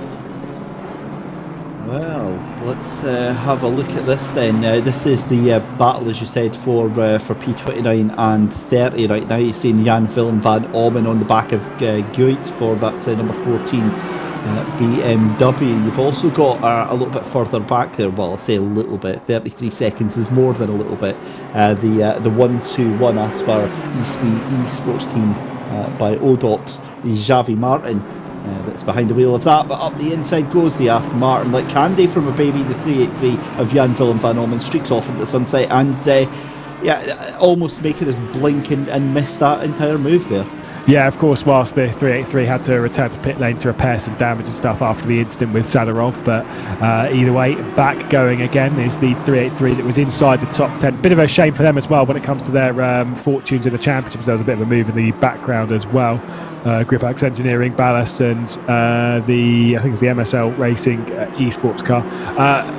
Obviously, the 383, when it comes to its championship, was inside the top 10 in this race, of course, and it was inside the top 10 last race as well with a 6th place finish. Doesn't mean obviously they're not going to be fighting for the actual overall title, but they've been fighting for somewhere very comfortable inside the top 10 of the championship, which, yes, we're at round 2, so I'm not trying to get too far ahead of myself, but that is a bit of a hit for them. In their challenges to remain inside the top 10 later on in the season, because that's going to be a costly amount of points. Could have been somewhere above 20 points that they would have been gaining from today, which now at the moment even 1 point seems like a bit of a stretch. I don't think that's an unfair comment to make there. It's going to impact them massively if that's what happens here. And I just, yeah. We've seen so many different incidents over the past 3.5 hours, and realistically, I mean that's one of the minor ones that we've seen. But again, the context of it is going to be absolutely huge for them, and also potentially that, you know, how many times, Lewis, through other championships have we seen those sorts of moments have massive implications? I mean, we see it all the time.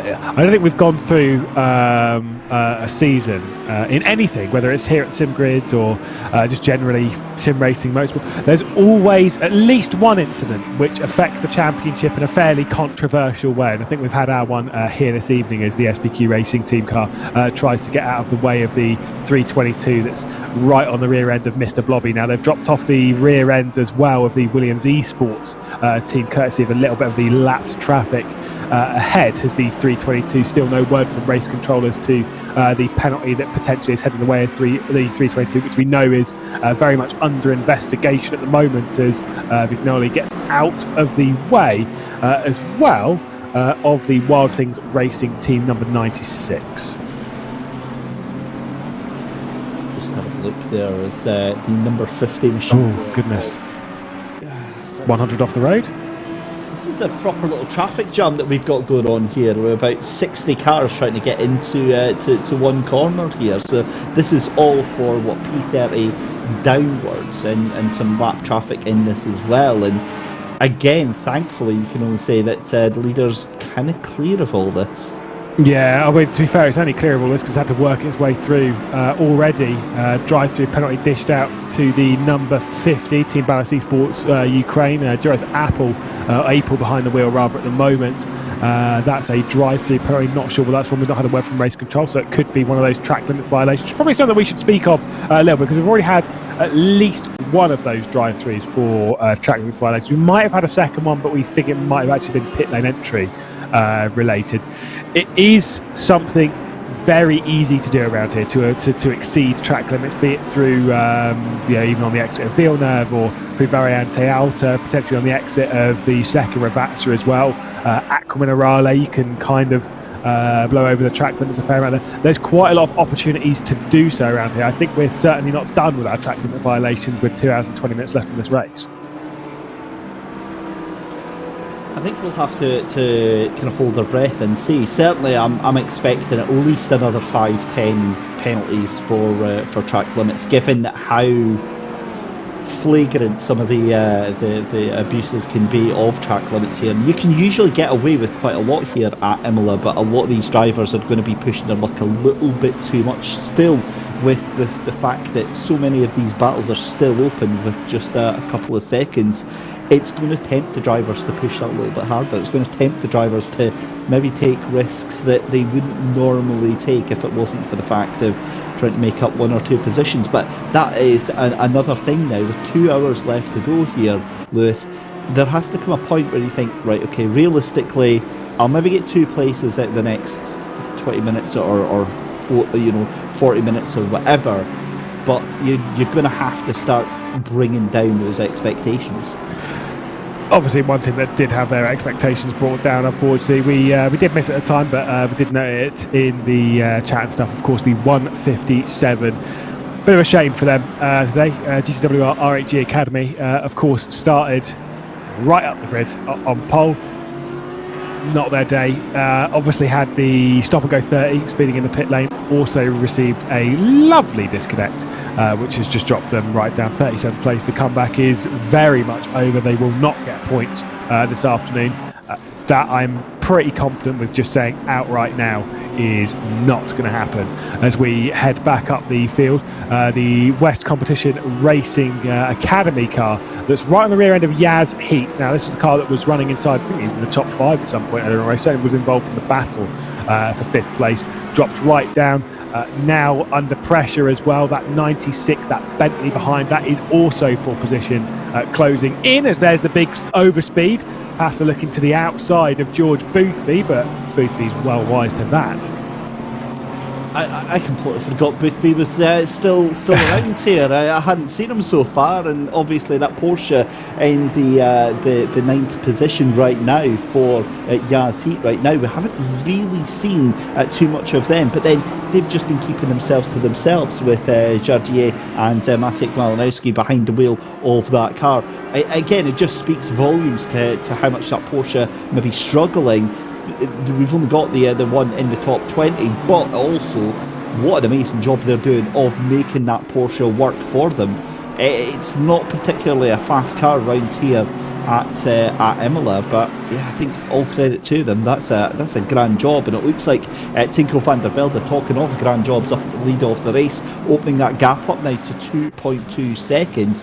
Race control still a little bit quiet. Well, look at all of the other Porsches on the grid and where they are. They don't exist. We don't have any other Porsches. We only have that 82 Yas Heat car. No one wanted to take the Porsche because the Porsche's a tricky beast to drive. It's I remember speaking to some of the VRS Commander bunch when they were doing SRO Esports about how tricky that car is to drive. It is a monster. There is a lot of pace in it, but extracting it is one of the hardest cars to extract that pace from.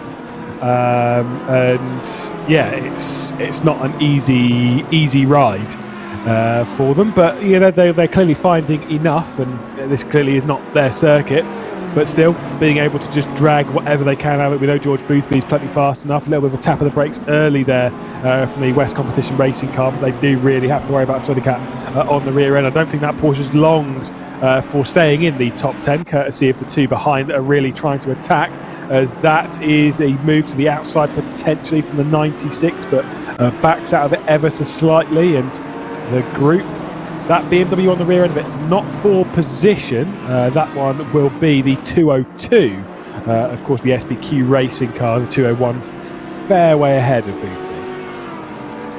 It's a bit of an awkward one. Can you imagine being behind the wheel of that Porsche and just feeling so helpless? We know George Boothby is an incredibly talented and fast driver, but it just doesn't look like it's rubbing the weight of that Porsche right now.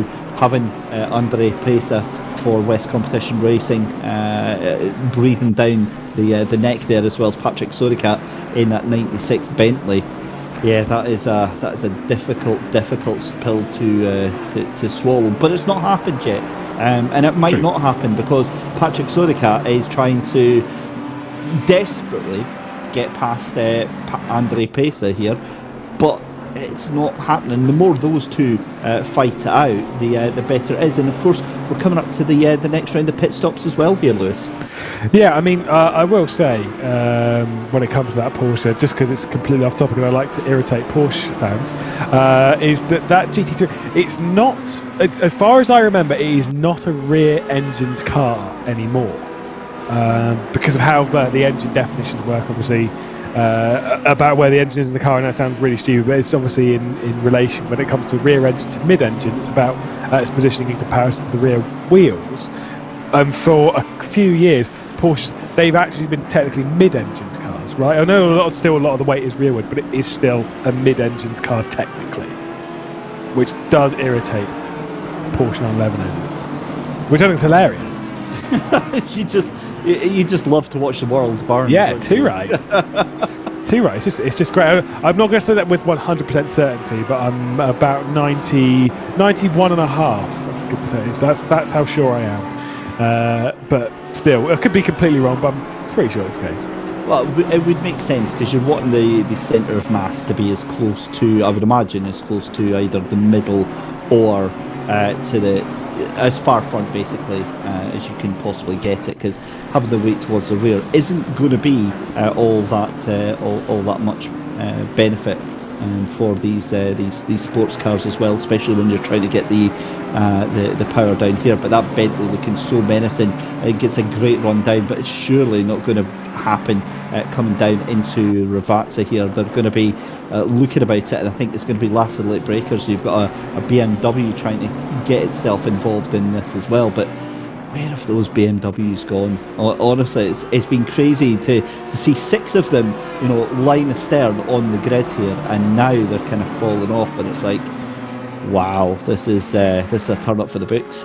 Certainly is. Well, you've got also that white and black Audi, the TF Racing Souvlaki car, that is also closing in on this battle, whilst George Boothby's been able to gap them ever so slightly, building out about 1.5 second gap over Pacer right now. Obviously, oh, well, there we go. There's the 202 off the road, the SBQ Racing car. I don't know if that was assisted or solo. I don't think it came from the BMW. I'm not necessarily sure it came from Chowdakis as well, but I'm sure we'll have to take another look as to why the 202 has been off the road in the Tamburello gravel trap. It just means that these two get to fight amongst themselves, and the Audi gets a free pass right up to the rear end as, once again, further issues for them as Vignoli rejoins the racetrack just ahead of one of the slow racing cars and manages to get back going. It was a 987, I believe, that came through. Oh, and this battle now starting to hot up as they go down into Aqua Minerale. Then Sudicat and Pacer still duking it out here. Let's get a replay of what happened then. So coming across the start-finish line here, there's nobody near him, so surely it has to be late on the brakes. 100%. There might be a bit of grass on the right-hand side. It's way too deep on the brakes. I was going to tap the curb. Yeah. Just loops it. Yeah, completely solo, which is kind of what we were expecting, almost what we were hoping. No disrespect to them, but we don't want anyone else being removed from the battle, courtesy of making contact. So that of all of the options available, that was the good one, and then rejoins the racetrack from a dirty position, which is always not going to be great. It was staying on the grass to stay out of everyone's way, which is a good call. And then, yeah, they were in an awkward spot. Just saying there, we've got a racing incident declaration, incident on lap 121 of cars 990. Oh, that's it. There we go. And well, either way, the person Chowdakis comes straight through on both of them. Oh, man, that is. I'm not a fan of that, but in realistic terms, I'm not sure there was any room there for Patrick Sudicat to put his car. That gap was always going to close, and again, I don't think there was any blame there. It's not a 3000 IQ move that I would expect from Sudicat. He's a real smart cookie, and definitely capable of doing more as we go. Oh my goodness me, it's like picture in picture in picture here. That was a lot of pictures and pictures and pictures. But either way, I'm not so sure on that. I think I'd need to see it again from like an aerial view or something to see whether there was like a good squeezing, and that's where the issues come. Obviously there was a little bit of squeezing going on, but it's just whether what the overlap was, what the situation was on that side of things. Every time I hear Michael Hammett being like, there's an update from race control, I'm like, oh, is it the what? Is it? No, it's not. They're still very quiet. I think that was after that though. That was lap 121, so that was like what, 10 laps ago? Doesn't mean they're done with it. Yeah, that's true. That's very true.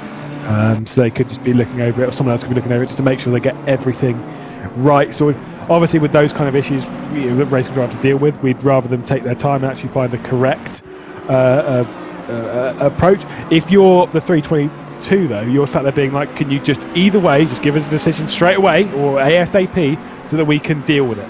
Because if they get like a 10-second time penalty or whatever, they won't add it to this pit stop, just so they can just do it and then just get on with their race. Put us out of our misery kind of thing. Pretty much, yeah. Yeah.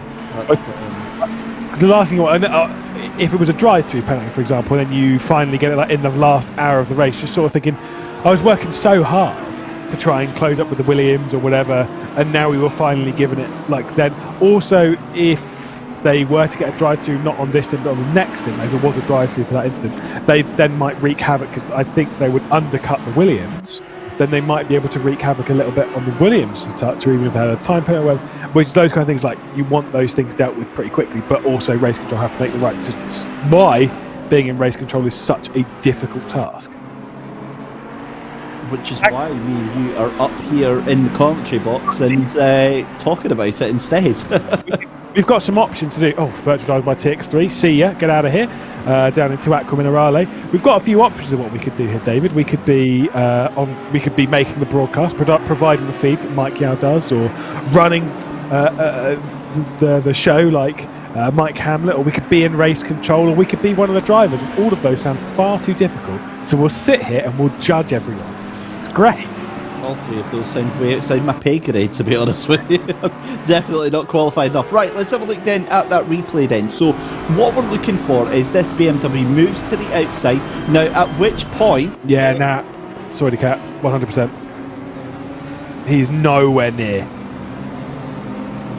That Bentley just misjudged it. He did, like, very briefly, like that original move when he was up on the right-hand side.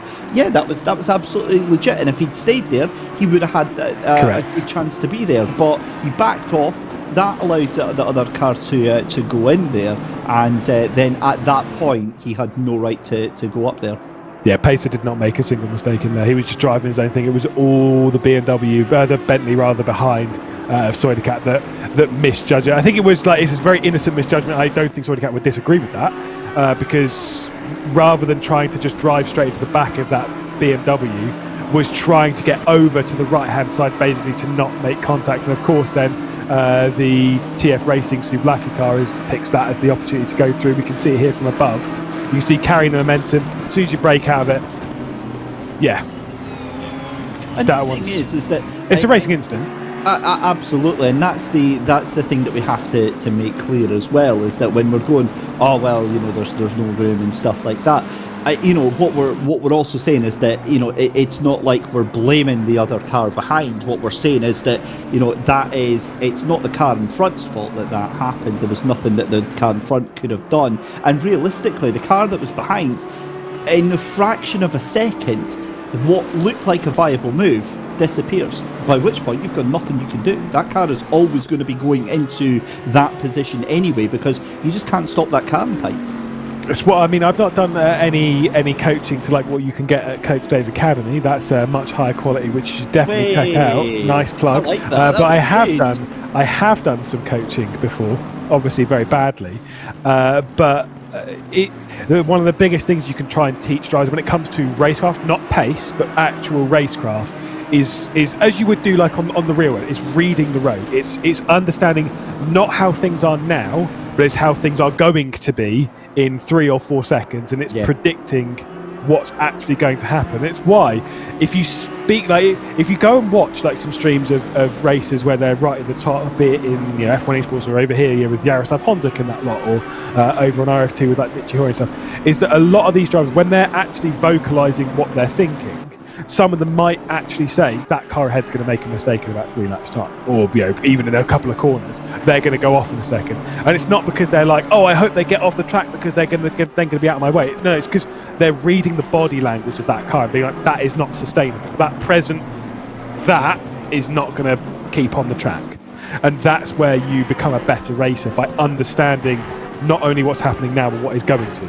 Do you know what? That's actually an amazing point, and something that I've got a little bit of personal experience with, and it's something I have struggled with, because obviously as a commentator we kind of work on that. We develop our own version of that, looking at cars, and the amount of times I've seen a car that's driving to the absolute ragged edge, and you see them starting to lose traction, and oh my good lord, Louis Rotors, that is top.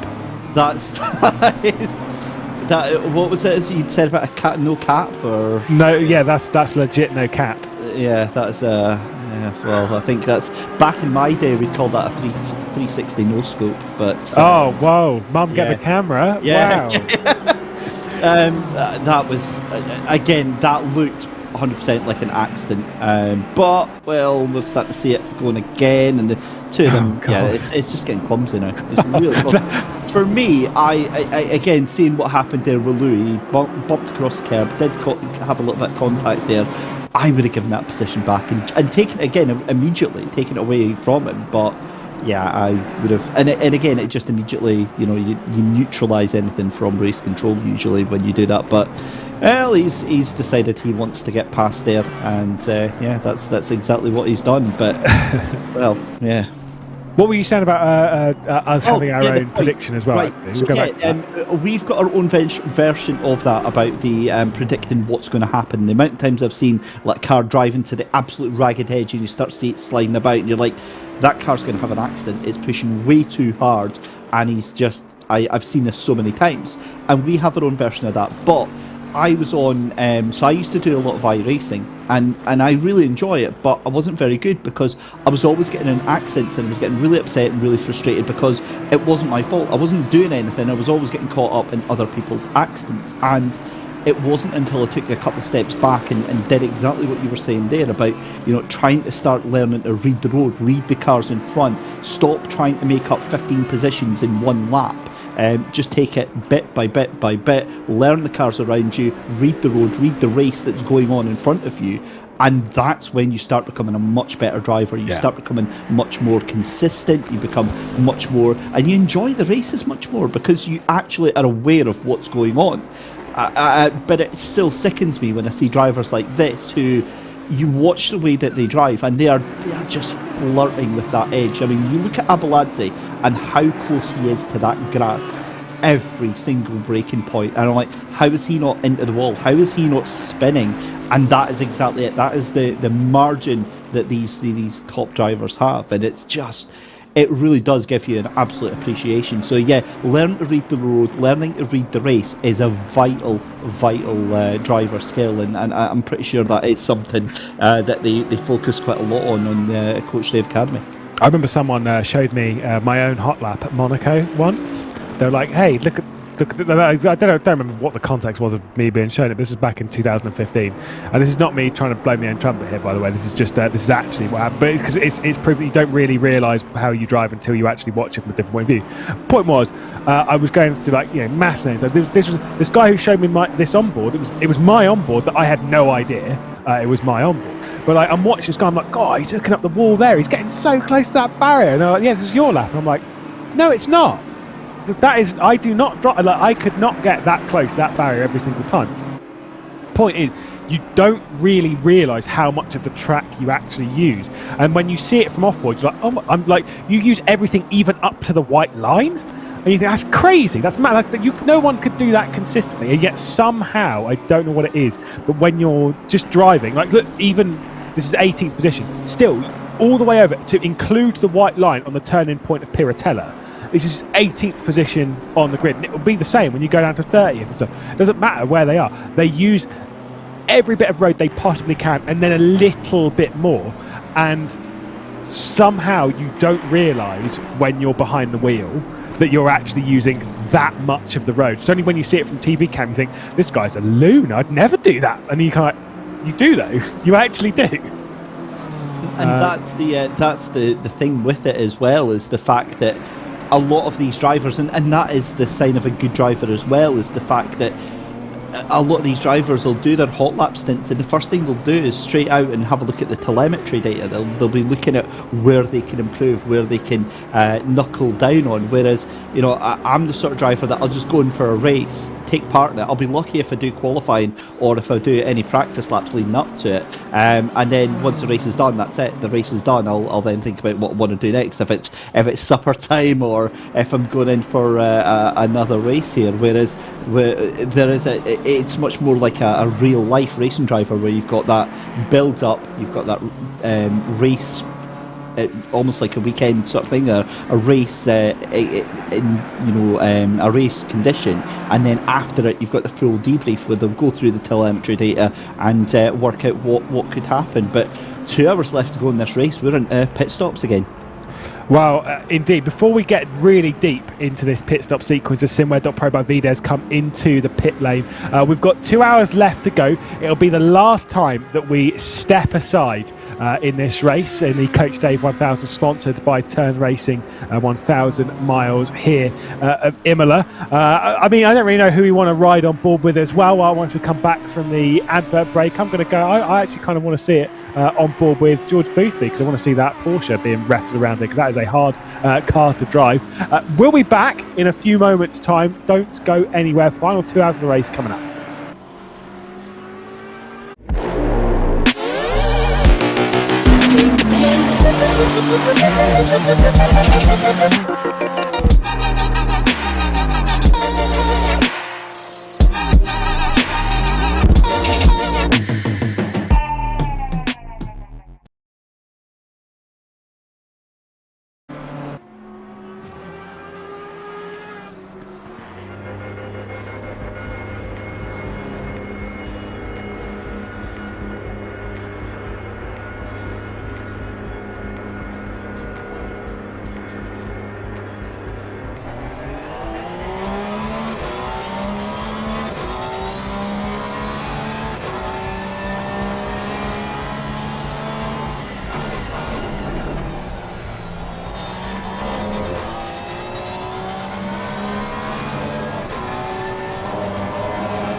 there as we were riding with George Boothby in the Yaz Heat machine, keeping his eye on his mirrors post pit stops for the TF Racing Souvlaki car. Chaldakis really closing in. This will end up being around the back end of the top 10 once we've completed the penultimate sequence of pit stops here in the Coach Dave 1000, sponsored by Turn Racing. We're at Imola. We've got 2 hours left to go in the race. It's been a frantic thrill ride so far throughout, but Williams Esports are well in control here. David, Lewis McGlade, David Christie in the commentary booth again for the final couple of hours. I'm pretty sure these people are going to get sick of our voices. I think they love us. They're absolute idols and they're absolute heroes. Joking aside, though, what a race we've been treated to today. We've already had 4 hours of intense, somewhat flagrant racing, some questionable moves, but in the most part, yeah, it's been awesome. It's also been one of the more quieter races, I think we've had the fortune to be commentating on. Well, I mean, I don't know about you. I do like myself a bit of drama. I love a bit of dramatic moments. But no, we've had a couple of bigger ones. Of course, the one which is still looming over our heads. We've not really had an answer from race control on the 322 after the incident between them and the 383. Of course, the GTWR Dalton community car they had contact with coming up into Piratella when they were going a lap down and stuff. We've not had an answer on that. Of course, the 322 being the car that is running in second place in this race. I'm sure we'll find out soon enough, but that's kind of the only real major thing that we're really focused on at the moment when it comes to drama. Outside of that, it's been calm, sort of, not really, but kind of calm for a race in this championship, I can tell you that. Yeah, and that's the exact point that I was making, is the fact that it's been, the incidents we've had, they've been very small fry. They've been of very little consequence to the actual races. We see more pit stops coming by, and now we're into the meat and bones of this race here. We're now into the final 2 hours. This is where all the big money moves are going to happen, and you're really going to have to get a move on. And what's impressive is actually look at those Audis, 5 Audis in a pack, charging towards the top 10, and certainly you wouldn't think anything of them. But also seeing that Mikhail Bykov down in 8th at the moment, but again I think out of cycle with the pit stops here. Does mean as we cut away from the Chaldakis Boothby, of course we were on board with them for 5 minutes, and then suddenly when we cut away from it, the move's been done now, has it? Of course it has. The 34 TF Racing Souvlaki car has got up into 11th position now, ahead of the Yaz Heat machine. So there is that car. You can see the Yaz Heat Porsche directly behind as well. The McLaren behind that is the 787 SOP Esports Racing McLaren that's presently down there as we look now to the GTWR Dorking community car that Jan Willem van Oomen is behind. I was kind of ruling out this car realistically finishing inside some points. They are off kilter on strategy after being sent off and into the barrier, so they will have 2 more stops to go from this point, whereas a lot of other teams have just the 1, but they'll be pitting probably in around about 20 minutes. Actually, I think they might have had it. No, they wouldn't have got that lucky, surely not. They might have had it. If they got it in 2 hours and 10 minutes, they might just get lucky where it would have fit on the 65-minute stint window where they might have been able to make 1 more stop, but I don't think it did.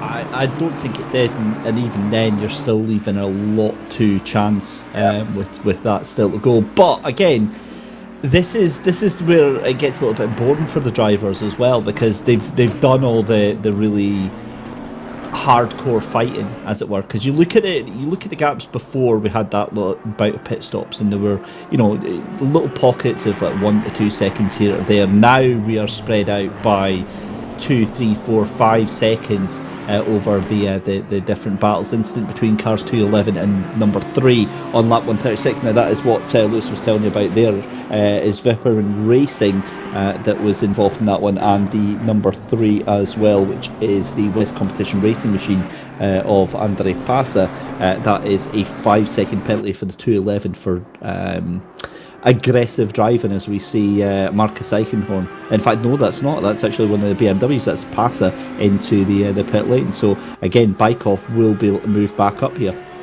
Yeah, of course. That I think might be the second or third time, the third bit of contact that we've had between the West Competition Racing team and the others. Just I can't remember where the other ones were. Obviously, we had one in the Oval. The reason why I said West Competition Racing team is because the number 3 is the Academy car. It's number 33 that's been involved in their fair share of contact with the 211 with that car.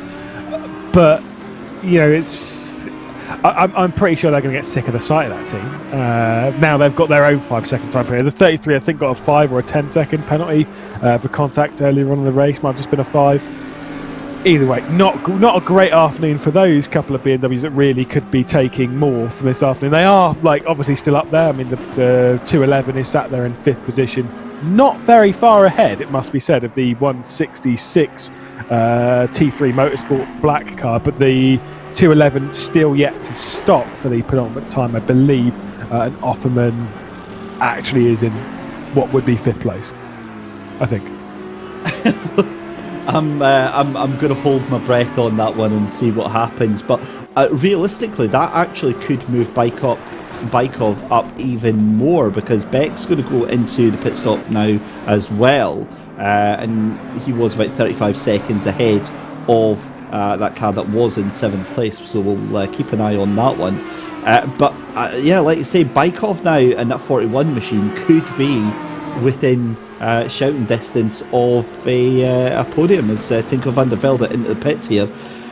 I'm a little bit impressed with the drive from this SimGrid.Pro by VDay's number 41 here. I've got to say, it's Ross's. It is Ross's will be in the pit lane very, very shortly, coming up to an hour and 2 minutes in this stint. Of course, Offerman has been into the pit lane fairly recently. It has actually got past Rotters as our race leaders are into the pit lane on lap 148, but still got an hour and 40 minutes left. Of course, they're running a slightly more conservative strategy. They'll be pitting with roughly 40 minutes to go in this race, 35 to 40 minutes to go, which will give them fresh tyres, a lighter car late on. Got to see what the gap's going to be between them and Alexander Novikov in the 322. Of course, again, just to remind, still no word from race control as to where they are on the penalty side of things. It is Novikov who has the race lead by 3 seconds. That is expected, courtesy of the undercut from taking fresh tyres for a few laps.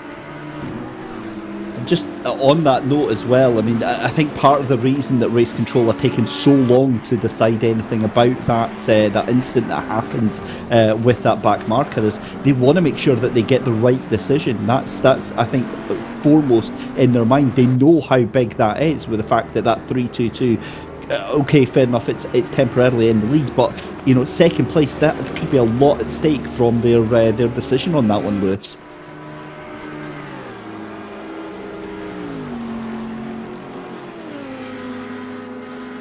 So just watching as we're watching Mikhail Bykov then up into that 5th position there, coming through the first couple of chicanes. This is the rundown then towards the first half of the circuit here. Let's have a look. So as we come through the second chicane, this is on the run down to Toza on that long left-handed sweep up the hill there. And again, what's that? 13 seconds that Bykov has got to play with here as we come back to Joe McCauley for FFS Racing, being hounded at the moment by Jan Willem van Ommen, who, as you can imagine, slightly displeased that he's just been mugged by Joe McCauley for FFS Racing just now. And Lewis, again, just thinking about Mikhail Bykov. Oh my goodness me, it's the FFS racing machine. I've got absolutely no idea what that was, but it looked like it was having an absolute fit there. I mean, okay, so sometimes, you know how you were saying like flashing and stuff, like is to send a message to the car ahead of cheers, thanks, okay, bye, or whatever it was. Sometimes you can have a little bit of a weave to send a message to the car behind, because obviously flashing doesn't work to the car behind. I'm not sure if that was it, because if you're going to weave, you do it typically on a straight, and also you just don't do it because it's really not a good idea to do. But still, that typically is the little bit that some drivers do. I don't think that was what that was. I don't really know what that was, but either way, a wobble between Villeneuve and Tozer we don't typically see, because it is quite an easy bit of straight and flat track to drive from the left to the right. There's not exactly huge bumps in the middle either way. Able to continue. Maybe there was something he wasn't particularly satisfied with between himself and Jan Willem-van, but either way, that FFS racing car, like I say, 20th spot. What I was going to say before I left my microphone muted, by the way, sorry about that, was about strategies. Is typically we don't really know what direction strategies are going to go until at the final stint or two. This race, I don't know if it's just because of the information that we've been given by Darren McCormack, but this race, at least for the top two, has been fairly clear and even where their differences are and to which one has the advantage. The issue is, though, that Williams Esports do keep putting themselves in, is that they have to keep passing the 322. This is probably not the last time they're going to have, well, it might be, but they're going to have to close up to the 322 and then pass them and then make their final pit stop, and they might have to do that again. So, yeah. I'd rather be on the Williams Esports strategy, but it is one of those things that does cause its issues. Well, that's exactly it, and it's part of the lovely mix that we've come to know and love here in sim racing. It's one of those things, isn't it, though? Because it seems to change all the time as well. I mean, I remember on a completely different tangent, how life on ACC was before the likes of the 1.8 update, where it just neutralised the field completely. And thinking back before that, do you remember back in the day, Lewis, when there was OP cars and there was a specific car that you would take to a track or a championship, and now it just feels like they're all fairly even. And now it really gives us a chance for the drivers to shine, I think. I mean, we still do see that quite often. I mean, for very obvious reasons, the BMW G2 Esports, we always see them in BMW, always have done, when it was the M6 and then the M4. Same with BS Competition, whenever we see those in racing action here on ACC, it's always going to be in a BMW. There are a few examples where they're bound to it by manufacturer partnerships. BMW's Mercedes have a couple now. Williams Esports have been a recipient of that. As well, elsewhere in sim racing, where they are partnered with Mercedes, AMG, and sticking with that camp. They every time they enter a championship, it has to be with them. So with Urano Esports and stuff, there are a few examples of those. There are a few teams as well that tend to find them sticking in the one team. FFS Racing, of course, anyone who remembers that livery back in the day when it was the Sidemax Motorworks team, I've only used to see them in Sidemax when in like Ferraris and stuff, but typically we only see that FFS Racing car on the Aston Martin. We never see it on anything else. Some teams like to find their one or two cars that work for them. A lot of other drivers don't tend to, you'll see them racing anything. George Boothby, I've seen him in pretty much every different car in ACC over the last year, because sometimes you need a bit of variety. It teaches you a lot about each individual car and kind of teaches you a lot about your own driving style. You have to learn how to make moves on other cars with other cars, but that makes you understand the strengths and weaknesses of each of them, rather than just going, oh, I know the Bentleys are fastest on the straights, so that's where it's strongest. Kind of, yeah, but there's probably more to it. I've got a soft spot for the Bentley. I mean, obviously in their current form they're a very, very formidable machine, but back in the day when I picked up the copy of Assetto Corsa Competizione, I just liked the Bentley because it was a nice easy car to drive. No, so the NSX would be, I love the NSX. I come back as well, though, especially with the new version that's come out. It's fantastic to see that back. I mean, the Team BUSR car that we had, of course, in the SimGrid VCA World Cup, that was it in SRS? I'm pretty sure it was the SimGrid VCA World Cup, which had graphic design as my passion on the rear end. You know, I know. Don't mention that. I know you're a huge fan. I don't know if we can sneak those onto the Rocket esports liveries, Mike Yao or Brabham, where Mike Yao will be confirming yay or nay on that one. I definitely think we have to. The sponsors would particularly be pleased, but I also would like to see it. So tough. But those kind of things. It would be nice to see, because obviously the BUSR, they used to race in an NSX, so I brought it up. They'll go strong. The Honda HBD teams as well. It would be nice to see that car going strong again. The only one that I've got any real racing experience on is the Ferrari. It's the only one that I've actually raced for a decent length of time, and I was not quick. The Ferrari was quick. I was not. And that's a difficult pill to swallow, isn't it? Because you see all these other drivers who are able to completely monster these cars around, and you're like, how?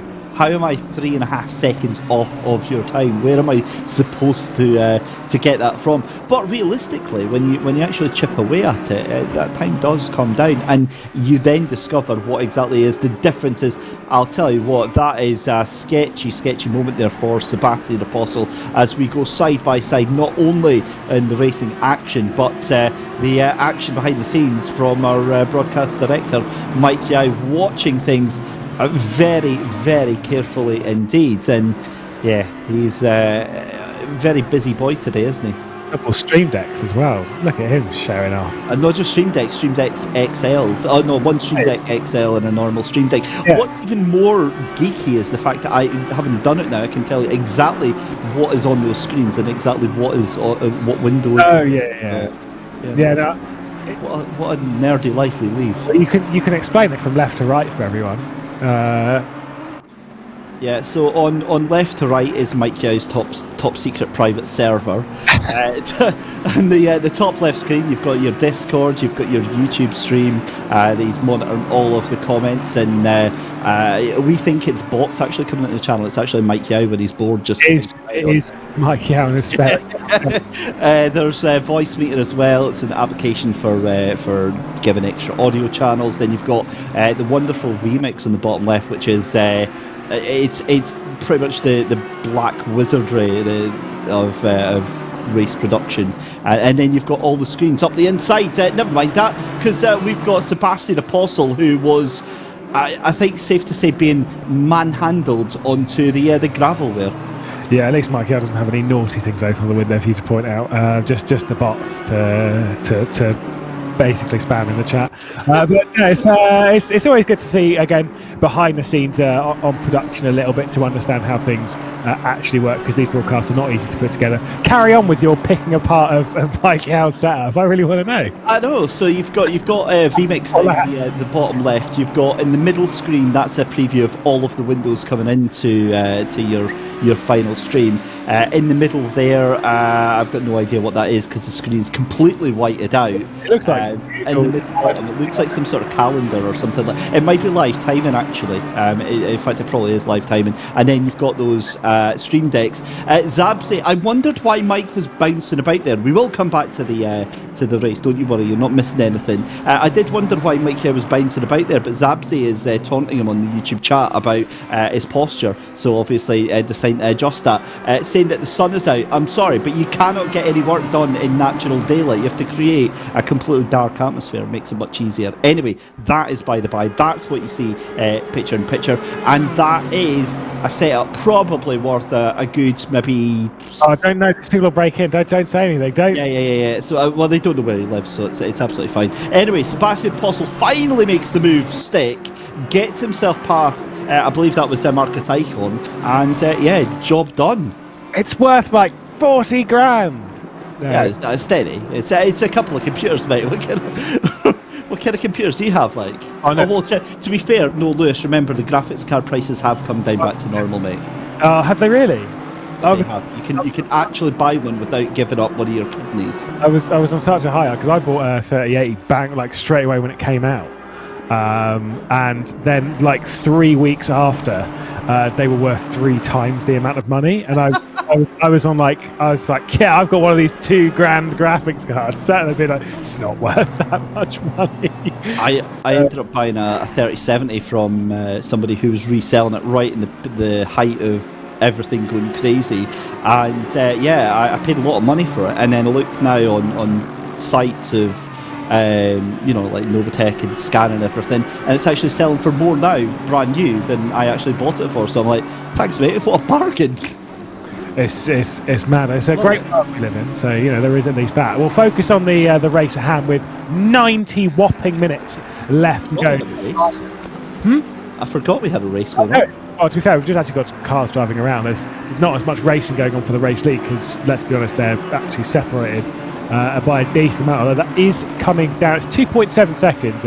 Rodriguez has closed down to Novikov. No actual racing at the moment. They have not closed back in. I was kind of expecting Rodriguez to be able to find a little bit more time to close it in, unless they've got a little bit more strategy at hand. Maybe they're going to definitely try and cover off the 322 by double stinting the tyres. That might be a little bit too much in the heat that we have here. Still 43 degrees track temperature at the moment. With 90 minutes left to go, Novikov is the driver that is leading the way in the 322 SimGrid Pro by Videz car. Then it is the Williams Esports of Rodriguez that's in that second spot. We do expect those two to switch around, and the Williams Esports will retake the race lead once we come round to the final row of pit stops. There is your race leader, Alexander Novikov, and you can see there in the background that is the Williams Esports car that is closing in. That gap's probably close to around about 2 seconds by the time they hit the line. Igor Rodriguez, the Brazilian, is closing. It's 1.6 seconds. That's not an awful lot on that lap. Behind that, you've got William Hendrickson.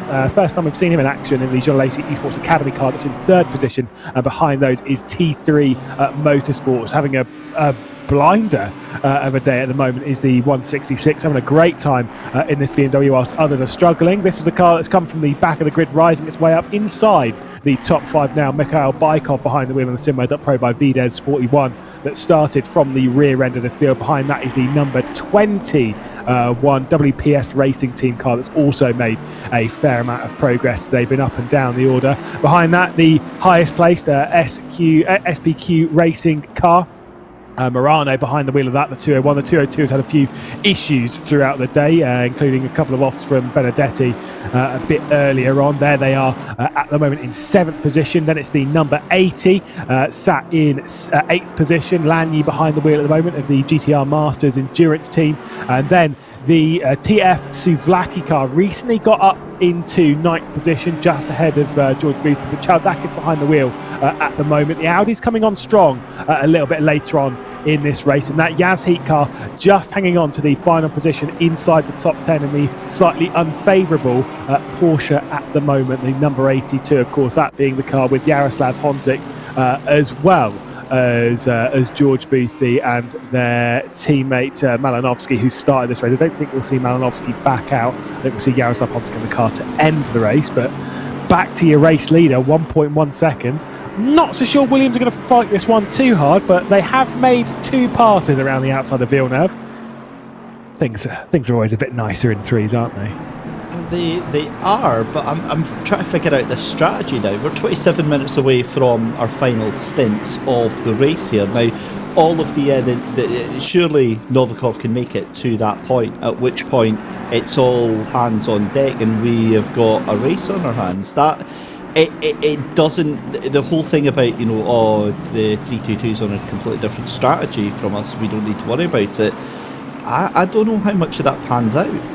They need to worry about them a bit, of course, but the thing is that Rodriguez, they will be pitting 15 to 20 minutes later, which means even if they pit at exactly the same time, because they have the fuel to get that far, that means they have 15 to 20 minutes extra fuel right in the car right now, which means that's less fuel they have to put in the next pit stop, which means they'll be stationary for a shorter period of time.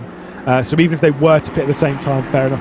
Also, then they'll have a lighter car. Well, actually, technically, they won't have a lighter car. They ignore that point. They will have fresher tyres, though, on a car that would be lighter at the time they put fresh tyres on if they go to the end of the window. If they don't, then they'll probably jump them on the stop. Williams are in a good position right now, despite being behind, and even if they remain behind until the pit lane sequence, because purely based on the fact of they have more fuel in the car right now, meaning their stop will be shorter. That's just a fact. I'm going to hold my breath and wait and see what happens with this. Obviously, still no decision from race control on that instant with the 322, so I'm going to hold my breath and wait to see what happens here. I obviously just missed that then. In fact, no, I didn't actually see that. But anyway, yeah. So it was decided that was a racing incident for the incident with the 322 there, Lewis. Yeah, well, there we go. We say race control always kind of said it time and time again when it comes to decisions from race control. That is a decision I disagree with, but at the end of the day, regardless of which side you're on, whether you're on the side where it's more lenient than you expected or harsher than you expected, whatever the decision of race control is, you kind of have to respect that decision. Which, luckily for Simware.pro by Vides, that's a bit of a lucky one, to be perfectly honest, for them from my point of view, because it could have been a lot worse. I think it should have been, maybe. Actually, no, I think it should have been. Well, all I'm going to say is it's very rare for me to be on the right side of race control on a decision, so I'm absolutely basking in this one. I got it right, what can I say? It's masterful. I think, and that actually, Michael Hamlet was telling us in our ear, actually, a point that was brilliantly pointed out earlier on as well. If you remember back to one of the previous incidents going into the first chicane, and we had vastly different opinions. Oh, it was the one with the 3 white. And I was like, oh, well, I think it was XYZ. And you were like, well, no, I think it's this XYZ. And the thing is that depending on the angle that you see it at, depending on your beliefs and things like that, people are going to have different opinions. And that's why it works so well with race control, having a couple of people up there to go over it multiple times. And yeah, so again, some decisions we'll agree with, some we don't. It's just the luck of the draw, really, isn't it? I think there's one thing, Mr. Christie, you should always be aware of. That's I'm always correct. Well, we can ask for a third person's opinion, because we're going to be joined by Dara McCormack. Once again from the Williams Esports camera. I'm okay with asking a question that might be a bit more risky, as McCormack joins us once again in the commentary booth. Might not be the last time we hear from you today. Presently sat in second position. At the moment, is this a good position for you, because you're still keeping your eye on the Simware.pro by Vides team? Yeah, this is exactly what we wanted, was to be able to at least even see them at this point, because their strategy should have them about 20 seconds up the road right now, so the fact that we're right behind them is absolutely perfect. Like I said, we're going to be really low fuel for the last stint on fresh tyres, so potentially purple lap, we don't know yet, but that's the plan, is just to keep them inside for now, and it's working perfectly. We're a lot closer than anticipated at the start of the race. Now, your final pit stop, am I correct in assuming then that you're expecting to take on less fuel as well? Obviously, because you've probably got more fuel in the car than the Simware.pro by Vides team right now, which means your pit stop time should be shorter. Is that correct? No, we're taking fresh tyres as well, so it's not going to be shorter. So are you feeling like you're going to have to overtake them at least once more? Yes, we will. We need to catch up and overtake, but the thing is, we want the fastest lap because it's worth 2 points as well, so it could that's what our strategy helps out with. We can actually get extra points and a win, so it's hopefully it works, so yeah. Did you have eyes on the instant between of course the 322, this was a fair way behind you at the time, but between the 322 and the 383, do you have kind of an opinion on that, or is that me asking too much? Kind of flame there. I mean,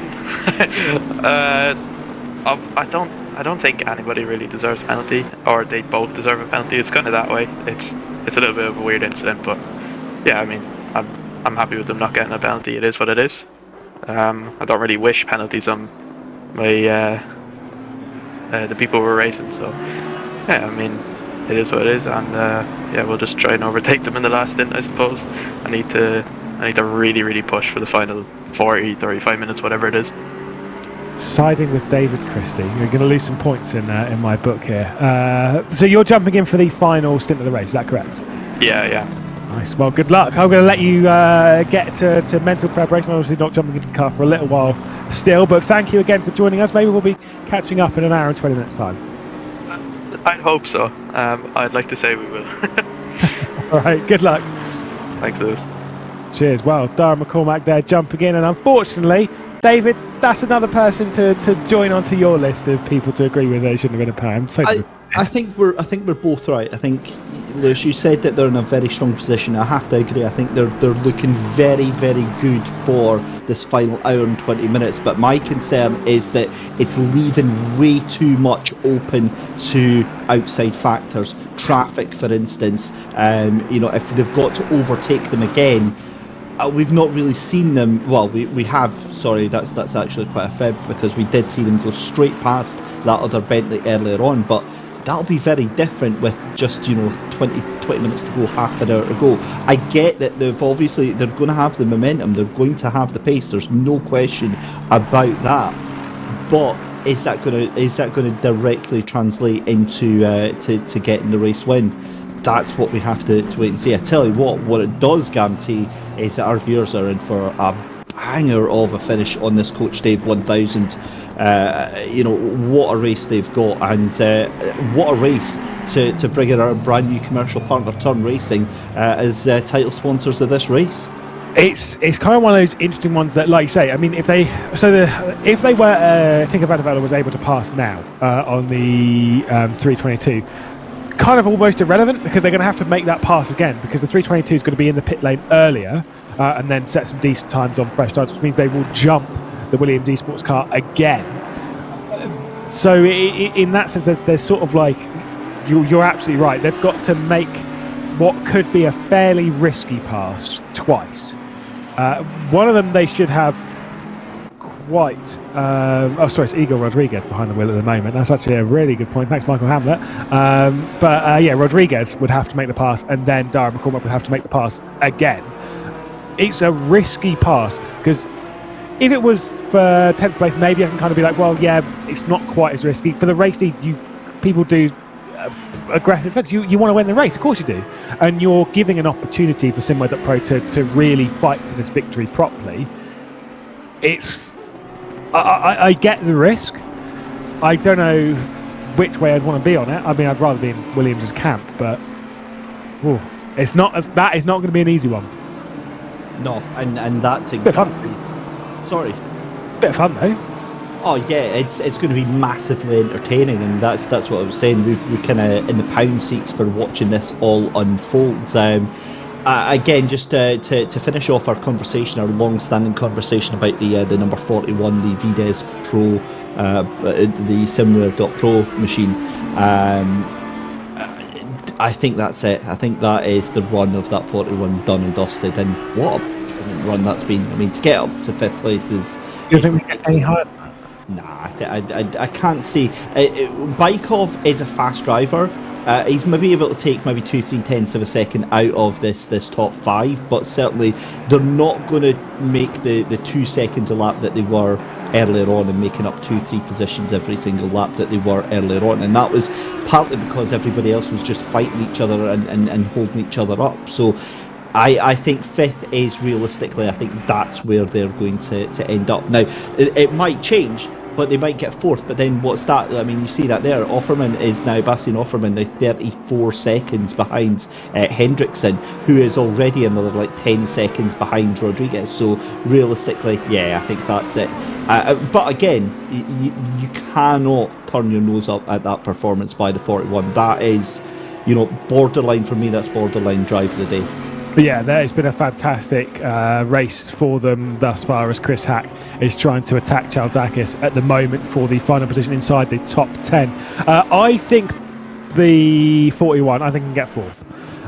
11 seconds behind, an hour and 15 left to go in this race. There's still plenty of time for them to close in on that 4th position. I agree with you. I think the podium is way too far down the road, 34 seconds or 44 seconds from where they presently are. That's not really going to happen. But the 166, the T3 Motorsports car, that's within reach. Maybe in the final sort of 10-15 minutes of the race, that is well within reach for there to be at least somewhat of an attempt. But that's one that we'll have to wait and see on. Regardless, even if they do only finish in 5th place, only 5th place after starting from the back, which is around 45th, that's plus 40 on the day. I think I'd take that. That is a very solid recovery. And it really, really is, isn't it? It's the thing is that obviously every team wants to take the win or take the podium, but sometimes it comes down to, in a championship, you just have to get the best performance that you can get. You have to think of the points. You have to think about the championship itself and how that race can implicate itself. And yeah, look, given everything they've had today, a disconnect right at the start to put them at the back of the grid, a 15-second time penalty on one of their pit stops. Yeah, 5th place is a remarkable finish. As you said, I mean, 4th place could be. There's a distinct possibility they could go for 4th place. It would have to be a heck of a final stint, but it's still within the realms. But outside of that, I think that's the most that they can achieve. Well, 1.4 seconds separates our race leaders at the moment. Rodriguez behind Novikov. We're focused on the battle for 10th place at the moment. Chaldakis in the TF Racing Souvlaki car with the Wild Things Racing car of Chris Hack directly behind. No real extra pressure from behind. They are, from the time she's they're not closing in that much, but they are closing in bit by bit on both Boothby and Lanny that are a fair way ahead. They're separated, obviously 3 seconds behind, and they're separated by a second between the 80 and the 82. There's a few little battles which will most likely show up over the final moments of the race, although those in BMWs, there is that one between 6th and 7th place, but I don't think that one's really going to be closing in too much, purely based on the fact of the BMWs don't seem to do so great especially towards this end of the stint. In about 10 minutes though, will be open for the final pit stop of the afternoon's race. Remember that they're on 65 minute stint limits, which means realistically you can pit. Anyone who says you can pit with an hour and 5 minutes to go is completely wrong, because you can't unless you time it to finish not only winning the race but crossing the line bang on the second. So realistically we're more talking towards an hour and 2 to really an hour left to go, and then you should be able to reach the checker flag, but it'll be a bit touch and go depending on where the race leaders are, so you wouldn't really want to risk it that much. And that's exactly the key word there, is risk. You want to keep that to an absolute minimum as you go into this final hour. You want to lock up what you've worked for. You want to secure what you've worked for over the past 5 and a bit hours, and that's exactly what a lot of these teams will be doing. You heard Williams Esports there saying that they want to go for that fastest lap, because championship wise, 2 points still to go for it, and Grip Hacks Engineering on the back end of the 420, and this is starting to scare me a little bit here. This is not what you want to see between two teammate cars. Yeah, I mean they're racing pretty hard between themselves. There was a little bit of contact we were doing, considering when we've seen bump drafting today. We've seen quite a lot of instances come from bump drafting. So if you were in the teammate, the 420 and the 69, you'd be like, please don't bump draft. Like, there was a little bit of a touching down there into the final corner. I think the polite word is, please leave my rear end alone. Wise words. Yes. Wise words. To get that embroidered on a tea towel, I think. Nice. I'm not sure how I feel, by the way, and this is completely off topic. I'm not sure how I feel about the rear wing, by the way, on the R8, because it's a gooseneck, a duck neck rear wing where it's... when it loops back on itself. Yeah, I'm not a fan. I prefer the other way, because it's been kind of, every time I'm looking at it, all I'm thinking is like DRS. Because it just expect it to flip up or something. It's how it is. If you've got the gooseneck rear wing, it's how they did it in DTM. Of course, even when it was the Class 1 regs, it was the rear wing mounted like that, so that it had the strength to lift and lower the rear wing with the strength. There's Chris Hack switching it back to the inside. Lovely move. That was properly sent in. That was less lovely, and I'm pretty sure you might want to give that one back. I think he is going to give it straight back to the TF Racing Souvlaki car. Just made a little bit of contact from Chaldakis, and Chaldakis, despite clearly being let back through, thinks that it's a good idea to then weave directly ahead of the person to take you off, which is not a good idea, by the way. But he's done the nice thing of letting you go. Let's carry on. Oh, that's one way to establish your dominance over a situation. Nico Chaldakis Yeah, he's just like, yes, I'm in front. It's like, it's peacocking, isn't it? It's just like puffing yourself up as to make yourself as big as possible. And yeah, I think he'll live to regret that possibly in the next hour and 10 minutes. But back to George Boothby. Boothby, again, a surprisingly quiet day for that Yazid Porsche. We were expecting much more from it, but again, it's always going to be a car that struggles here at Imola. I love the Corsa. I think it's a beautiful, beautiful car, especially this new version of it. But it just seems to me it doesn't do anything exceptionally well. It's just that it's an okay car. It's okay on straight line. It's okay turning corners. It's okay for tyre wear. But it doesn't do anything that like sets itself apart, if that makes sense. Potentially also one of the best, obviously it's very subjective, but best sounding as well. It's it's incredible. Absolutely. Noise. Not quite as loud as the GTE Porsche, which if I know that it only had a couple more years left in it, and if you ever can get a chance to see one like just even a showcase event or whatever, but if you can hear that GTE being sent around, that thing is one of the loudest cars that I have ever heard in my life. It is deafening, and the GT3 is pretty good as well. On that note, I mean, obviously both myself and you were at British GT a couple of weeks ago, and that was my first time experiencing GT3 cars in real life, and honestly, it made me actually quite emotional when the cars came out the pit, because the noise is just unmistakable. And each car, you can absolutely tell each car by its own noise. So like the Merc is like thunder. It's like a warplane rolling down the road there as George Boothby just sends it through Aqua Minerale. Wow, that was an inspired move there. Just happy days. Opportunistic. Lanyi went a little bit too deep and just opened the door, and Boothby's not going to need a second invitation to that. By the way, from your little weekend at British GT, did you work out ever what the loudest car was? Well, in the British GT weekend? I thought it was the Merc. I thought the Merc was the loudest, but the Porsche, oh my god, the Porsche just... The Merc is like a loud thundering rumble. It's just a raw, whereas the Porsche screams at the top of its lungs. I don't think it was louder, but it was a much higher pitched. It was just it was like a cacophony of noise. So yeah, for me, I'm positive it was the Merc that was the loudest car.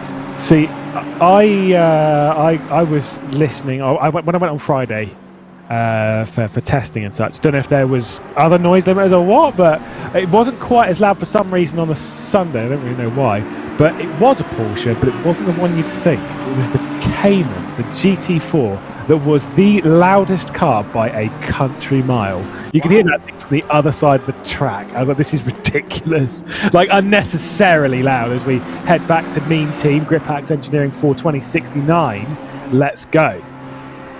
I'm just thinking of those GT4 cars as well. And I'm going to be really, really not going to get myself a lot of fans. I've never really taken to GT4s.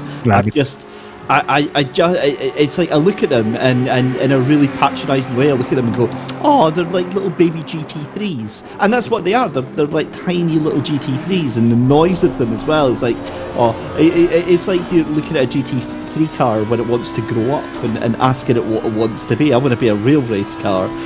But the GT4s, the racing in them was just absolutely bonkers as well. I'm a complete GT3 fanatic now, and especially after seeing them in real life, my goodness me, it just that's my jam now. Yeah, I did have a lot of fun watching. I've not been to too many races with GT3s in. I went to the Nurburgring 24-hour in 2018. That was good fun. Just because of the amount of stuff that races in that. Been to British GT a couple of times now. Obviously, went at the end of last year, and now Alton Park. So they're a lot of fun to go and watch in person for sure. The racing, I mean, don't get me wrong, the racing we had at Alton Park was actually pretty sick. But the kind of some of the racing you get in it's not amazing. It's not the greatest racing you can see. It's not the greatest race class, But when it comes to an actual thing to go and watch as a spectacle, the way that they attack circuits is incredibly fast. The noise and the visual is very, very diverse as well, especially these days when we've got so many different GT3s, including in British GT, we had the new BMW M4, which is the first time I've seen one of those racing around in person. Those kind of things, and it's constantly an evolving class where we're getting new cars in, despite it being regs that are realistically not new. GT3s have been around for a very long time, but we're still getting lots of new things in there. It's not a dying class by any stretch of the imagination, as there goes Chris Hack. Another car missing the apex, going down into the second part of that Minerale. Well, he got there sort of eventually, and again, it might just be me getting a little bit older here, but it's so funny when you hear all the conversations about, oh, GT3's dying, GT3's boring. It's like, it's one of the most popular classes, I think, out there, and you can, for me, second to GT3 in terms of popularity is probably TCR. In terms of like approachable motorsport, that there is a realistic path that you could actually try and get yourself into, and the racing in both of them is just as intense and just as wild. I mean, when it comes to touring cars, the only touring cars that I really have like a big passion about, and don't tell Andy McEwen it is his birthday, it's not TCR, it's British touring cars. Love British touring cars. I would have agreed with you, and I will agree with you now this year, having watched that first weekend. So good. It is, but I mean, the past couple of years I was kind of falling away from it. I was finding it a little bit boring. But this year, absolutely incredible. It was such a sight to behold. That new hybrid era really brought things to the forefront. Just bringing things back to the GT3s just now, and obviously your conversation about the BMWs. Angus Fender put it on Twitter, definitely no stranger to the SimGrid, and it must be so weird for him, being a big fan of the game and seeing himself in the game yet again. It kind of makes it real, doesn't it? Yeah, for sure. I mean, every time that so I've got a friend who lives in the same place that I live, not like the house, right? It's in the same city, even though it's not a city. So I refuse to believe anyone who says that Salisbury's a city. It's not a city. But we tend to. I'll go around and we'll do some laps on ACC, which I think is great. Every time we do, though, have to drive as Dennis Lind. I have to. And I send him photographs that I'm driving as Dennis Lind. He never responds. It's just, he doesn't like me very much, clearly.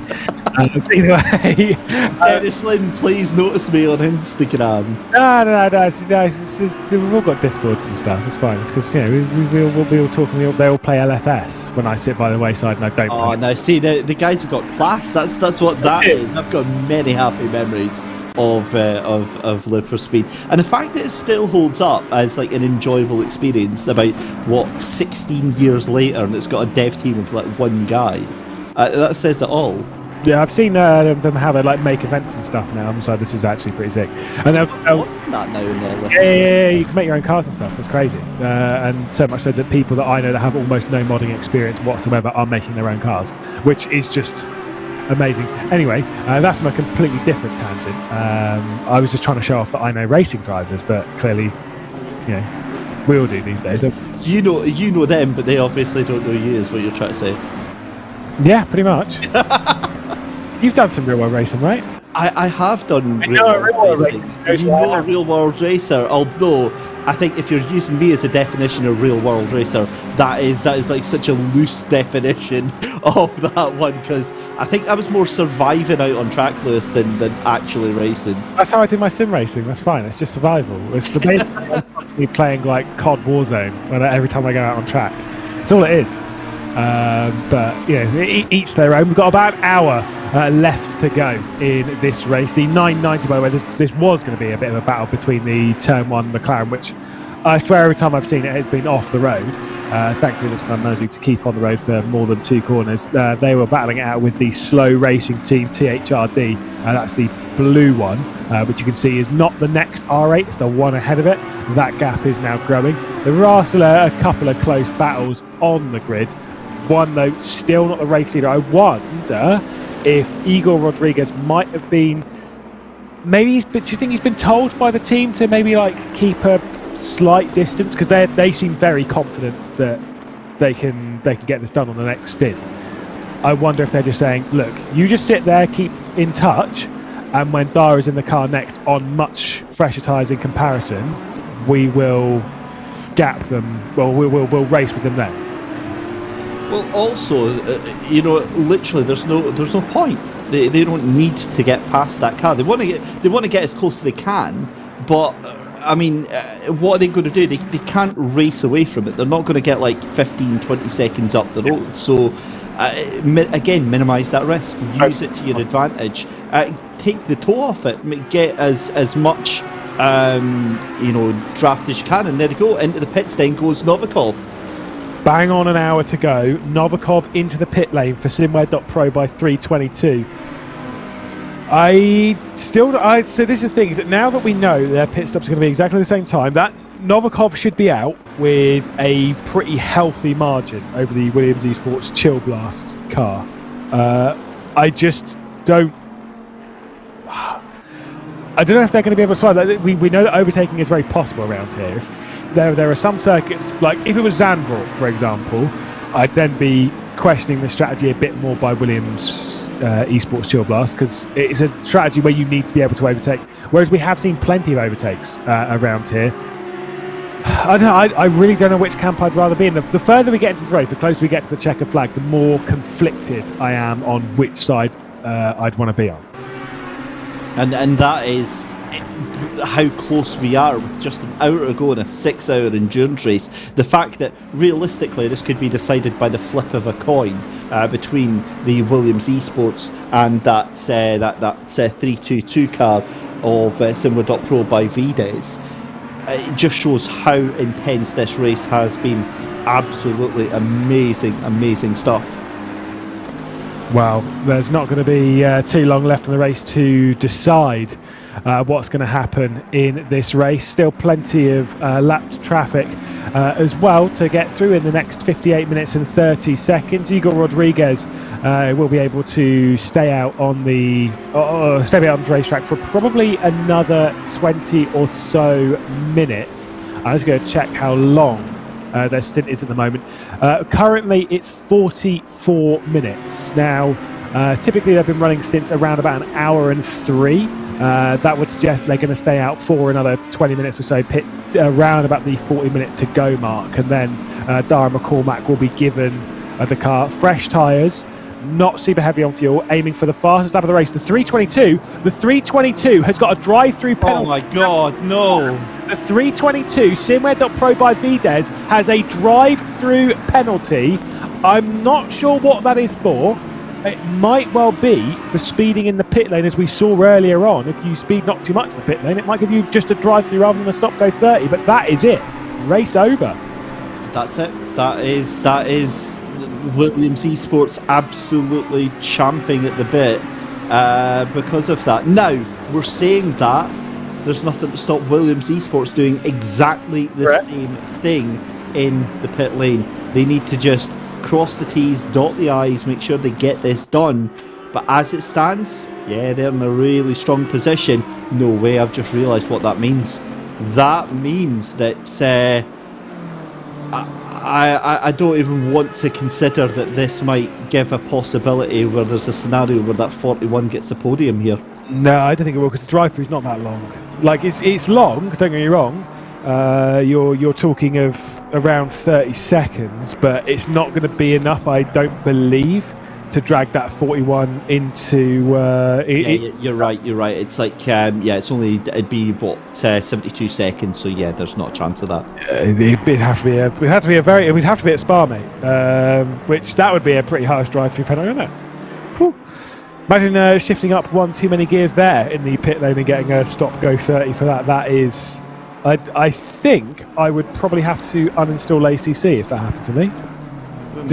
That drive through. So have they come through the pit lane then? And they're in it just now. They've got DQ. What's happened to the 322? They've been disqualified. The Alexander Novikov has been. That might actually give the podium to the 41, because that is that sorted.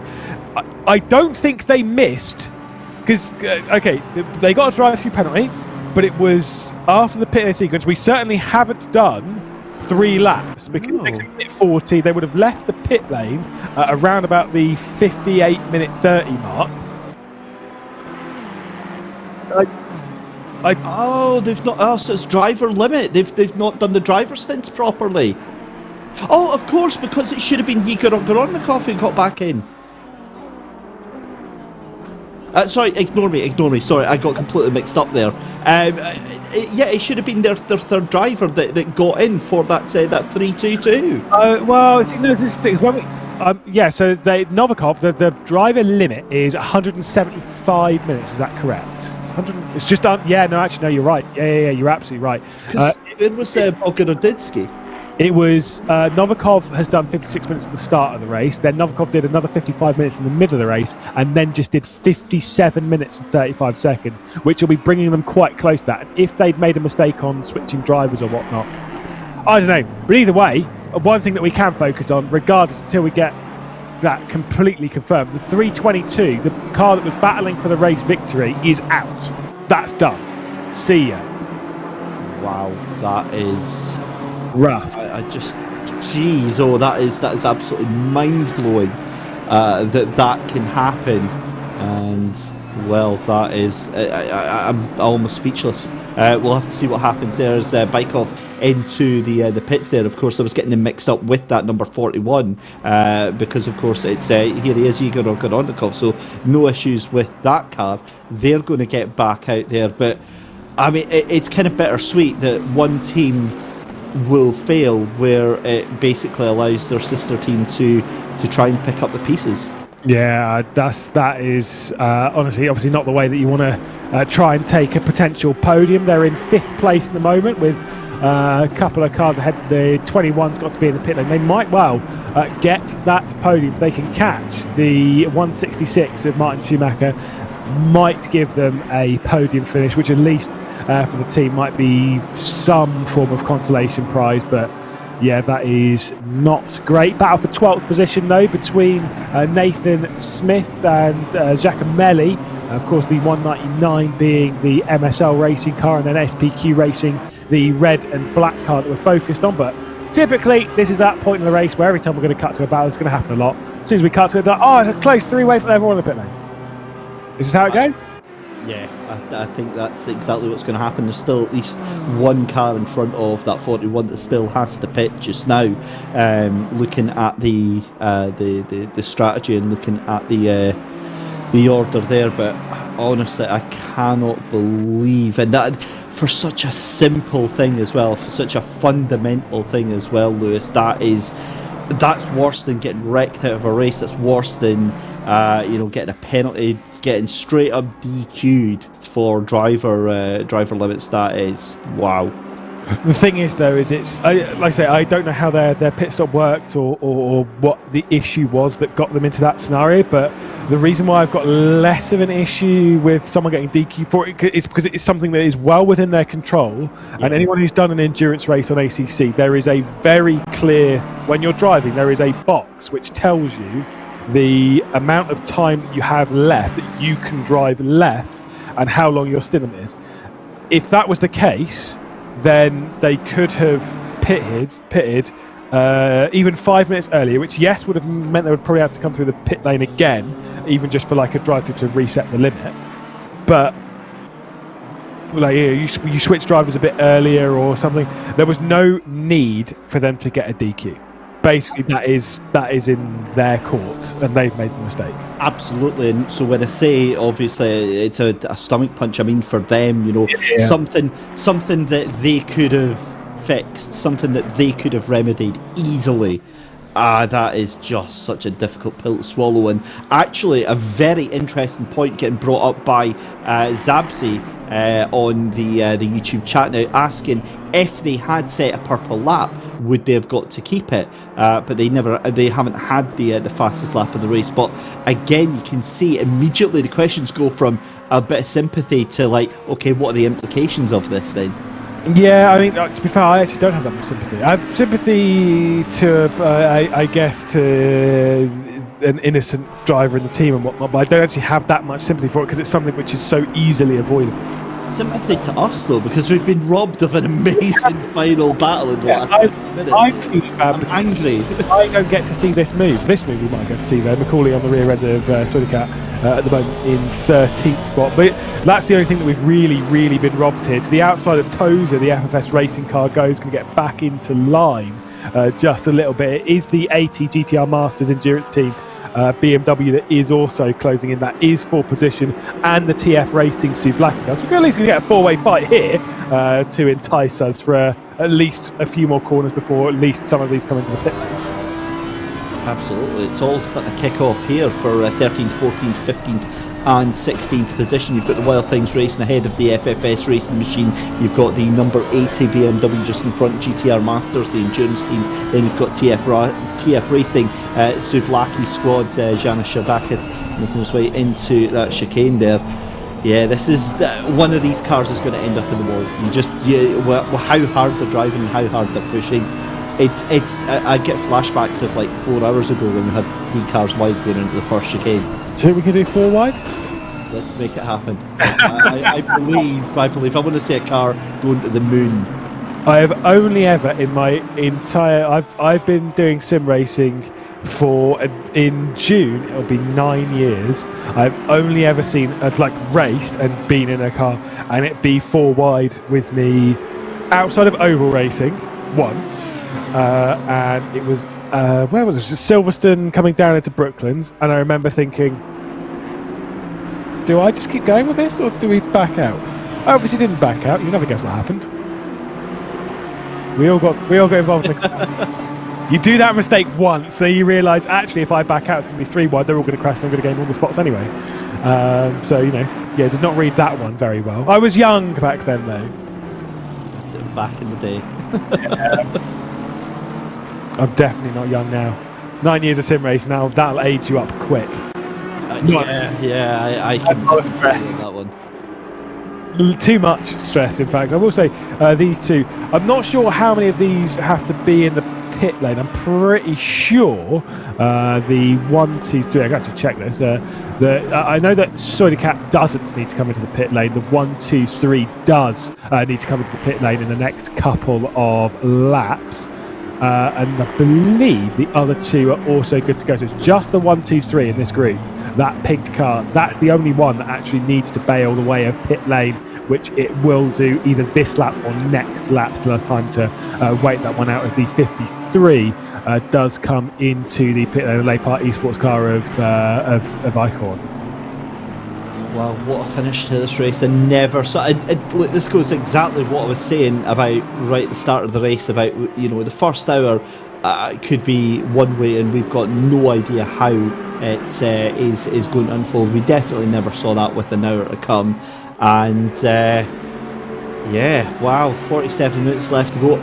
Again, I'm going to be honest, if Vincent Lindner doesn't need to pit in that number 21 WPS racing team, that's done. They've got that 3rd place because the pace is not actually coming down between Ogorodnikov and Lindner. In fact, the pace is actually going up a little bit. He might be able to get the position of Schumacher, but certainly I don't think there's any realistic chance of a podium here. Also, just as clarification, by the way, as to what the fastest lap of the race is. Remember how Dara McCormack said that he might need to do a 40, which would have been ridiculous because a pole time was a 40. The fastest lap of this race is in the hands of the 1:57, because of course they got DQ'd. Not DQ'd, they got disconnected. So they had nothing to lose. They did a 40.882. They are out of this race. Pretty sure they'll still get the 2 points for the fastest lap, but they would have set that in a position where they can, because they would genuinely probably have just taken all the fuel out of the car and then just gone for the fastest lap, and that's the only goal, and then they would have bailed from the race because they know they could get nothing else, right? But that means that on a pretty heavy tank, if Dara McCormack really wants those 2 points fast lap, they're going to have to set that with a pretty heavy tank against a car which definitely didn't do it on a heavy tank. Basically what I'm saying is them doing a 40, I think that is a tall order, like a very, very tall order. I'm not so sure that's particularly possible, but that's where the fastest lap is at the moment either way.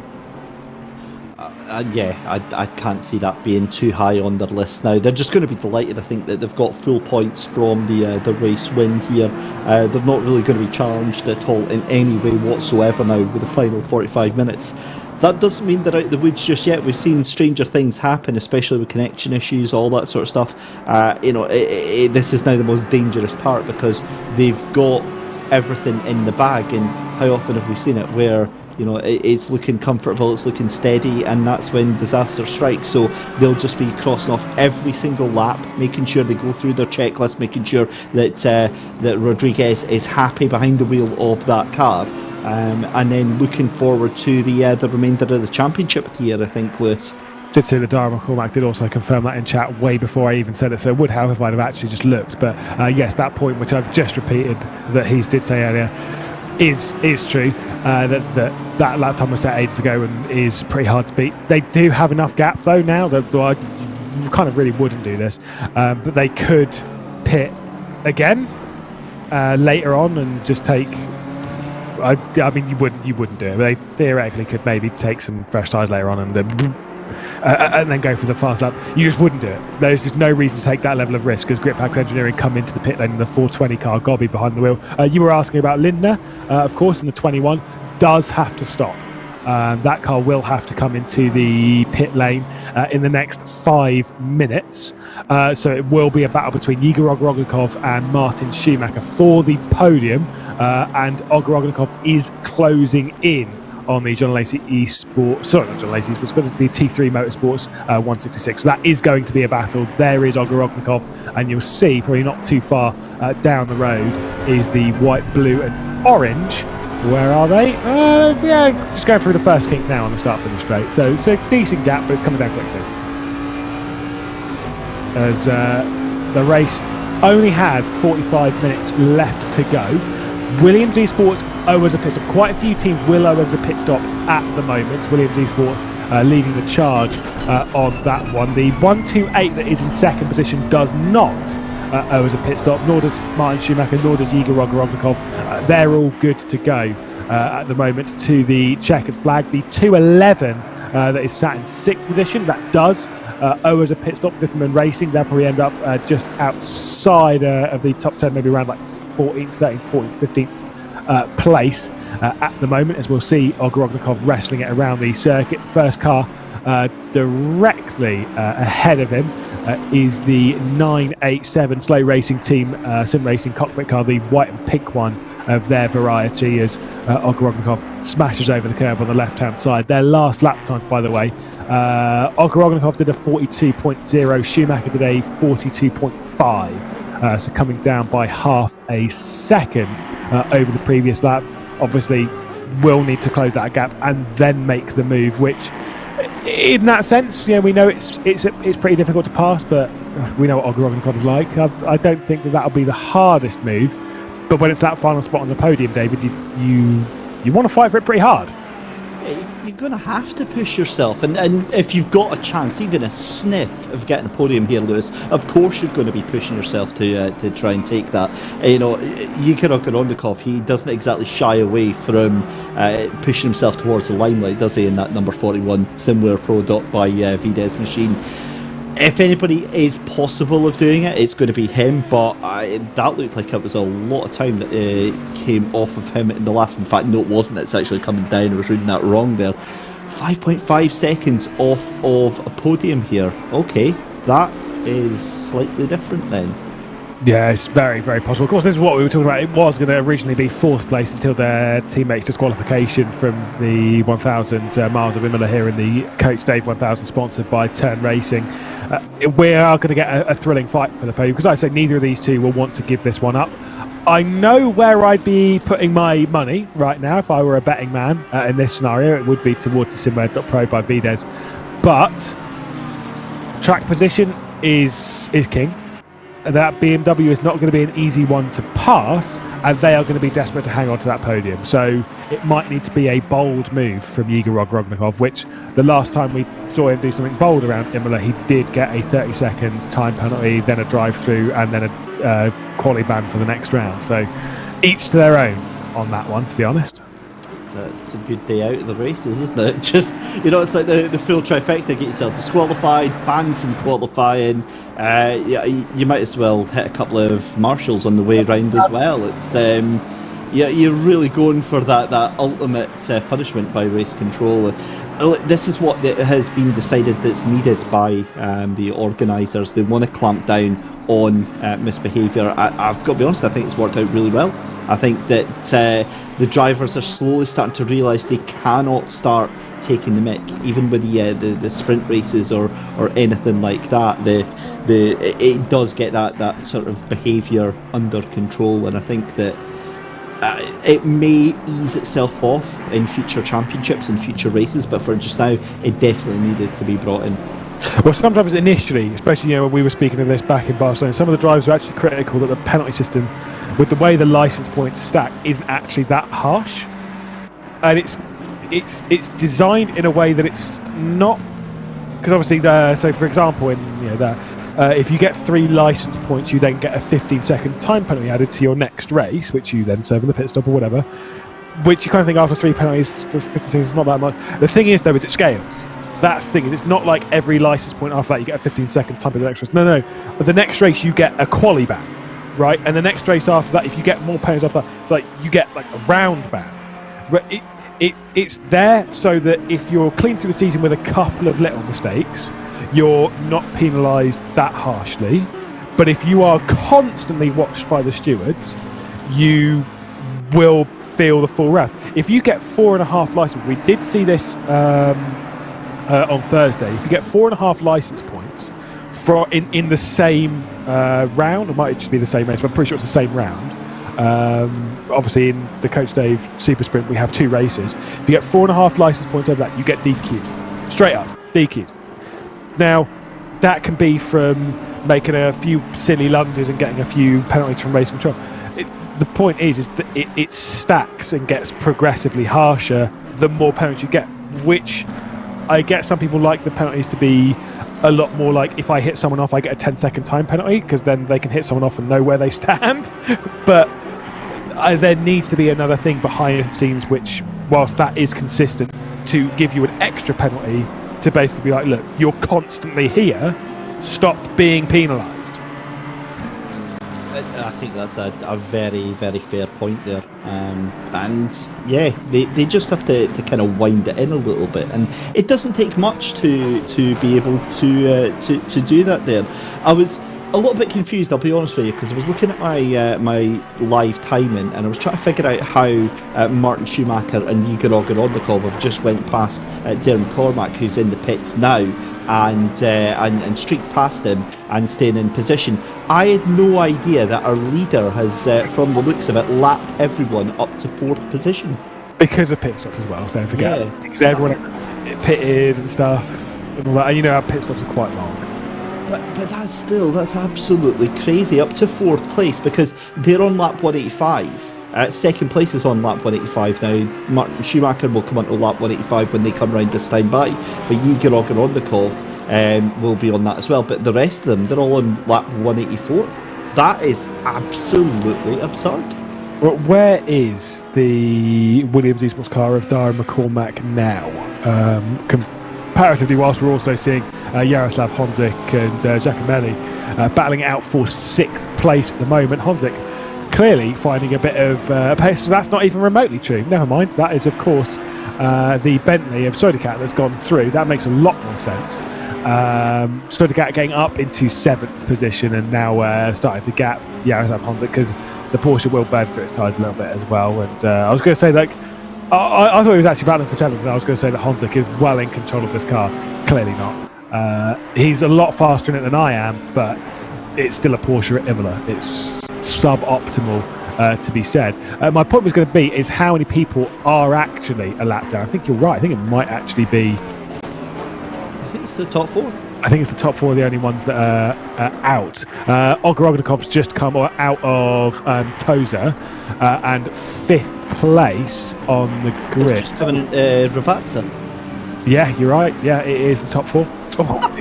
Unreal. That is incredible pace. The other thing, just catching up on YouTube chat as well, NML Racing saying, are we going to see some more reckless driving from Yeager? Obviously, not one of his best fans. As much as there is the risk for it, I'm going to say no. I'm going to say that there's not going to be any more drama there. As I was panicking there as I saw William Henderson getting past it, but presumably that is one of the back markers because it's an Aston Martin there.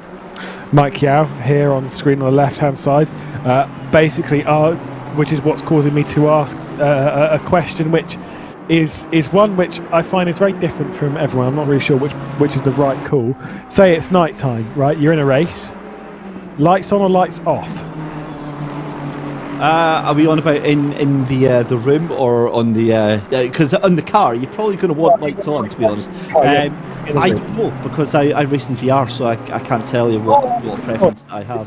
Point, touche. But if it's at night, the lights have to be off. If I was racing on a screen, because I need to concentrate on what I'm doing. But I mean, the other issue is that in VR, nighttime racing is an absolute nightmare because it is just so exhausting. It takes so much out of you to be able to concentrate because you use what little fidelity there is in the VR headset to gather where you are. And you know the certainly like the Rift S and the last gen of VR headsets, they don't do black very well. They struggle with it a little bit, and yeah, that can lead to issues. But yeah, it's great to see. Same as how like LCD screens used to struggle. It's only when you got, well, to be fair, it's LEDs can typically do black okay now, but for a long time you couldn't even get it on a TV screen. Like you couldn't actually get a proper black. And we've just turned it off. It's like yeah, no, stop being a smart ass. Oh, Lewis, just to jump in, I'm sorry to jump in, but Peter Pan on YouTube bringing up a very interesting point. Now, Peter Pan? Yeah, Martin, yeah, and Wendy as well. Martin Schumacher, they're under the impression has not done enough stint time for the race. So they might get a penalty for that. That's certainly what they're under the impression there. Be interested to see what the data on that would be. Certainly from T3 Motorsport in that 166, we've seen Bastian Offerman. I'm sure we've seen Martin behind the wheel though. Previously. It's not Martin Schumacher that's the problem. Martin Schumacher is. Oh, is it the other one? Right. So it's Alex Radici. Which is the issue? What is the minimum driver time in the series? I know the maximum is 175 minutes. I'm not sure what the minimum is. I don't know which one of us wants to go and find that one out, that critical bit of information. But we should probably go and look one up. Probably be one from Michael Hamlet to go with. The ruling when it comes to it, it just says that the maximum driver time is 170 minutes. There's no mandatory pit stops. The stint time is 65 minutes in place. If the driver does not make a pit stop before the end of the stint, then the game will issue a penalty. The maximum drive time is 170 minutes. That is the only thing it says in there. There is no stipulation of a minimum driver time. So I don't think there is.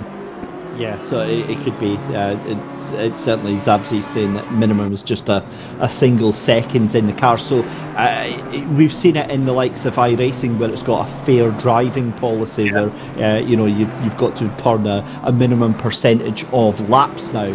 But yeah, we'll see. And the other bit I want to bring up is the fact that Ivan Shermatinsky very vocal that the entire number 5 team need to be bopped.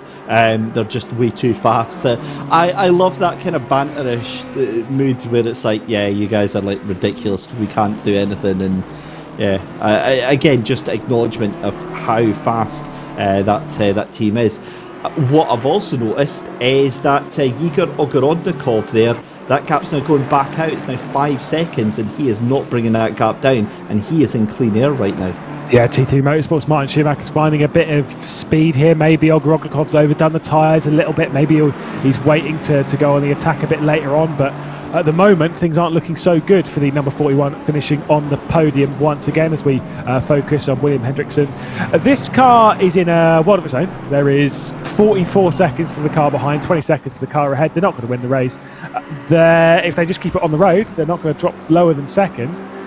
This will be, to be honest, quite a nice, calm, almost underwhelming, should be anyway, if things go as they're going, should be, and I hope for them this is the case, an underwhelming end to a very good race for them. Very good.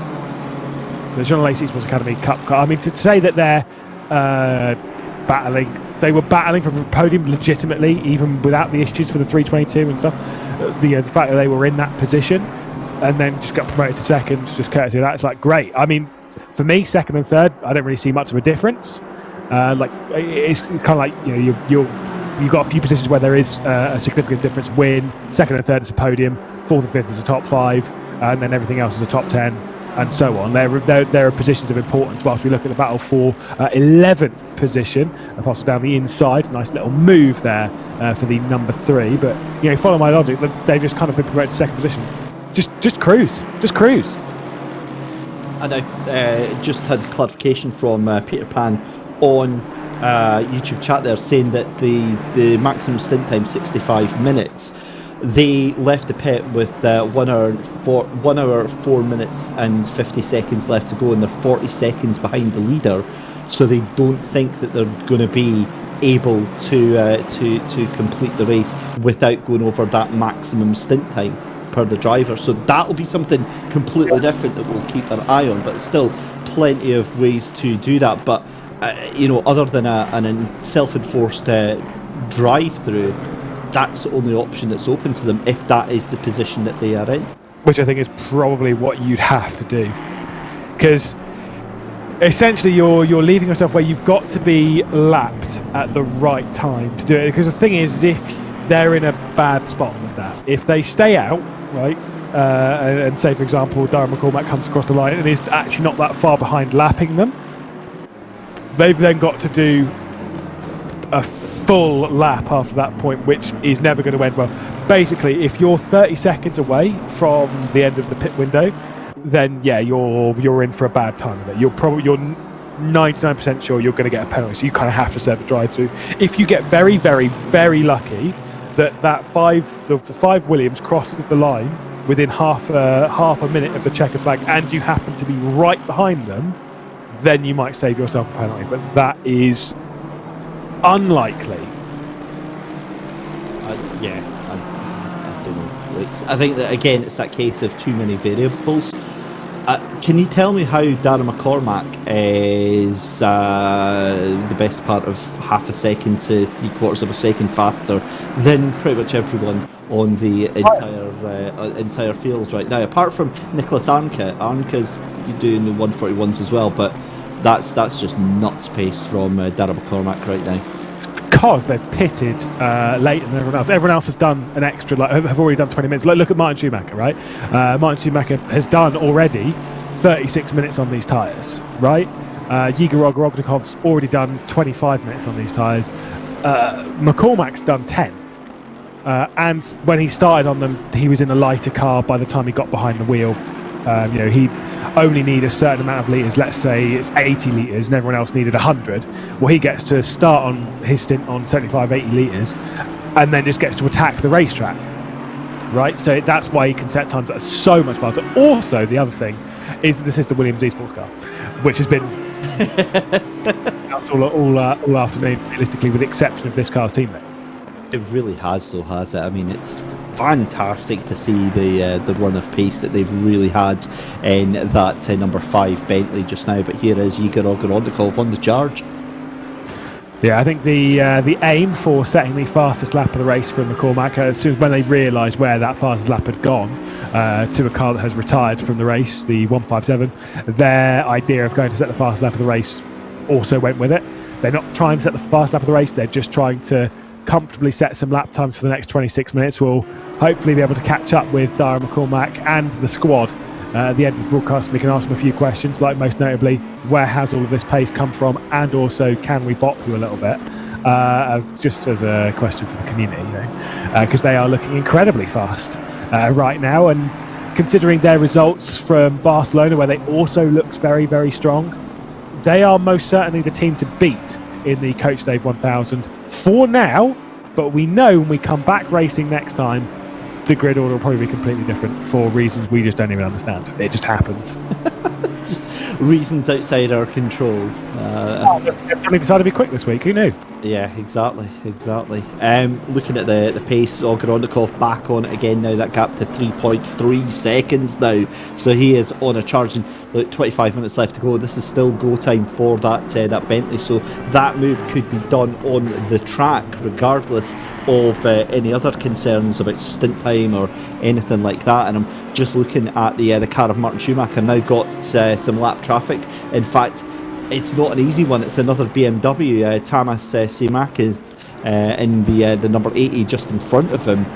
That's going to be a difficult car to try and get past, and then he's got the 48 to get past again. Yeah, it's not an easy scenario for them, especially with Ogrodnikov breathing down their neck. I do hope that they come in for, if they come in for a drive-through or whatever they come in for, to reset that stint limit. If they do that, I hope we do at least get a bit of side-by-side action between Ogrodnikov and Schumacher before we get to that point, because we'd like to see a little bit of action. We want to see how calm Ogrodnikov can remain in this scenario. If his team's on it, which they normally are, behind the SimGrid.pro camp, they have been for a while, no matter what name they've raced under.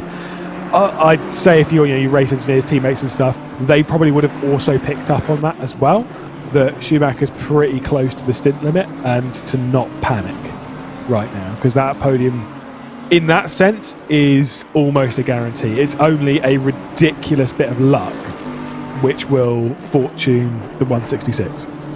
So here's what I would do if I was the 166. I would let Ogrodnikov catch back up, and then I would make damn sure that he cannot get past, because we've seen before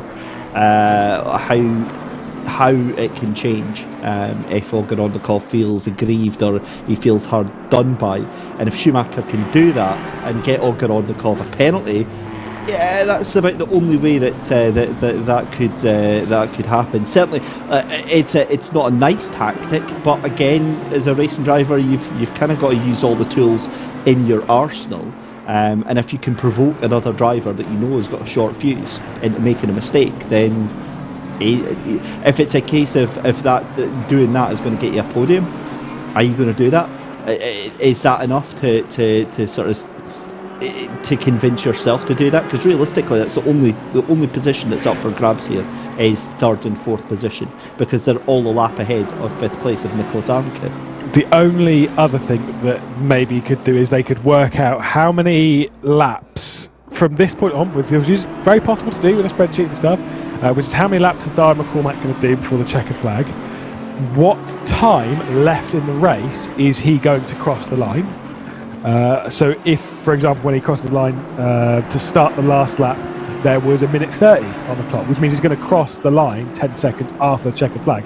If you could then delay Igor Ogrodnikov enough, you could defend from him so hard that you actually go all the way back to then going a lap down.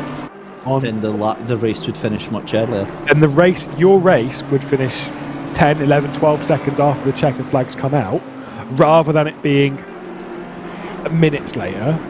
And considering they've got 30 seconds spare before they get a penalty, if they can do that, that's the only way they can stay out and avoid a penalty. But that is quite a lot of ifs and buts to perfectly line up there. And even if all of that did, you'd then have to defend from Igor Ogrodnikov, slowing him down by probably a second or two a lap for the next 22 minutes without him hitting you off. That's some 3000 IQ thinking right there. The only issue with that is, at the moment, They are 70 seconds in front of being lapped right now, so I just don't see that happening. Otherwise, I'd be doing exactly that. The simple thing is that the fact is this: Martin Schumacher is getting caught by Igor Ogorodnikov. He needs to hold on to that car and delay him any which way that he can to get the third place. Again, anything other than that comes down to principles, comes down to how badly you want that third place. If it's me, I'm taking everything to get that, to make sure that I hold on to that position. We've already established that my moral compass, Lewis, is very, very broken. So I'm quite happy to make sure that car goes off rather than taking the position. But obviously, still, there's got to be some limits. What do you think is going to happen in this battle? What do you think is actually going to happen between Schumacher and Ogorodnikov? I know what's going to happen. Ogorodnikov's going to get frustrated, hit Schumacher, get a 15-second penalty, and then destroy the entire field. See, now that would be a fairly understandable outcome to go with, knowing Ogorodnikov. What I reckon is Schumacher's going to come in the pit lane to reset that pit time, and I think there's not going to be much of a battle for third. Don't you burst my bubble, okay? We've already had one battle stolen away from us. I'm thinking of this from a logical point of view, is that if I was in the T3 Arrangements car, everything of what I just said about like defending from him to dropping back into McCormack, if they had worked that out already, they'd already be starting to do that now. They're not. They're out a fair way ahead of Ogorodnikov, so either they don't realise they're that tight, and they will have a shocking realisation with a lap or two to go, or they've already accepted they're going to have to do a drive-through to reset the stint limit. I see that.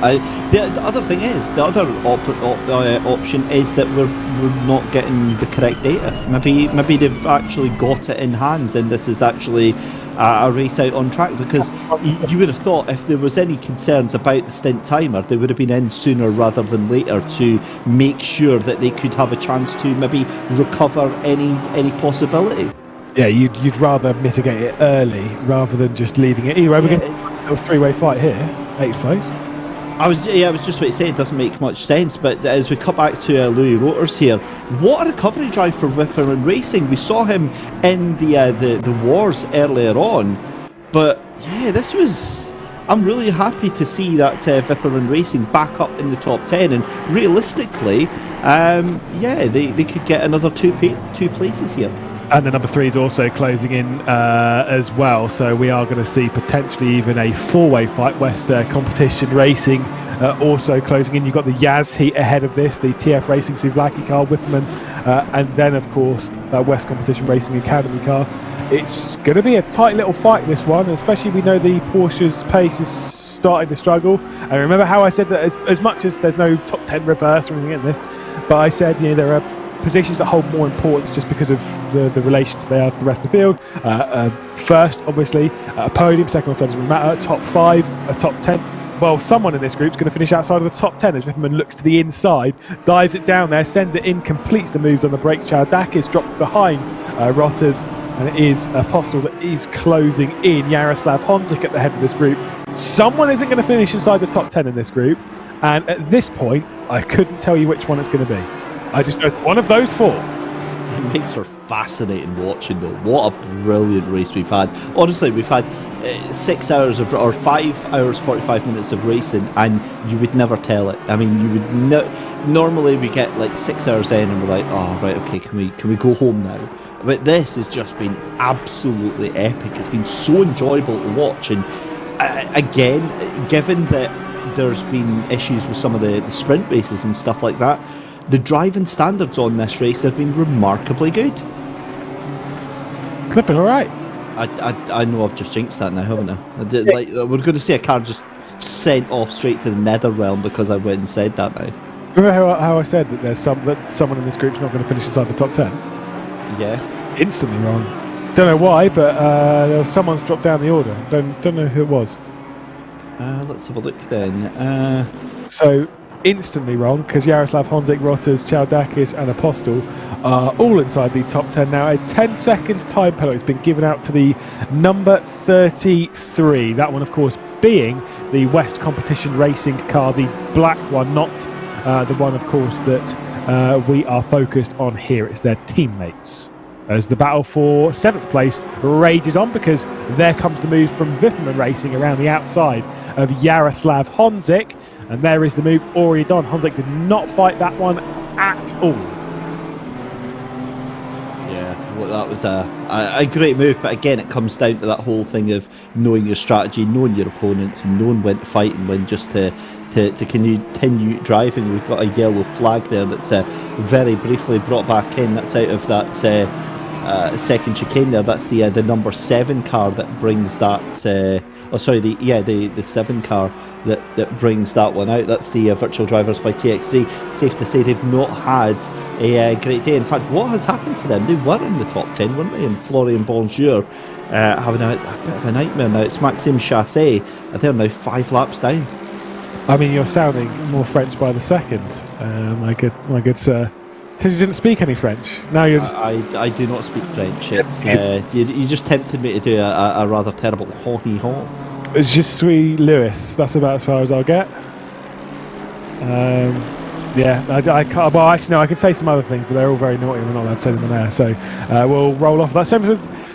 I don't know what it is. Just every other language that I know words in is SPQ Racing Team return to the racetrack with the 202, the one that's been struggling all day. I know a few words in quite a lot of other languages. I know a few words in Polish, for example, courtesy of working in a Polish kitchen.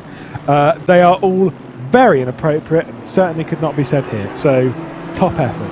It's funny how that's a kitchen that you work in, and that's the first thing you learn is the swear words. That really puts you in good standing for working in a kitchen, I think. But got to know how to insult people. It's just classic. Well, I'm saying absolutely nothing on that one. You never know when. I know a bit of Dutch as well, but again, just really inappropriate. It's great. I'd love to say hello. How are you? My name's Lewis, and I don't want to go to the train station. Actually, I'd like to know actually how to speak a little bit of the language rather than just how to just rip into someone in a short, concise 5-second period. But this is 2022 after all, so who knows? We're going to go over 200 laps completing this race, so at least there's one target ticked off. I'm sure for some of the teams, but it's not going to be 200 laps led by one team because they'd have to fight a little bit, did Williams Esports, with the 322 that very far away from. Here is the battle for third then. Igor Rognikov has closed in on Martin Schumacher. Is this battle going to last very long, or is the T3 Motorsports car going to come in the pit lane to serve their own sort of drive-through to reset the stint limit? No. There's no point unless the 41 gets past you. If the 41 gets past, then absolutely. But until then, you fight and hold on to that position. You got to have a bit of fun, I think, as well. And you got to give us a bit of fun, regardless. If we'll be able to find some way to pass the straight line speed, I'd probably suggest. Of the Bentley. Actually, I was going to say the straight line speed of the Bentley's decent, it's better than the BMW, but I'm not actually so sure that's true. I think the BMW holds its own on a straight. I think the pace that we saw earlier on from the Bentley is was that Porsche going into pit lane? The pace that we saw earlier on from those two Bentleys at the front, I think we'd disagree with you on that one. The BMWs did fall away quite quickly. But I don't think at this tail end of the race it's going to be that profound. I think earlier on, yes, it would have been, but these cars on worn tyres now, they're towards the end of their fuel stint as well. Ogrodnikov is faster on paper by about 3-4 tenths of a second, but again, what Ogrodnikov are we going to get? Are we going to get this brand new very, sensible, very measured Igor Ogrodnikov, or like on Thursday night, are we going to see the bear coming out to play, who's just going to maul everybody in his sights? No, I think we're getting calm Ogrodnikov. I think we're getting measured Ogrodnikov. I think this is going to be okay. I think deep breaths. It's just whether, as we have seen time and time again, it's just whether Martin Schumacher will bring out angry Ogrodnikov. That was a little bit too deep, though, into the second part of Acqua Minerale as they roll down towards Variante Alta. There is the look from Ogrodnikov, certainly not alongside enough. again, another example of potentially calm because I've seen Igor try a move from that far back into basically a flat-out corner. So, you know, we're a bit calmer. I'm pretty sure it was him who made, in one of the races that we first did, a move down the inside going into the old hairpin from about 2 car lengths back, which I do remember thinking, I was like, that is one of the stupidest moves I've ever seen in my life. Yep, that is exactly what happens. Right, I'm going to put my crystal ball soothsayer, future prediction hat on right now. If this 41 is not ahead of the BMW in the next lap and a half, then the BMW is going to get a helping hand into the gravel, 100%. Then we get angry Ogorokov. I wouldn't say angry Ogorokov, no, because he'll be happy he got the position. Wait till the penalty rolls in, then you'll get angry Ogorokov, in which case run for cover. I'm surprised we didn't see hashtag 322 no penalty or whatever it was in chat actually. The fan base seems to have calmed down. I will say that. They don't quite go after our throats as much for ripping into SimGrid.pro anymore. I think, to be fair though as well, is that it was, I look back at that and that was probably one of the darkest times I think we've had with the SimGrid and fan bases, because if I remember rightly, that was a charity event that we were doing and that actually all unfolded, and yeah, that was absolutely disgraceful. But since then, we've had nothing, not a peep, and to be fair, that has to go down to the drivers as well, because the drivers have obviously had a really stern word with them and said, look, knock it off, you're representing us as well, so just, give it a rest. So, fair play for that. What just happened there? Oh, right, that's okay. I did panic because that car did just disappear, and it did look like it was an old move of Igor Okoronikov coming back out. I was literally about to yell a classic at the top of my voice just then, because there was, I don't know if you saw into Variante Alta, there was flashing of lights, there was a lot of weaving coming from Igor Okoronikov. Yellow flags are out into turn 4, it is turn 1 rather, into Tamburello. It's the 34 of Chaldakis. What has happened to the TF Racing Souvlaki car on the cusp of the top 10? There they are, rejoining the racetrack just ahead of T3 Motorsports, running down into Variante Villeneuve. Once again, lights flashing from Ogorokov. Way too much to the curb, going into Villeneuve. Manages to wrestle it back, but certainly not close enough to take any advantage of the lap traffic they're wrestling their way around. What happened to Chaldakis? Well, we'll hopefully get a replay there, but mark my words, this is it beginning. This is Ogorokov now getting frustrated, starting to overdrive the car. It's going to start getting slidier. It's going to get a little more difficult to drive. He's got the pace. He's absolutely got the pace to gap that BMW. No doubt about it. However, he can't get past that car right now. It might still happen. If it does, if there is any issues with that stint timer, BMW just needs to call it a day, get into the pits and reset that timer. But as long as that BMW is making that car as wide as possible and forcing that Bentley behind to overdrive the car, Schumacher is in the pound seats right now. Apart from the fact that he might need to come into the pit lane to survey, to reset the stint limit. Let's see what happened then. So we've got the TF Racing Souvlaki car of Chaldakis straight down the inside of Jaroslav Honzik in a bit too deep. Takes the curb, spins out Jaroslav Honzik. I think Honzik was able to get back going into 9th position as there is...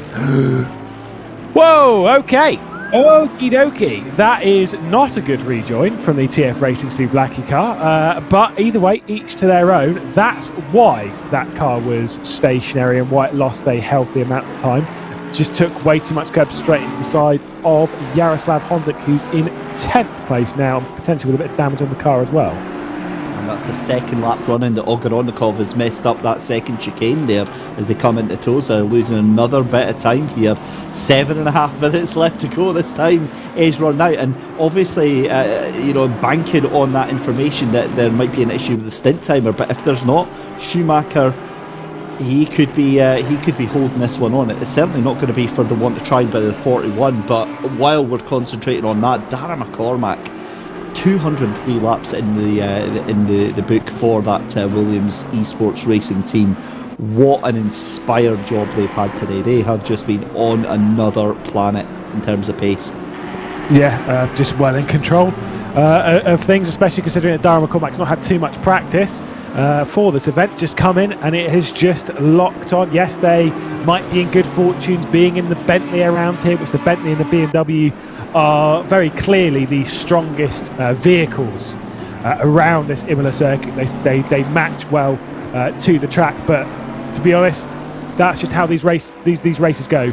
You pick a car over a 5-round championship, you'll probably be in the best or one of the best cars for at least one of the rounds. That's why we go to such differing venues, and this is their one. Obviously they will very quick at Barcelona as well, and I suspect they'll continue that, but still they've taken advantage of good fortune. Here comes Igor Rognikov then, looking to the inside of Martin Schumacher, commits to the brakes, a little bit of a snap on the rear, but nothing too much. Schumacher able to hang on there, just driving the racing line, keeping calm, not letting the big Bentley behind intimidate them at all, not for 1 second.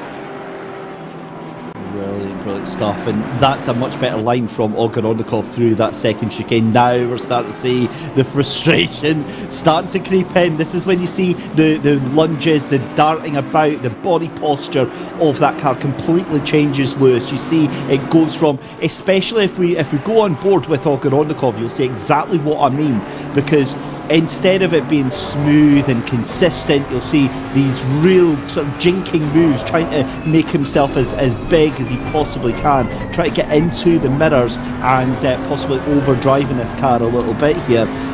This is the frustration really starting to go on. Well, we're going to see the rest of this battle as seeing where Ogoronikov can make that pass, looking to the inside, potentially down into Ravazza as we ride on board with the Russian. There is the commitment on the brakes, there's the apex met. That's a little bit too deep. 66 of T3 Motorsports, and there's Igor Rognikov. This is surely going to be his best opportunity to make that move. The yellow flag is out. The 33 has been disqualified. We'll catch you up with what's happened on that part in a few moments' time. We'll see if Igor Rognikov can get through. This is going to be their best opportunity. He's going to look to the inside into Tamburello, but the straight line speed of T3 Motorsports more than enough at the moment to keep that car at bay. Yeah, that's what the yellow flags are for. The 33 in pit lane, disqualified after accruing too many penalty points with just 5 minutes left to go in the race. That is an absolute gutter right there for that 33 West Competition Racing team to be disqualified right at the end of the race. So yeah, commiserations for that, but we'll get back to that in a minute. Oh my goodness me, I didn't see this one coming at all. Schumacher for T3 Motorsport holding on to the dream of getting a podium, and well, I tell you what, they're going to need to give a raise to their social media team, because the marketing on our YouTube channel is yeah, I'm very impressed with that. Well done, guys. Like we've said, there is a big question mark over this battle as to whether this car can actually reach the checkered flag courtesy of the stint limits, which at the moment, according to our live timing, is 1 hour 1 minute. With 3 minutes left to go, and it's being a 65-minute limit, it's going to be tight. We don't know if that's 110%. We have to treat this as it just being the podium battle. That's exactly what Igor Rognikov has to do as well. If they've got the same data, they'll be looking at it thinking they've got to come through the pit lane or they're going to get a penalty. But we can't guarantee that 110% right now. So we have to go for that position. We have to find a way past. We have to see if there is any attempt that we can do. With 3 minutes left on the clock, just a few laps left to go racing here in Imola. Schumacher able to hang on at the moment as Ogoronikov is closing in. There we go then, down start finish straight then on the run down to Tamburello, and there we go, a move up in the inside already, showing his nose. It's not going to happen, turns in a little bit of contact there, that's going to be more contact, and there we go, that is from Schumacher onto Igor Ogoronikov. Ogoronikov gets the position. I've got to say, I think justice was served there. Ogoronikov is going to feel hard done by. Hard, close racing. The two of them come into contact. The two of them spin. Ogoronikov takes the position. Schumacher in fourth position there. And realistically, I think the onus of responsibility there, Lewis, is going to be on Martin Schumacher's shoulders. I agree. He was the one that over corner took the curb and collected the side of Igor Rognikov. I'm sure he'll feel a little bit irritated, Will Schumacher, the fact of making a mistake like that this late on in the race. Either way, drop down to fourth now. If there is that requirement of the pit stop, now's the time to go and do it, or to at least drive through pit lane to reset the stint limit. Now's the time to go for it. They gave it a good go, trying to hang on. Ogrodnikov was a little bit too much, just got to the inside. To be fair, Schumacher was doing what I kind of think is the better thing to do when you're defending, which is to drive the racing line, to be honest, which the fastest way around a circuit is to stay on the racing line, right? Is the fastest way around a track. So when you're defending from someone, if you don't need to break off the racing line, don't. A lot of people tend to break off the line really unnecessarily. It's just going to slow you down and then actually make you more vulnerable. Schumacher did a really, really good job through the opening few attempts of that. Alas, it was one too many, as McCormack coming down towards the final section. 60 seconds left to go in this race, about to start the final lap of a very 166 in the pits race. There is the 166. Yeah, you're absolutely right. That's just to reset the limit, isn't it? Yeah, 100%. I just saw the marker going. But what that also means is they're now a lap down, which is ironic because now they didn't need to do that extra. They still would have. Yeah, all right, okay.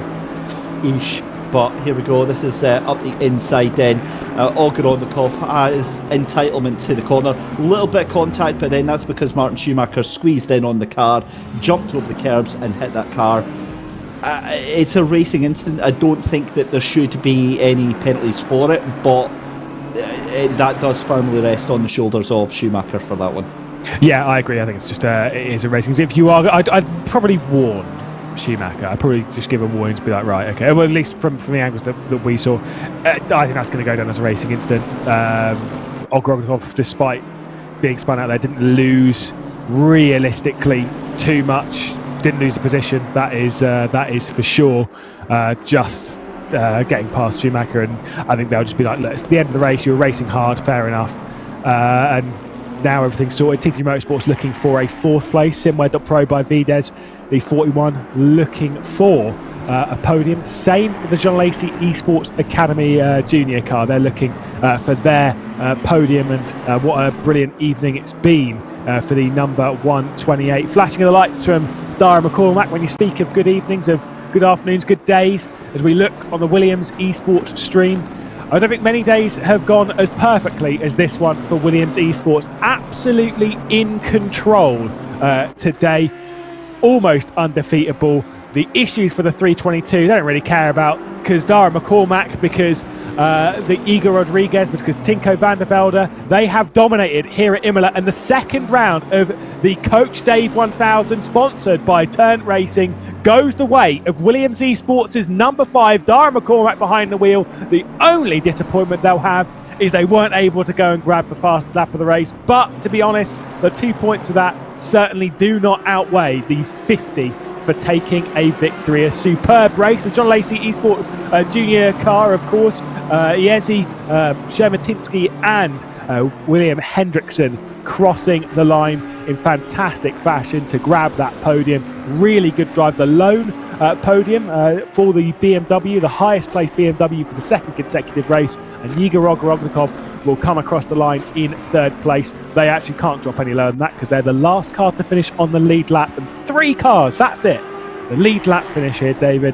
That is mad. That shows how strong Williams Esports were. Yeah, impressive stuff. Even more impressive is the battle raging on in YouTube chat between the different fan bases over what actually happened between Igor Ogrodnikov and Martin Schumacher there. And I think that ultimately it was even more. If they knew they had to pit in, then that makes it even more pointless why they would go to that length. If he was going to get past, he's going to get past. You still have to come into the pit lane anyway. So yeah, that's there's a little bit of crying over spilt milk, but ultimately, really, it was their mistake. They had themselves to blame, and you have to kind of work out your strategy. It wasn't on their list today. Great job for the 41 to get up into that podium position. We have to talk about that from the back of the grids in a 15-second time penalty. But also, not just that, but I mean the fact that the 128 getting that second place of Jason Jr. With Shermatinsky and Iretza. Yeah, that's an epic finish for them, and we didn't really see much of them. No, just kind of flying under the radar a little bit, keeping to themselves and driving, to be honest, brilliantly. I think we do need to give a couple of shout outs to a couple of teams inside the top 10. The only reason why I'm picking these two out is because of the, you know me, I love a good different manufacturer up there. The number 21 WPS Racing, the Audi that finished in 5th, and of course the number 82 Yazheat Porsche finishing in 10th place. Those two being inside the top 10 in cars, which would have been less favourable. Certainly that Porsche less favourable this afternoon than the likes of Bentley and BMW, who were well in control of their cars. But the BMW did seem to struggle a little bit on its tyres. Obviously, a lot of heat out there on the track today. I mean, they were sweltering temperatures, but they all managed to get through it in the end, didn't they?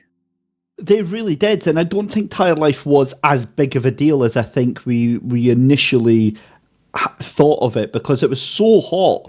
But again, you know, they did really well, Lewis. Some really impressive driving all the way through. A few mistakes on strategy from some of the teams there. Could have been so different.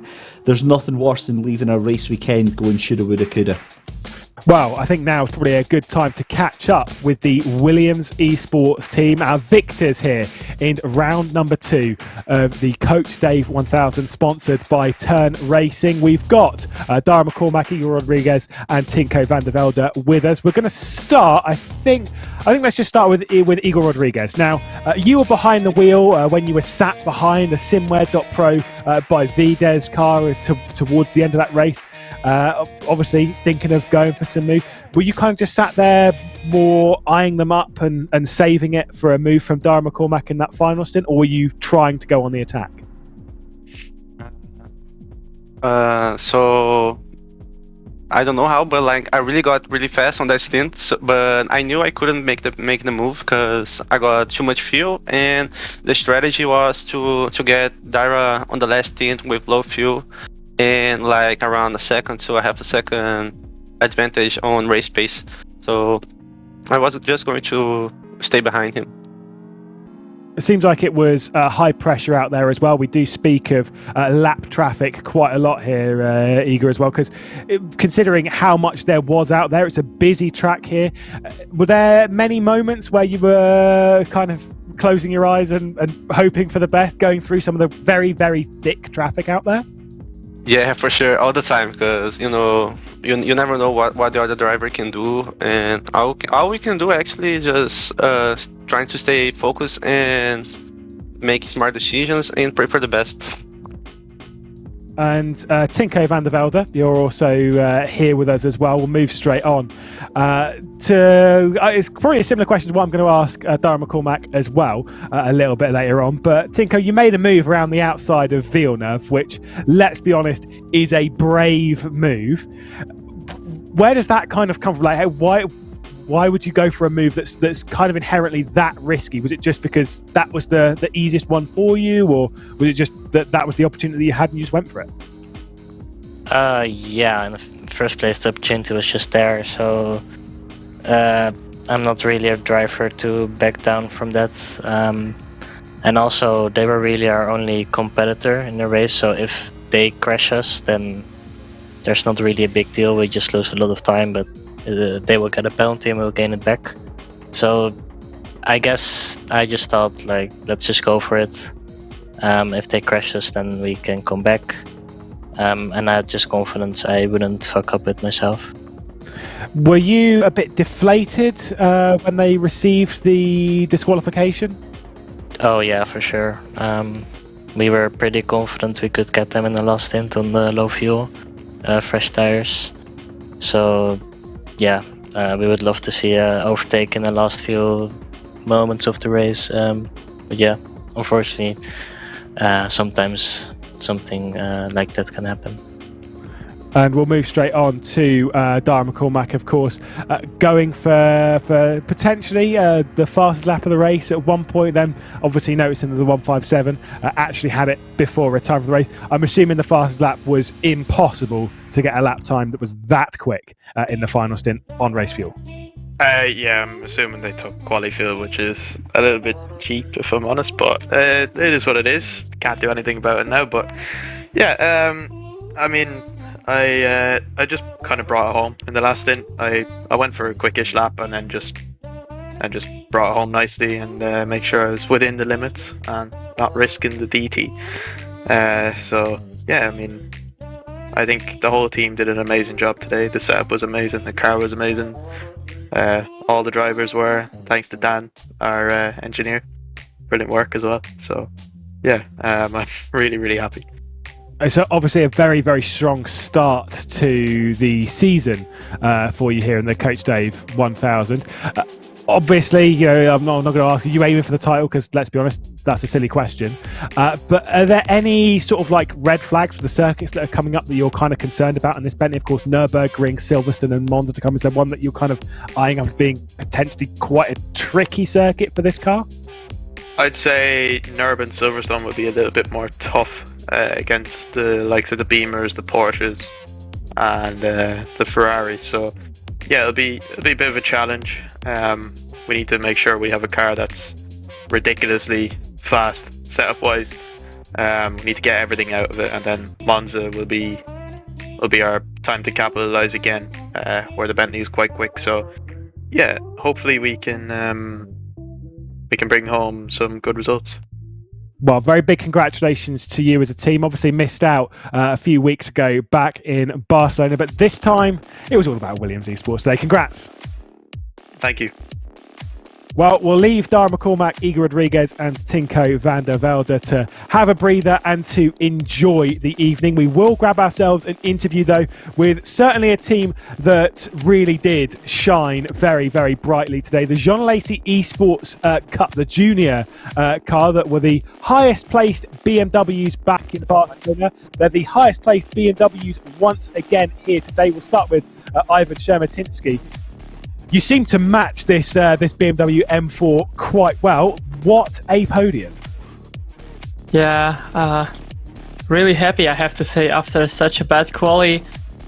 Just started P10, was a lot of hustle because usually William is qualifying and this time he was unable to. We even swapped drivers during the quali, but still didn't manage anything, only P10. But we still knew that we had a really good race pace, so we just hoped for that. Managed to avoid any track limits for 6 hours, which is insane achievement. I probably need to print it and place it on my wall because it is something I would never think about, not to have a drive-through penalty at Imola in 6 hours. Then also got lucky with a lot of teams having issues. The first BMW that got pole, they got stop and go 30, then something else. But yeah, to sum it up, pretty much we failed the quali, but managed to show everything in a race pace. But anyway, the only thing that makes me disappointed is that we had the fastest car, that's for sure. But we didn't manage to win, which means we're not yet mastered the art of driving the virtual cars around the virtual track. So we gotta get good and do better next time, hopefully. You say there about track limits and stuff around here, which are quite difficult. How easy is it then to extend? Like, where are the key factors you're kind of keeping an eye on where you couldn't really abuse the track quite as much as you would typically? There are a lot of places where you can get the track warning here, but three main points are I don't know the name of the corner, but left-hander after the hairpin and just before the Aqua Minerale. You can easily go too much on the right side there, especially towards the end of a stint where you don't have that much grip. You go you go on the throttle as early as you usually do, but then you end up too much on the right and you're gonna get a warning. Then exit of the Aqua Minerale on the left, pretty much. If you go just a bit too much close to this yellow curbs, you're gonna get a warning. And the hardest one is the chicane, because especially in some cars like BMW, it's really unpredictable and you have to always keep in mind that car can do whatever and you will have to react to it. You can get warning both on the second part of the jump in the chicane if you cut it too much, or if you go too much on the outside on the exit of it, next to the yellow curbs. If you touch them, go over them, or go over the right. So basically there are only three points, but in a track where you like can definitely get a penalty, but trying not to do that for 6 hours is rather hard task, at least for me, because usually I had the issue of having drive-through penalties in 60-minute races, tracks like Imola or Zolder. So yeah, that's why I'm out of it, and proud of my team for not picking up any drive-throughs. And on the way to a very well-deserved second position as well. Again, congratulations to you. We'll go over to your teammate, William Hendrickson, as well. I kind of want to speak about the heat on the circuit. It was certainly a hot day out there on track. Were you ever struggling for tyres, or did you manage to get those pressures just right? Yeah, it was quite hot. Pressures weren't really an issue for us. But, we had the blistering, and we had to open the brake ducts quite a bit to try to minimize the temperature as much as possible. But yeah, I mean, it was the same for everybody. So I don't think we struggled any more or less than. Now, your teammate there obviously said that this was a great track for the BMW, the strongest car here. Do you kind of expect to hold an advantage car-wise on any of the remaining circuits that we've got left, being Monza, Silverstone, and of course next round out when we go to the Nurburgring? That was for William, sorry. I think William is dead, but yeah, can't say much. But for Nurburgring, we expect to be in a small disadvantage against our main opponents in the championship. There are Bentleys, but for last two tracks, I think it's gonna be close. Like all of these tracks, if we compare, for example, BMW and Bentley, all of them are really close. At Barcelona, Bentley has a small advantage. Here, BMW had the small advantage, but as you saw, it didn't really matter because Williams Esports still managed to win, even though not having the very best car. And Nürburgring, they're going to have, again, a small advantage over us, as they had at Barcelona, but maybe they're going to be not the fastest car overall. Maybe we're going to see someone else like Porsche or Audi being in front. For Silverstone, haven't raced there quite a lot, but BMW should be fine, and so should be the Bentley. For last track, Monza, that we have, I expect us to be quite competitive. Also Mercedes should be really strong, and Bentley, quite a dark horse, but I'm pretty sure that Williams will make it to work and gonna give us a really good fight for that. So personally, I'm expecting a really strong championship fight for every track that is left in this amazing championship. Well, I'm going to let you go off and breathe so you can all enjoy it. Congratulations to both you, William Hendrickson, and Ivan Shebatinsky, as well as Semenya Iasi, who's not here with us. Congrats, go and enjoy it. Thank you, Lewis. Thanks to the SimGrid for the amazing championship, and thank you guys for the amazing broadcast. Thank you. See, we do have fans, David. We do. Oh, it's the nicest things. I'm all happy now. Final thoughts on what has been a pretty enjoyable round here at Imola? Yeah, it's been absolutely fantastic. I really, really enjoyed that. A good, hard-fought race all the way through to the end there. We're definitely going to be talking about this one for weeks to come. So many opportunities for a lot of the drivers and a lot of the teams to get some good points here. A lot of the teams are going to be scratching their heads at some of the simple mistakes that were made today. But again, just proving exactly how thin the difference between the top and the bottom is right now. Well, we will be able to see you back, not in May. We don't have a Coach Dave 1000 in May. So we'll be taking a little bit of a break from endurance racing. We will have in 2 weeks' time the season finale of the Coach Dave Super Sprint at Mount Panorama, small track, Bathurst. Obviously to wrap up that championship in the delayed round, what would have been round 4, that we're now treating as our season finale, which is a great track to go to. There is also that brand new competition that I have alluded to before. You can see it on the screen there. Coach Dave Time Attack qualifying. If you're a hot lap specialist, this is the event for you. 3 qualifying rounds to get you into the broadcasted finale, which will be a publicly voted circuit. You'll go through Suzuka, Spa, and then Nurburgring on the 26th of May. We'll be bringing you that finale where we'll see drivers battling out for a $1,000 prize pool, $700 going to the winner of that. It is going to be honestly fantastic. $5 to enter, and if you're a hot lapper, that's a nice payday, a great return on investment. All racing or all driving in the Audi R8 LMS Evo 2. Must give our thanks to all of those behind the scenes, of course, to Coach Dave Academy, and of course to Turn Racing, the new sponsor for the Coach Dave 1000, where you yourselves can go get yourself some brand new high-end sim racing hardware, wheels and whatnot, everything you can think of. If you want to upgrade your sim racing life, that is the place to go. From myself though, Lewis McGlade, from David Christie, and from all those behind the scenes at SimGrid, and of course on behalf of Mike Yao, who you've been seeing a few times throughout this broadcast on his behind the scenes, thank you to him, thank you to you, and we'll see you in a few weeks time. Until then though, bye bye.